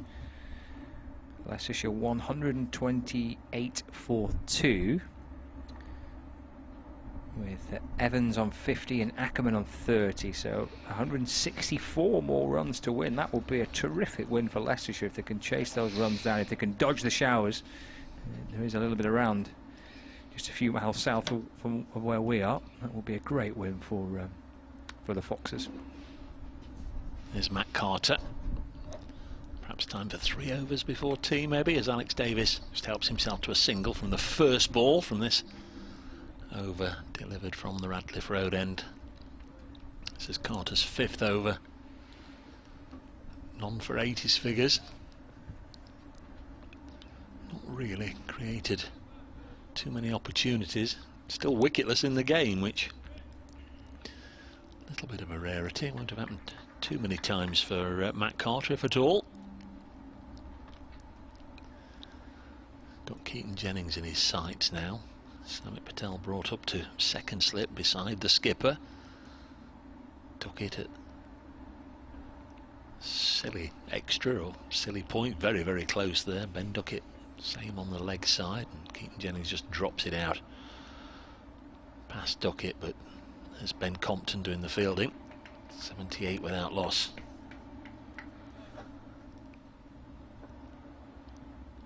Let's go to Leicester for the next game starting Saturday. As Carter bowls and Jennings nudges it back to him. Lancashire away again. They're at Headingley to face Yorkshire. 78 without loss. Matt Carter bowls wide of the off stump. That's his quicker one. Pushed it through. Tom Moore's had to be very alert and made a very decent take outside the off stick. It did. It was a good take, wasn't it? Just whizzed in a little bit quicker by Carter.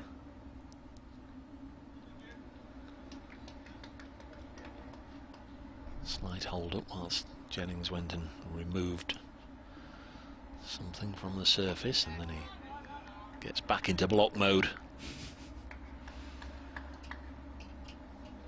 Bonus points certainly went the way of Nottinghamshire. 8 to the home side, just 1 to Lancashire.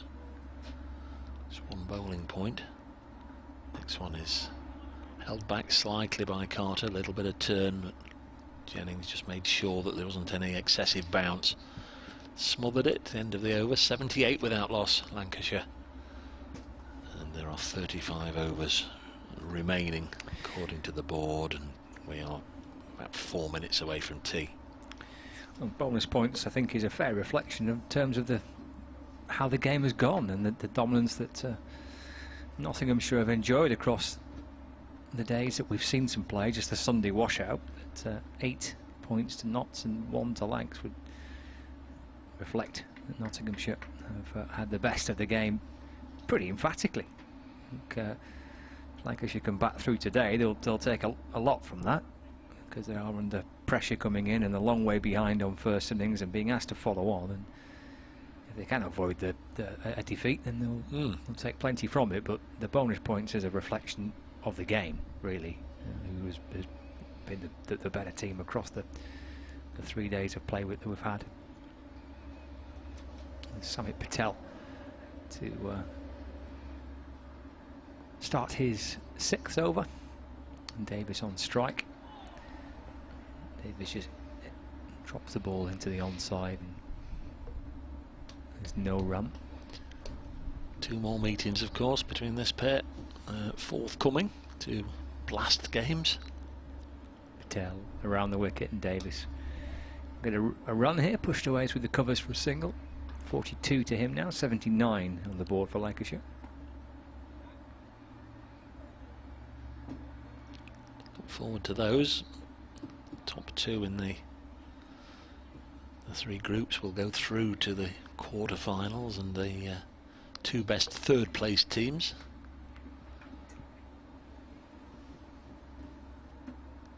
Guessing white ball cricket, maybe Lancashire and Notts will be up amongst the favourites to do well in the North Group. So there'll be key matches, one here and one at a venue to be decided. Might be Old Trafford, might be Liverpool.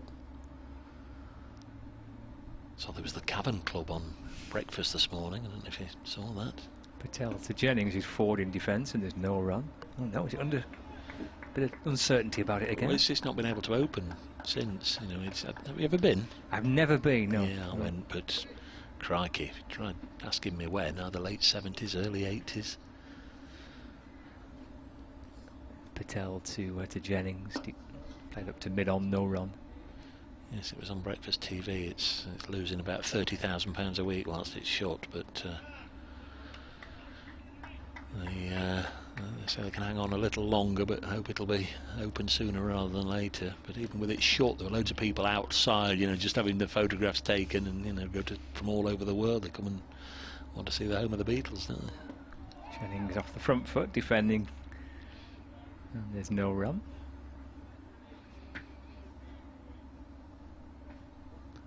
We don't often see Nottinghamshire and Lancashire, or Notts Outlaws in the T20, play each other twice. No, that's right. It's an unusual one to have a home and away fixture. Jennings going back and dabbing it into the offside. No run. That's the end of the over. Is the time I suspect there will be for another one from Carter. 79 without loss. Jennings has 27 and Davis on 42.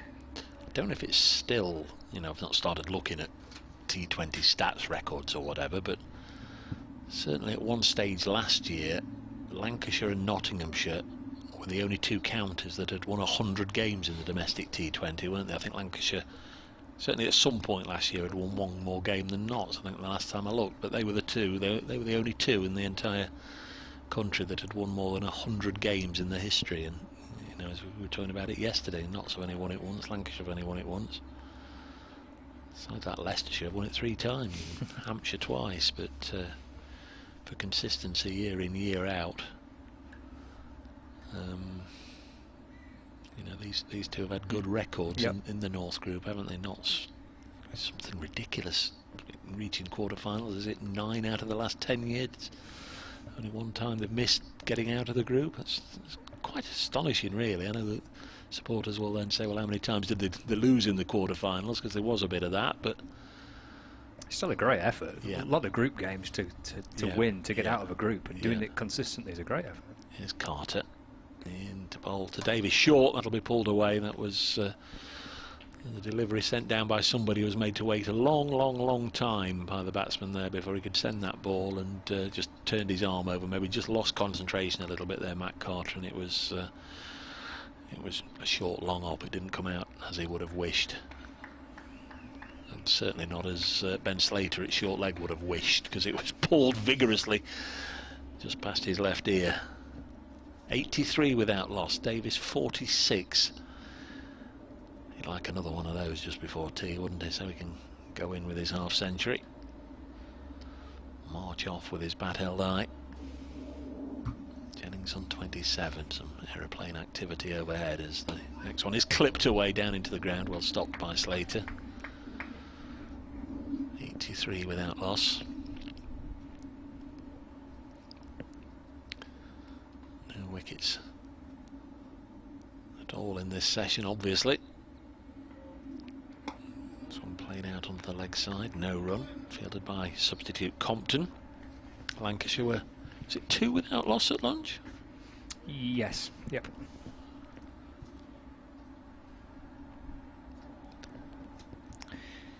There you go, T20 wins for you, Dave. Lancashire 112, Notts 110, Warwickshire 105. Oh, right. It might be 2 years since I've looked. I don't know, but yeah, so they're up there. Oh, there was some toing and froing there between Jennings and Davis. It was a safe run in the end, but they did have to have a bit of a shall we, shan't we, to you, to me interlude before they went for the run. It's extraordinary, though, isn't it, that Lancashire 112 wins, not 110 wins, but yet just very few times lifting the trophy between the two counties. Well, there's plenty that still haven't won it. Aye, true. 84 without loss. There's Carter in again. This one's cut away. That'll be more runs. Keaton Jennings getting it away. Might just be dragged back. It is indeed. Nice work out there. The two subs, Blatherwick and Compton, linking up, and there's a couple of runs. I guess there'll be some people, I guess, from outside the North Group area saying, well, what do you expect? Every year Lancashire and Nottinghamshire play 2 games against Leicestershire and Derbyshire, who I guess would be down the bottom of the number of wins. So I suppose there'll be a little bit of that, won't there? 86 without loss. Chopped out onto the offside, and there's no run. Guessing they'd be down the bottom somewhere there, maybe Glamorgan or 1 or 2 others, but we'll leave that for another day, because it's tea here at Trent Bridge as Jennings just plays out the final ball. 86 without loss. There's only one way this match is going to end, Scott Reed. It looks that way. Well battered, Alex Davis and Keaton Jennings to get through that afternoon session, and indeed that little session prior to lunch, which they managed to survive. But Lancashire under pressure coming in, batting second time round, being asked to follow on. And Jennings and Davis have got Lancashire to tea on the 4th and final day, still with all 10 wickets intact. There is a minimum, in theory, of 33 overs left of the day's play, but we might not see those 33 overs bowled. But well battered Keaton Jennings on 29, Alex Davis on 47. We'll take a break for tea with Lancashire at 86 without loss.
Lancashire,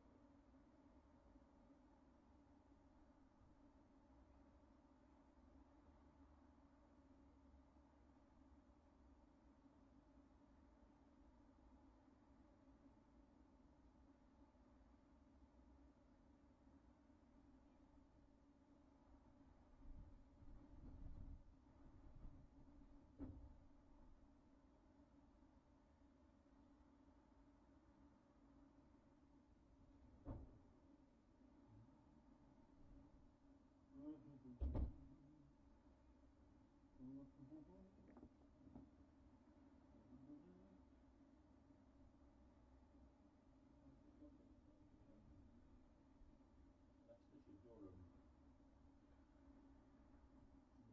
scorecard, and it's left out, I think. Firstly, Durham skipping out his men evidently, and that's the keeper, so that's a good way of stepping up again if it's a former player. And the other thing, he's a fine player. I mean, he's got no game for that. It's in the first game where he got 5 penalty runs through it. Oh yeah, he Was it that Slater? No, he threw it at Daniel Lamb. Right, it was a number 20 something. All we can see on the replay was 20 something. He was talking about John Airy. Daniel Lamb, yeah. I said at the time, I thought it was a bit really hard. But I think the replay makes it look quite. Yeah, it does. But I thought it was a bit hard. He didn't really fully leave his grips. He did, come to go forward. And how many times you see the ball pick up and draw? You see it all the time, don't you? I wasn't there, but I thought it didn't look like he left his crease, and it looked like he threw it at him. At the time, I thought it was a bit harsh to the 5-run penalty. But yeah, it was all very exciting. What was going on?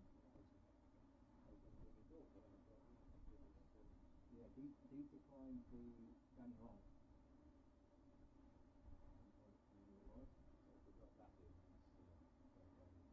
Yeah.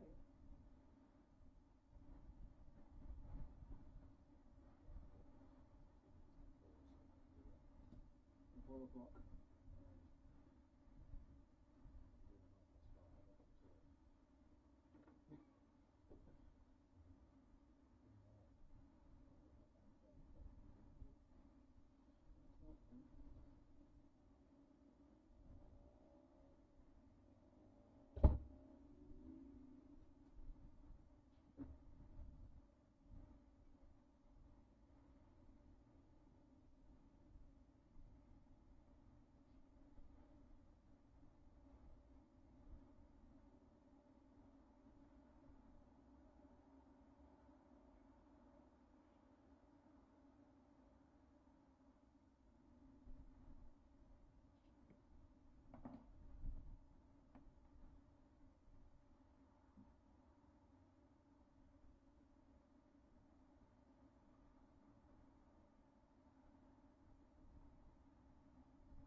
Which is somewhat of something of a fucker. The one thing I would say is they can bump elbows at 5 o'clock. Yeah. So I would think I'm going to be going within an hour from that. Although I've got to do quotes as well. So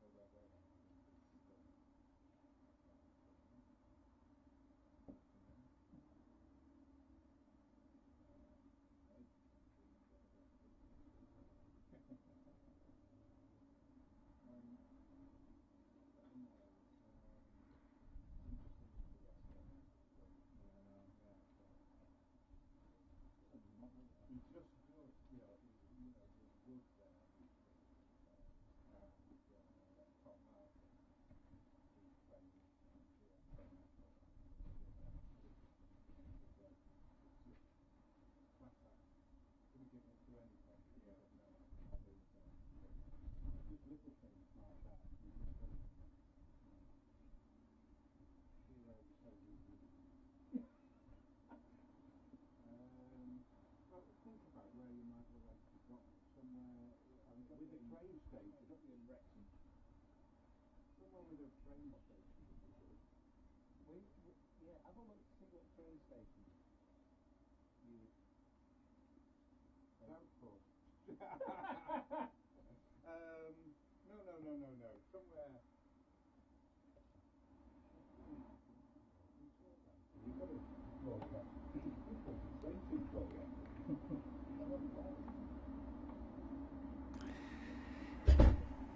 Welcome back, folks. Welcome back to the final session of the game with Lancashire 86 without loss in their second innings.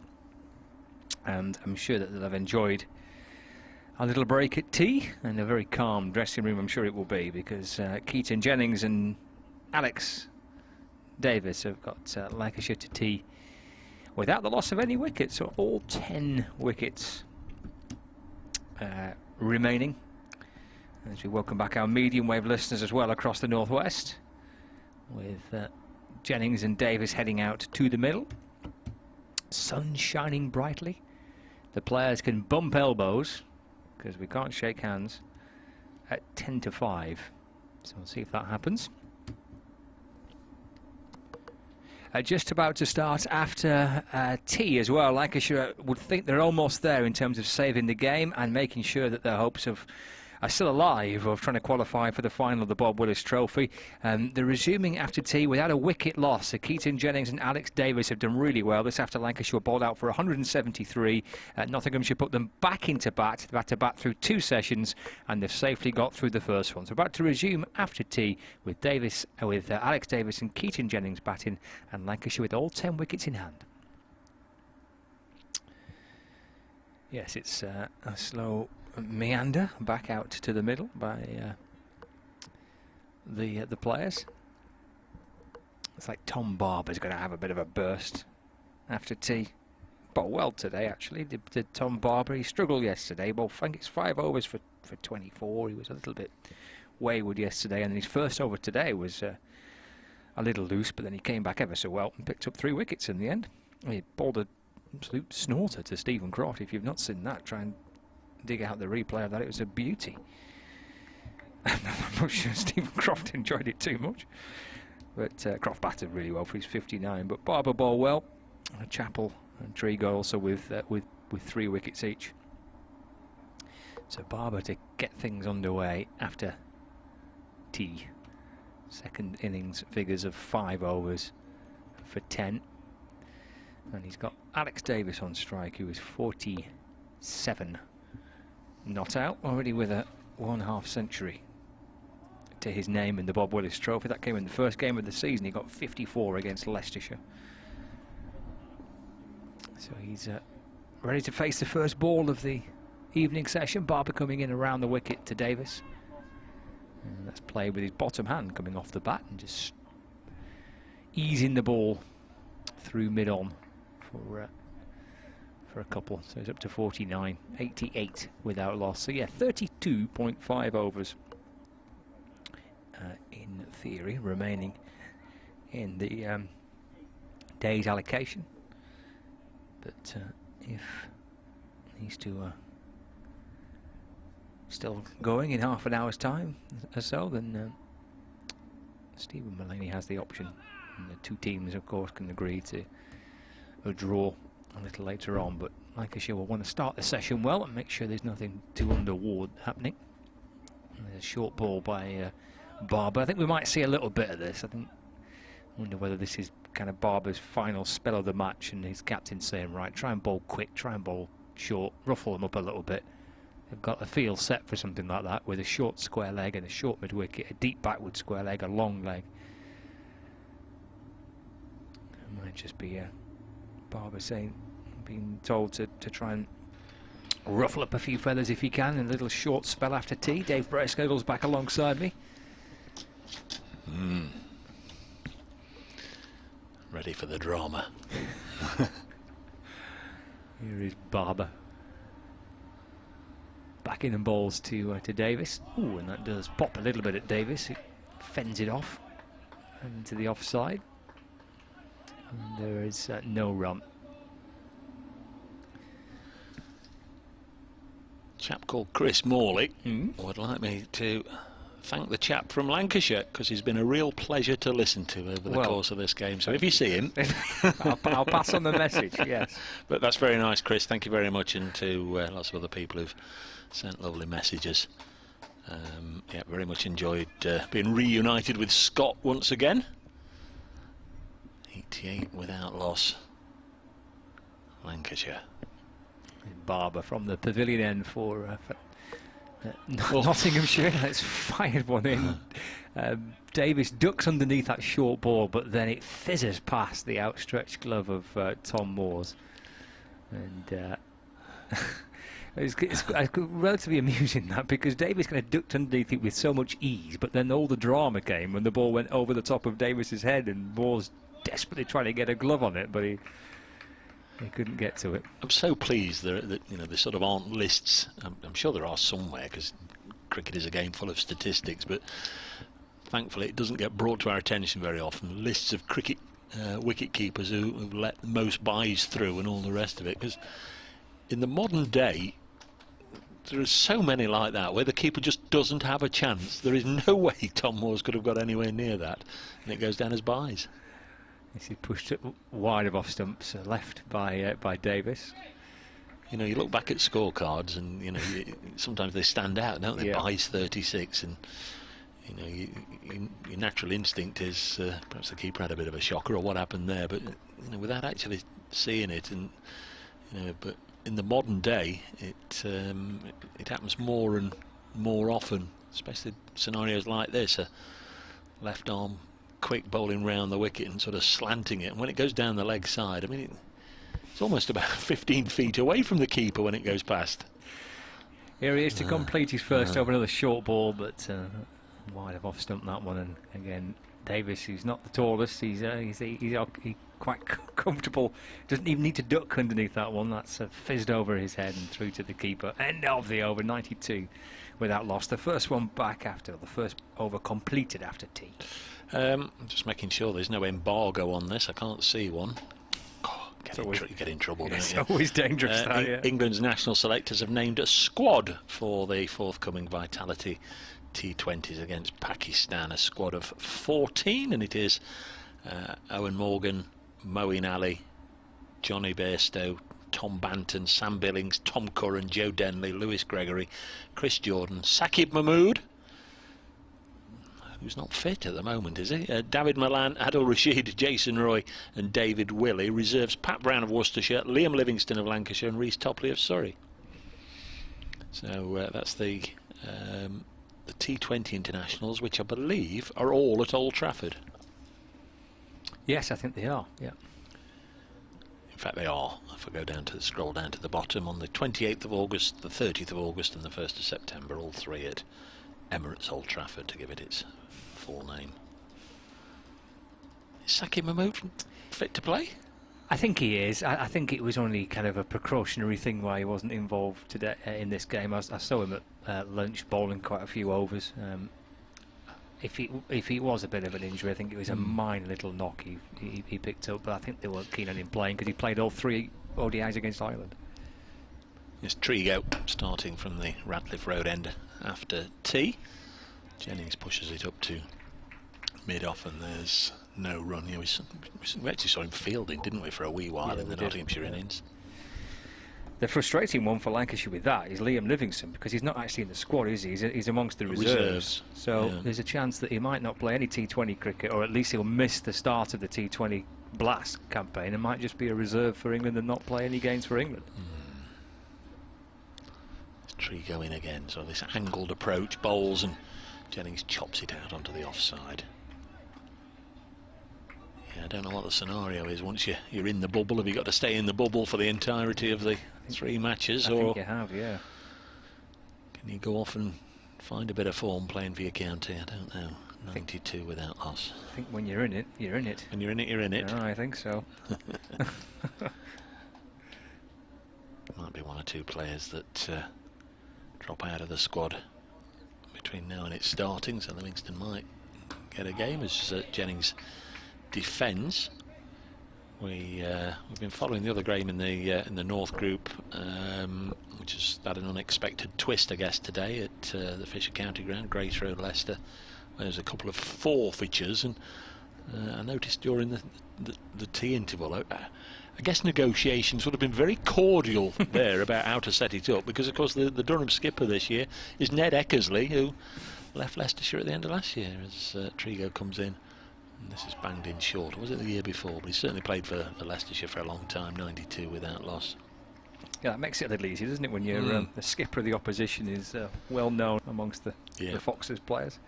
Looking at that Leicestershire team, a name there, Dieter Klein, was it in the game against Lancashire where he was awarded some penalty runs? Yes, he was, yeah. Well, crikey, yeah, that got very complicated. Did he throw the ball at Slater or something, was it? Here comes Trigo to bowl to Keaton Jennings, who runs this away for 4. Down to third man. Of course it wouldn't be throwing it at Slater because they'd have been on the same side. Jennings gets 4 there, 96 without loss. It'd be one of the Lancashire boys, was it? It was Danny Lamb, yeah. So Lamb was batting and Dieter Klein bowled, and it was played back to the bowler by the batsman, and he picked it up, and as you see it plenty of times, don't you? The bowler pick up and throw at the stumps, and he did that, but the added complication to it was that Daniel Lamb had not really moved a great deal, and I think the umpire Nick Cook didn't like the look of it, and yeah, the penalty points were awarded. 96 without loss. Peter Trigo into Keaton Jennings, who drives crisply but straight to Zach Chappell at mid-off. No addition to the total. Jennings remains on 33. Davis, who will now face the bowling, because that was the end of that over. He's on 49 not out. Splendid effort from both of these 2 Lancashire openers, and Alex Davis, I'm sure, will be eager for the opportunity to get a single and get a half-century on the board. So yeah, it got slightly fraught. It was a little over the top, but the 2 umpires discussed it for a long time. Obviously the Leicestershire captain was out there, Colin Ackerman, the batsman involved and the bowler. It went on for some time.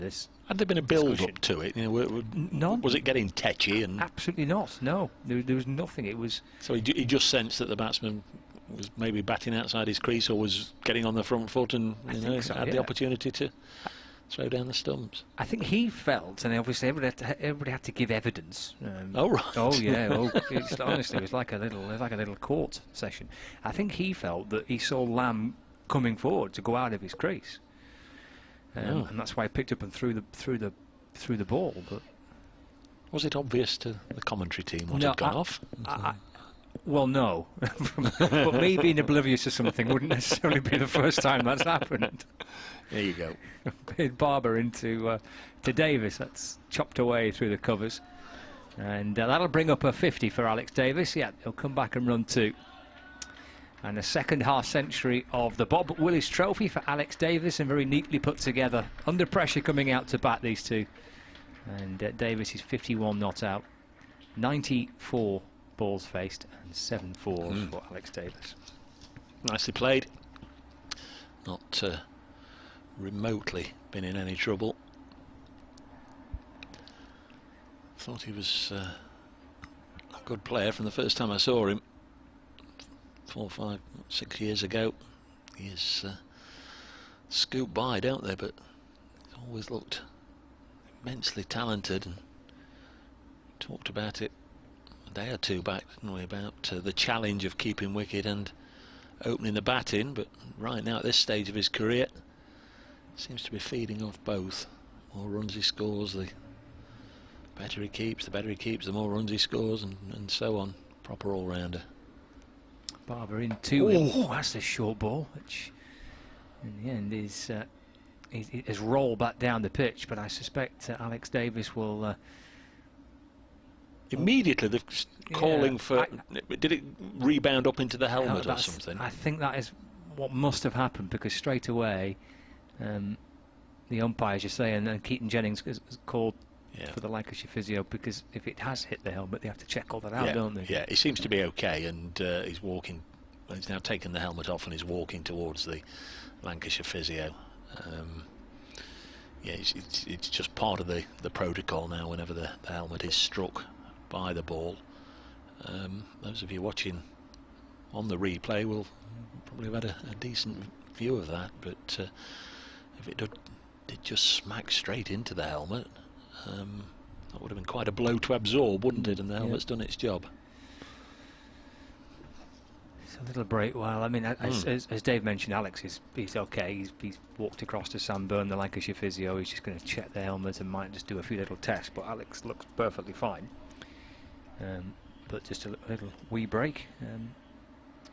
So yeah, just to finish that Dieter Klein incident. Yeah, so after a lengthy conversation, the decision was made to award those penalty points, and we realised obviously when this was what was happening when the umpires were all together, that the problem was the throw back by Klein, which struck Danny Lamb, and then we could hear the radio report back to the scorers in the box next door, and we heard the penalty point word being mentioned, and yeah. Well, Chris Rimmer's been in touch with regards to most byes in first class cricket. The most byes in first class cricket was for F.T. Wellman for Middlesex against Gloucestershire in 1888. 49 byes out of the 55 extras. Oh, it was seaming around all over the place that day. Actually, if it's a Middlesex keeper, we don't mind mentioning it, do we? The most extras in a first-class match was 98. Essex against Northants in 1999. I think the Notts record is 78. Crikey, 17 byes, 17 leg byes, 17 wides, 16 the most no balls. The most byes is what, 49? The most byes is 49 out of 55 extras. I reckon I've played in plenty of club games where the keepers let more than that through. Back in 1888. Thank you, Chris. Mr. Wellman, was it? Yes, Mr. Wellman. Yeah, didn't feel very well after that. F.T. Wellman. But again, we're sort of just, mocking the fella. It could well have been unusual circumstances. We don't know. Sam Byrne, the Lancashire medical chief, is on his way back towards the dressing room. But in this day and age, you do see so many that go down to the boundary behind the keeper that are signalled as 4 byes, when in truth they should probably be 5 wides. They've got no chance of getting anywhere near them. And I know it's, you know, how close to the batsman was it when it went past. You know, the ball can deviate a long way, but it is harsh on some of these keepers. Short leg in play, so Davis has got a new helmet, and this was swatted away through square leg. He's gone for 4 runs. Picked up pretty quickly that by Alex Davis. Again, another ball that Barber attempts to bang in, you know, rock back and pull the ball through the onside for 4. And that's a century partnership as well for Keaton Jennings and for Alex Davis. 102 off 202 balls, a contribution of 33 for Keaton Jennings. 55 for Alex Davis. They're doing well to hang on here, aren't they, Lancashire? Yeah, he's looked comfortable, hasn't it, today for Lancashire? It has. Probably been thinking last night, crikey, we got ourselves into a right old mess in our first innings. And then when they had to bat for that little period before lunch, crikey, we don't want to lose a wicket now. Barber to Davis, another short ball, but it just ducks underneath it. Gathered by Tom Moores. Nottinghamshire positives, certainly Ben Slater coming back and getting runs. Ben Duckett getting good runs. Nice 50 from Joe Clark, half century from the skipper. And Zach Chappell continuing his fine work from last week, and certainly it's the best that we've seen from Tom Barber. I know he's only had the one previous game, but he's looked pretty rapid and certainly impressed today. Those 3 wickets this morning. Back in again, Barber. Little follow this time to Davis, pushing the ball through mid-off this time, which is vacant. And Mullaney has some ground to make up coming from cover to get to the ball, and Davis has run 3. So he's 58 not out, and Lancashire now 105 without loss. And 1 ball left of this over, which will be the 34th of the Lancashire second innings. Keaton Jennings on strike. Yes, Hamid is back up at the top seating in the pavilion area, watching on. Did wonder if he was going to come back and do a bit of sub-fielding this afternoon when he reappeared in whites. Fingers taped up, but they've not needed him. They've had 3 or 4 sub-fielders on throughout the day, rotating. 1 or 2 have been out there for quite long spells. Ben Compton, Jack Blatherwick, Liam Patterson-White and Sol Buddinger all been involved. Patterson-White with a catch to get rid of Croft. Guess all 4 will be hoping for a little bit of action in 1 or both of the remaining games in the group. Barber comes left arm around the wicket, and the shortish ball to Keaton Jennings, it kind of just thuds into him, and he rings his hand, his right hand, as that hit the glove and deflects in to the onside. The end of the over, 105 without loss. Jennings on 33, Davis on 58. Malcolm says it seems strange seeing a game at Trent Bridge with all the advertising boards referring to Manchester. Yeah. Obviously this should have been a Lancashire home game, and they have bought all the advertising boards. Nice to sort of get a feeling of the excellent pictures that are being produced, that the viewers can even pick out the advertising hoardings. What another delay here. What's this for? Keaton Jennings having a bit of treatment. I think when he'd been hit on the glove in that last delivery, wants Sam Byrne to come out and have a look at it. I guess they can officially call this off when 15 overs remain, because that would be the start of the final hour, wouldn't it? So we've still got 15 overs more cricket, and had Notts gone with Carter and Patel after tea, then those 15 overs would have evaporated in an instant. But we've had some Tom Barber and Peter Trigo is going to bowl the next over, I'm sure, when everybody's ready.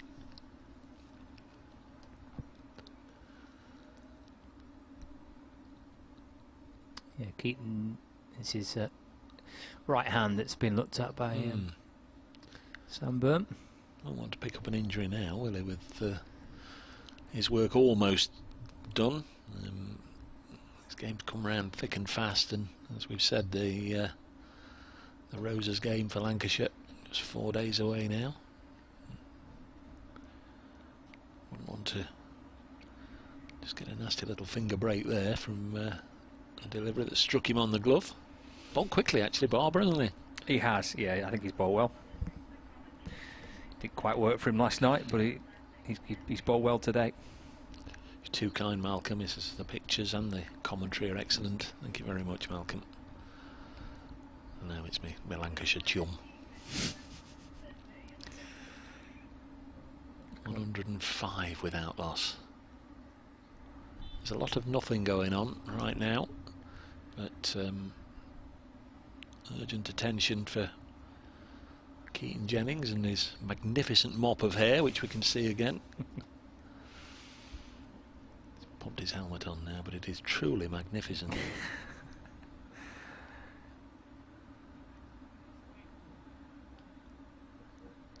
It has been definitely one of the highlights of this game. when he took his cap off to bowl, couldn't believe it was him. It is. It's a work of art. 105 without loss. Jennings is 33. Alex Davis 58. 15 overs to go before they can shake hands. I'm sure that would be the start of the final hour. So Alex Davis might just be thinking, well, we have a bit of a go now. The game's almost certainly safe. He can get another 42 in 15 overs, couldn't he? He could. I don't know what would he just rather to have a little not-outer at the end of it and make sure that Jennings and Davis are there with Lancashire. As it looked like he was playing for a not-outer. The way he pulled Barber away for the 4 in the last over, looks to me like he's going after his shots. Here's Trigo, here's Scott. Aye, running in is Peter Trigo. And that's a forward defensive by Alex Davis. And there's no run. Let's take a look at the game at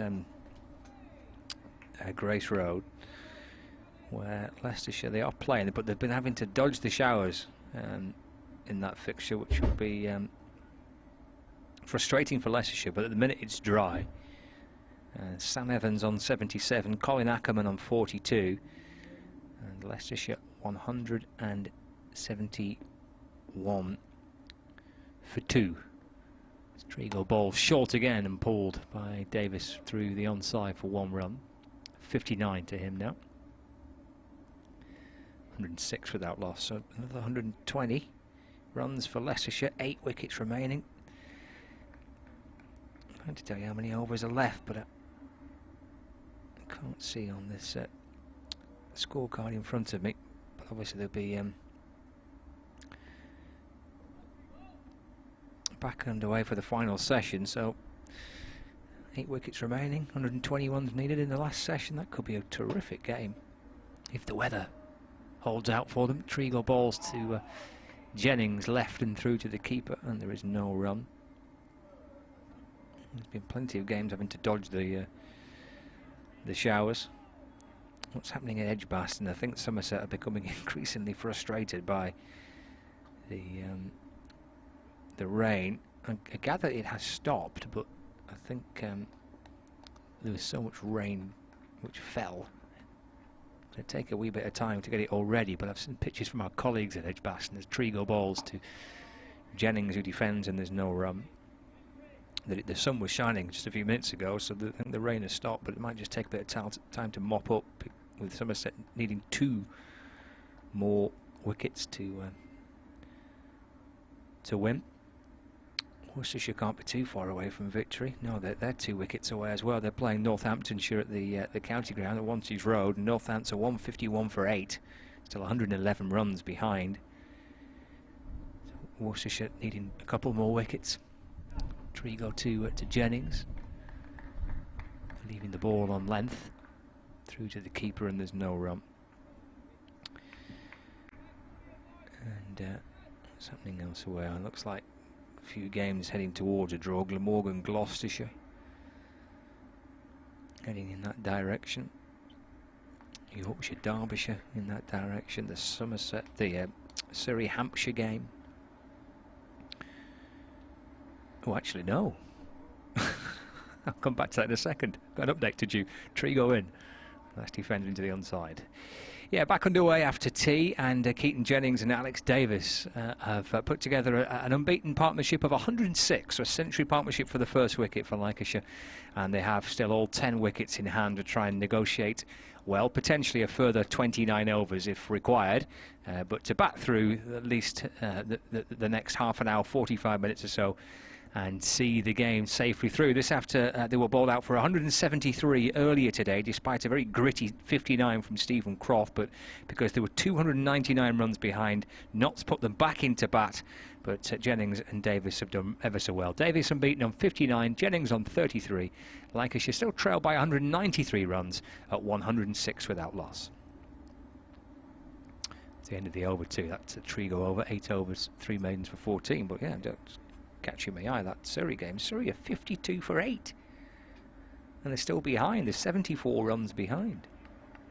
James Fuller's picked up 4 wickets for Hampshire. So Surrey 52 for 8, still trail by 74. Now then, Barber running in from the pavilion end to Davis. Comes off the inner half of the bat, really. Again, there's no mid-on in place there, and it seems it got underneath the bowler, who tried to dive low to his right to stop it.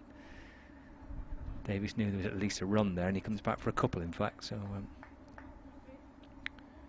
Davis has 61 now, and Lancashire to 108 without loss. But there's coverage of all those games on the BBC Sport website and app. Text commentary and links to all the different commentary teams up and down the country. And the Bob Willis Trophy this year. So if you're watching on the live streams, Lancashire and Nottinghamshire's live streams, but you're needing to bob out and about and can't stay with the live pictures, then you can still listen to the commentary. Davis off the back foot, again punched away through mid-off this time, and again there's no mid-off, so Davis will come back for 3, yes he will. And Mullaney having to gallop from cover to go and field the ball. Takes Alex Davis on to a total of 64, and Lancashire to 111 without loss. Jennings on 33. Still at a sun-blessed Trent Bridge. That's sun for most of the day. We have been lucky. You think of the weather that they've had in. They've been off at Northants, haven't they? They've been on and off at Leicester. Birmingham's had loads of rain. Leeds as well. Nottingham just sitting in a little dry patch, which is always a good thing. In between all those grounds, and have managed to dodge all the rain today. Barber balls to Jennings. It's short, and he ducks underneath it.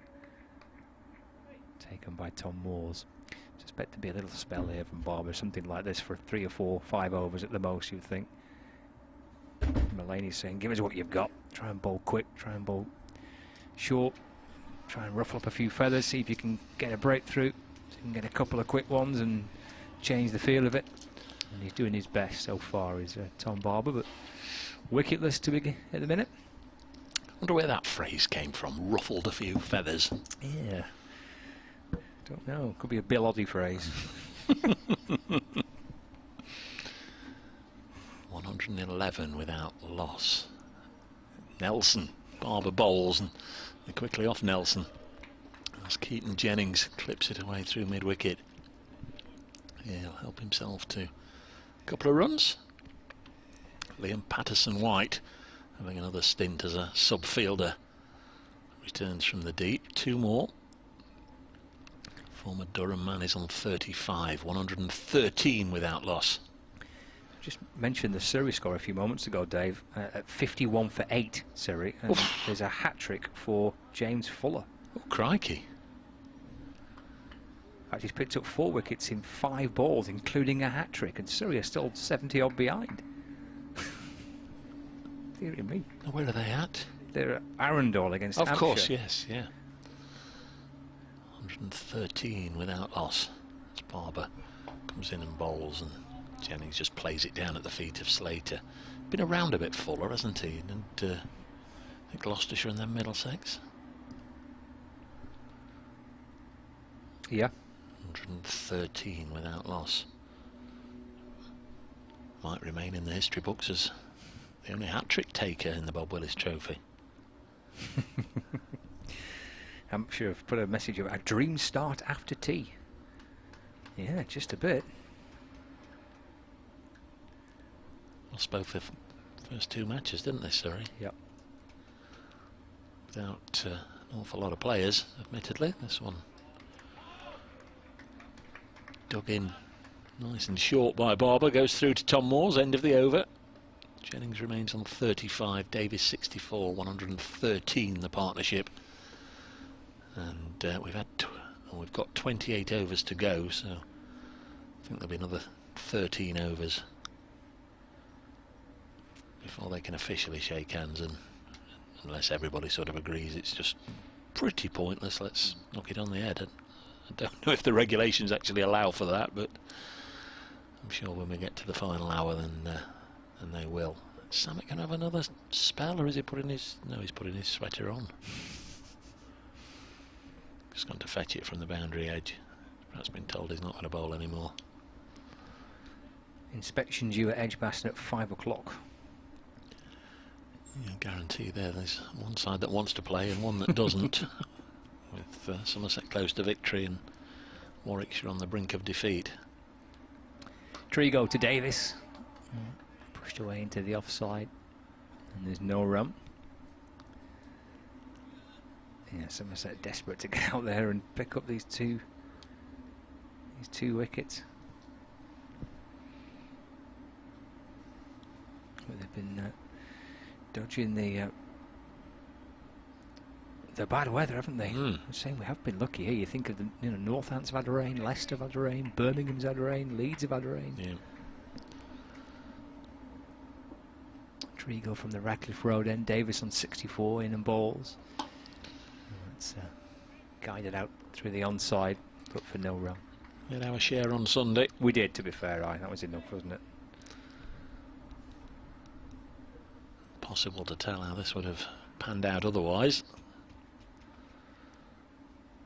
Nottinghamshire, I think it's fair to say, winning quite a number of the sessions on the first day and yesterday, but since about 12:30 today, Lancashire haven't looked like losing a wicket really. Not lost one so far in this second innings as Davis guides the ball down to deep backward square. They got a slow ball from Trigo, and Davis just pulls it with his bottom hand off the bat, carefully picking out deep backward square leg and just getting one run for it. Moves to 65, not out. He's digging right at the bottom of his bag of tricks now, isn't he? The slow loopy bouncer there. Alex Davis again waving to the dressing room. It's a bit fidgety, isn't he? Often asked for a change of gloves, and I'm here. I want some more gloves. He's paying attention then, will he? Still waving his arms around.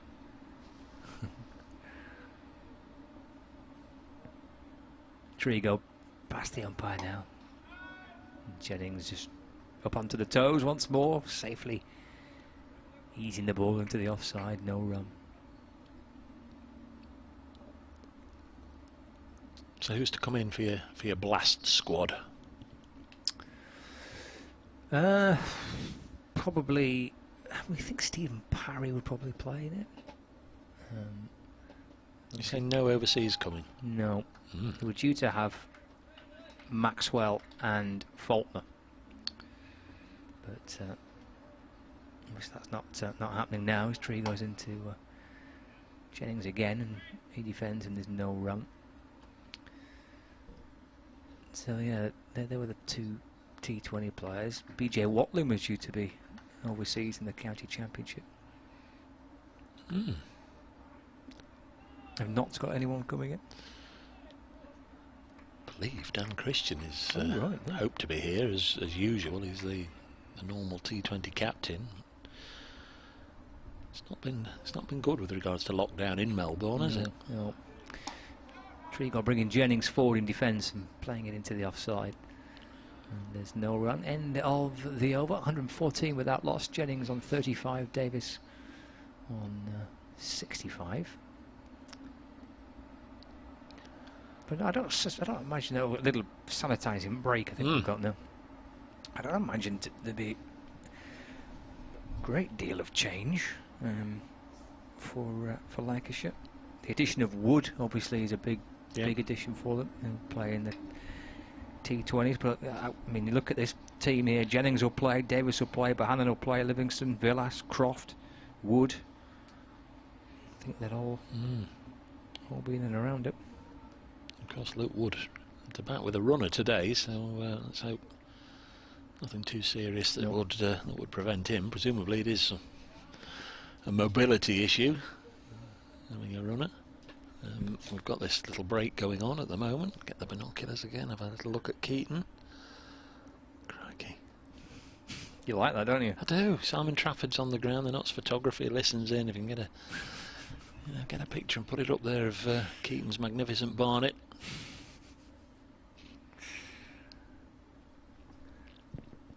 Just gone a little cloudy over the ground.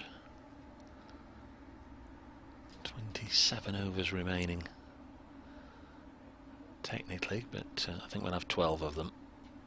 I think you can knock it on the head, as I say, when there's 15 left. Notts batted first on Saturday, got off to a decent start. Hamid and Slater putting 78 on for the first wicket. Hamid then out to his former county. George Balderson getting him. Lancashire would have enjoyed that, but then Slater and Duckett combining to put 178 on a magnificent partnership, which really was the match-defining partnership, really, because that just sort of helped to take the game away from Lancashire. And then obviously the rain delay on day 2, or the complete absence of any play due to the rain on day 2, and yesterday Clark and Mullaney both getting half centuries, and Notts putting that formidable score on the board.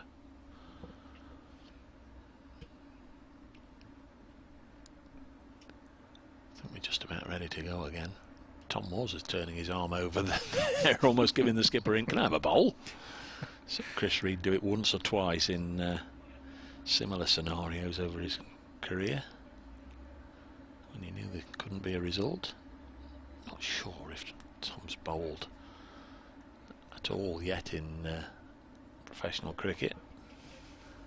Don't think so, or I'd have seen it and remembered it. Unless he got into bad habits when he was on loan at Lancashire. 50 for Colin Ackerman, the Foxes skipper. So Leicestershire 185 for 2. They need another 107 to beat Durham. Crikey. There'll be a phone call tonight from the North East when he gets home. It'll be a bit like a wet weekend if they lose that one, Mr. Emerson. Can have a bit more Tom Barber. Meanwhile, Tom Moores hasn't bowled in professional cricket. This one's clipped away. Crikey, look at the field. Notts have set now to Alex Davis, with Barber banging it in round about his hips. There's a short leg and there's a square leg, and then there's two, one in front of the square leg umpire, one behind the square leg umpire.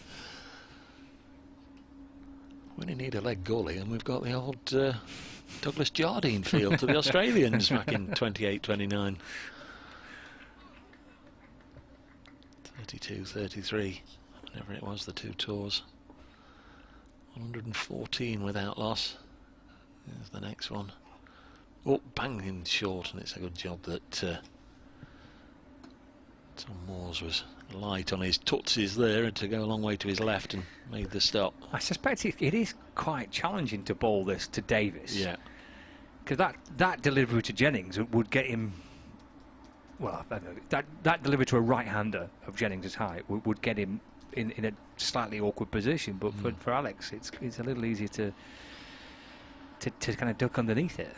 Yeah, 32-33, the bodyline one.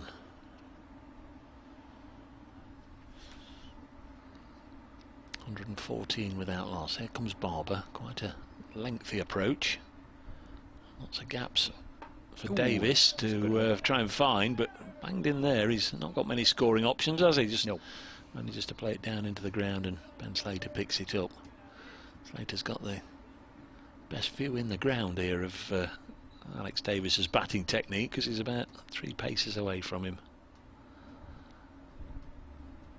Keith Jennings has gone down, just offering a word of advice for Alex Davis. It might be, you play him, mate, I'll stay at the other end. That's what they say, isn't it? It's always the best way to play fast bowling. Watch it from the non-striker's end. 114 without loss. Here comes Barber. Next ball slammed down the ground. It'll go for runs. If it doesn't go for 4, they could run 5 here. Mulaney's after it. They've run 2 already. They're going to come back for 3. Oh, Stephen Mulaney's got there. The ball stopped. So 117 without loss. Even the ball couldn't be bothered then, could it? It just gave up. It stopped and let Stephen Mulaney go and pick it up. Carried on rolling as it was. I don't think it would have reached the rope, and they could have come back at least for a 4th. I was chuckling there because when the ball went past Stephen Mulaney, he had his hands on his knees. And, oh, that's me. Yours. I'm after this one. Oh goodness. It was very, very poor from the skipper because he was the nearest to it. He wasn't keen, was he? He's got all these young subfielders here and everywhere, and he's found himself in a position where he had to run towards the pavilion. He's having a natter there to Paul Baldwin, the square leg umpire. Get your light meter out and get it called off. But that's what he said. Look, he's just got his light meter out. There's Barber into Jennings, who defends this one. To be fair, it has gone a little darker, hasn't it? You can see the shadows now from the players with the floodlights on. I think he has got the meter out. He has. Have a quick look at the end of this over them. Mind, is it for us personally? Are we better off sat here for the next half an hour watching cricket, or sat here for half an hour wondering when they're going to call it off because they've all gone back to the dressing room? They're getting changed. Yes, that's true. We're waiting for confirmation. Here's Barber into bowl to Keaton Jennings, and a little push and run. He'll take the come on, Alex. I'll take the single. You come back down this end and face the fun. End of the over. 118. Without loss, Lancashire. Jennings 36, Davis 68. 26 overs remain. It says Barber 9 overs, none for 32. Mentioned Chris Reed occasionally taking the pads off. In his entire first-class career, failed to take a wicket, bowled 96 balls, bowled 1 maiden, none for 90. Not sure how many times he did it. There was the match at Chelmsford where both sides topped 700. That was a bit pointless. 700 plays 700. Matt Carter's coming on to see if he can get his first wicket of the match. Chris Reed bowled in 2006. 18. Oh no, here we go. Bowled 18 balls in 2001, 18 balls in 2006, and then he had a bit of a spree. 30 deliveries in 2007, 24 in 2008, and 6 in 2009 as Carter bowls and Jennings defends. That was the last time he bowled, 2009, before retiring at the end of 2017. Gave up because he hadn't got a first-class wicket. I don't know if it's not for me. Carter to Jennings, forward again, defending, pushing it into the offside, and there is no run. 118 between Jennings and Davis. There's rain around, according to Rachel. Jennings goes back and defends into the offside. No run. I mean, this next cloud coming towards us looks apocalyptic, doesn't it? Oh yeah, it does look a little bleak out there, doesn't it? That's that towards the kind of East Midlands Airport direction. Yeah. could be a bumpy landing, couldn't it? Carter to Jennings again, forward and defending. Pushing away. Patel slowly comes up to pick up the ball. All the weather people were concerned about this morning on the telly, it seemed to be the record temperatures in Death Valley. Carter to Jennings, who defends again, no run. Did you see that? I heard about this, yeah. 50 degrees, was it, or over 50 degrees in Death Valley, California? And the reporter did the old favourite. It's that hot you could fry an egg and crack the egg, and of course nothing happened. Carter to Jennings, drops it into the onside, no run. So actually cracked it on the pavement, on yes, the road or something. In Death Valley, where it was over 50 degrees, and they were expecting it just to fry up. How do you want your egg, over easy or sunny side up? And it was very wet and runny. I think it was just food for the ants. It certainly showed no inclination of wanting to fry, however hot the ground was. 118 without loss. Elsewhere. Oh, look! Just a moment. Yep, It's yep. worth. We've not got Tom Moores on, which is a real shame. I'd have enjoyed seeing him bowl, but I suppose next best prize we're going to have a bit of Ben Duckett. Not well if he goes through them. A flash of blonde hair. Yep. Blonde highlights or blonde streaks. Crikey. Very snazzy. Let's have a little look. Did turn his arm over once before in a similar situation for Notts, but don't know if he's got any first class wickets. We'll just have a little look in a moment. I think these two are good mates, aren't they, Duckett and Davis? So they won't want to. Davis will not want him to get out to the part-time bowling option of Ben Duckett. No wonder he's retaken his guard. This is serious stuff now for Alex Davis. He's bowled and Davis has defended. Is this my end? Have I got I think this is your end. The glory over? I think you have.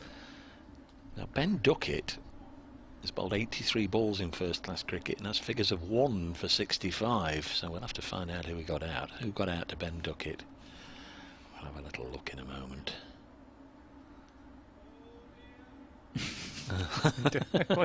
wants the keeper to stand up.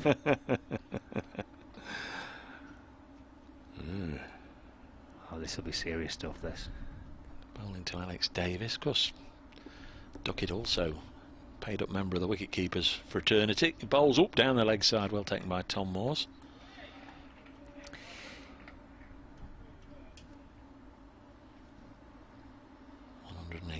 Without loss.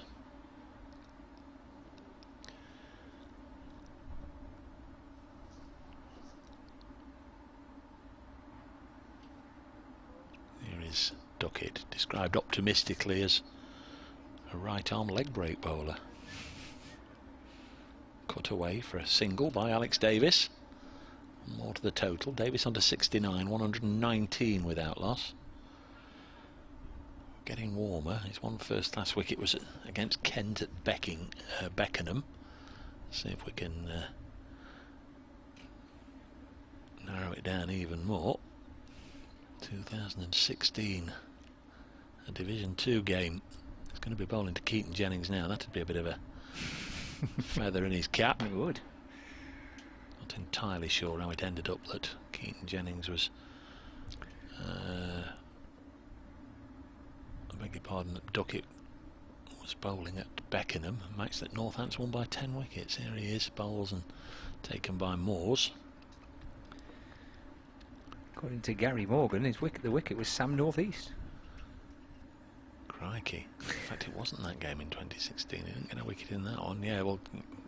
He's put Northants v Kent 2017. Lovely. Right. Thank you, Garrett. Thank you. Next ball. Pushed into the offside. Sam Northeast, that's not a bad one, is it? I've got that in the locker. I'd like to add Keaton Jennings to it. Only get the big boys. Northants are on the brink because Worcestershire have got them 9 down now. 177 for 9, so just 1 wicket away for Worcestershire. Here is Duckett. Quite an athletic approach for somebody who just turns his arm over, and clipped away by Jennings. Gets another single. 120 on the board.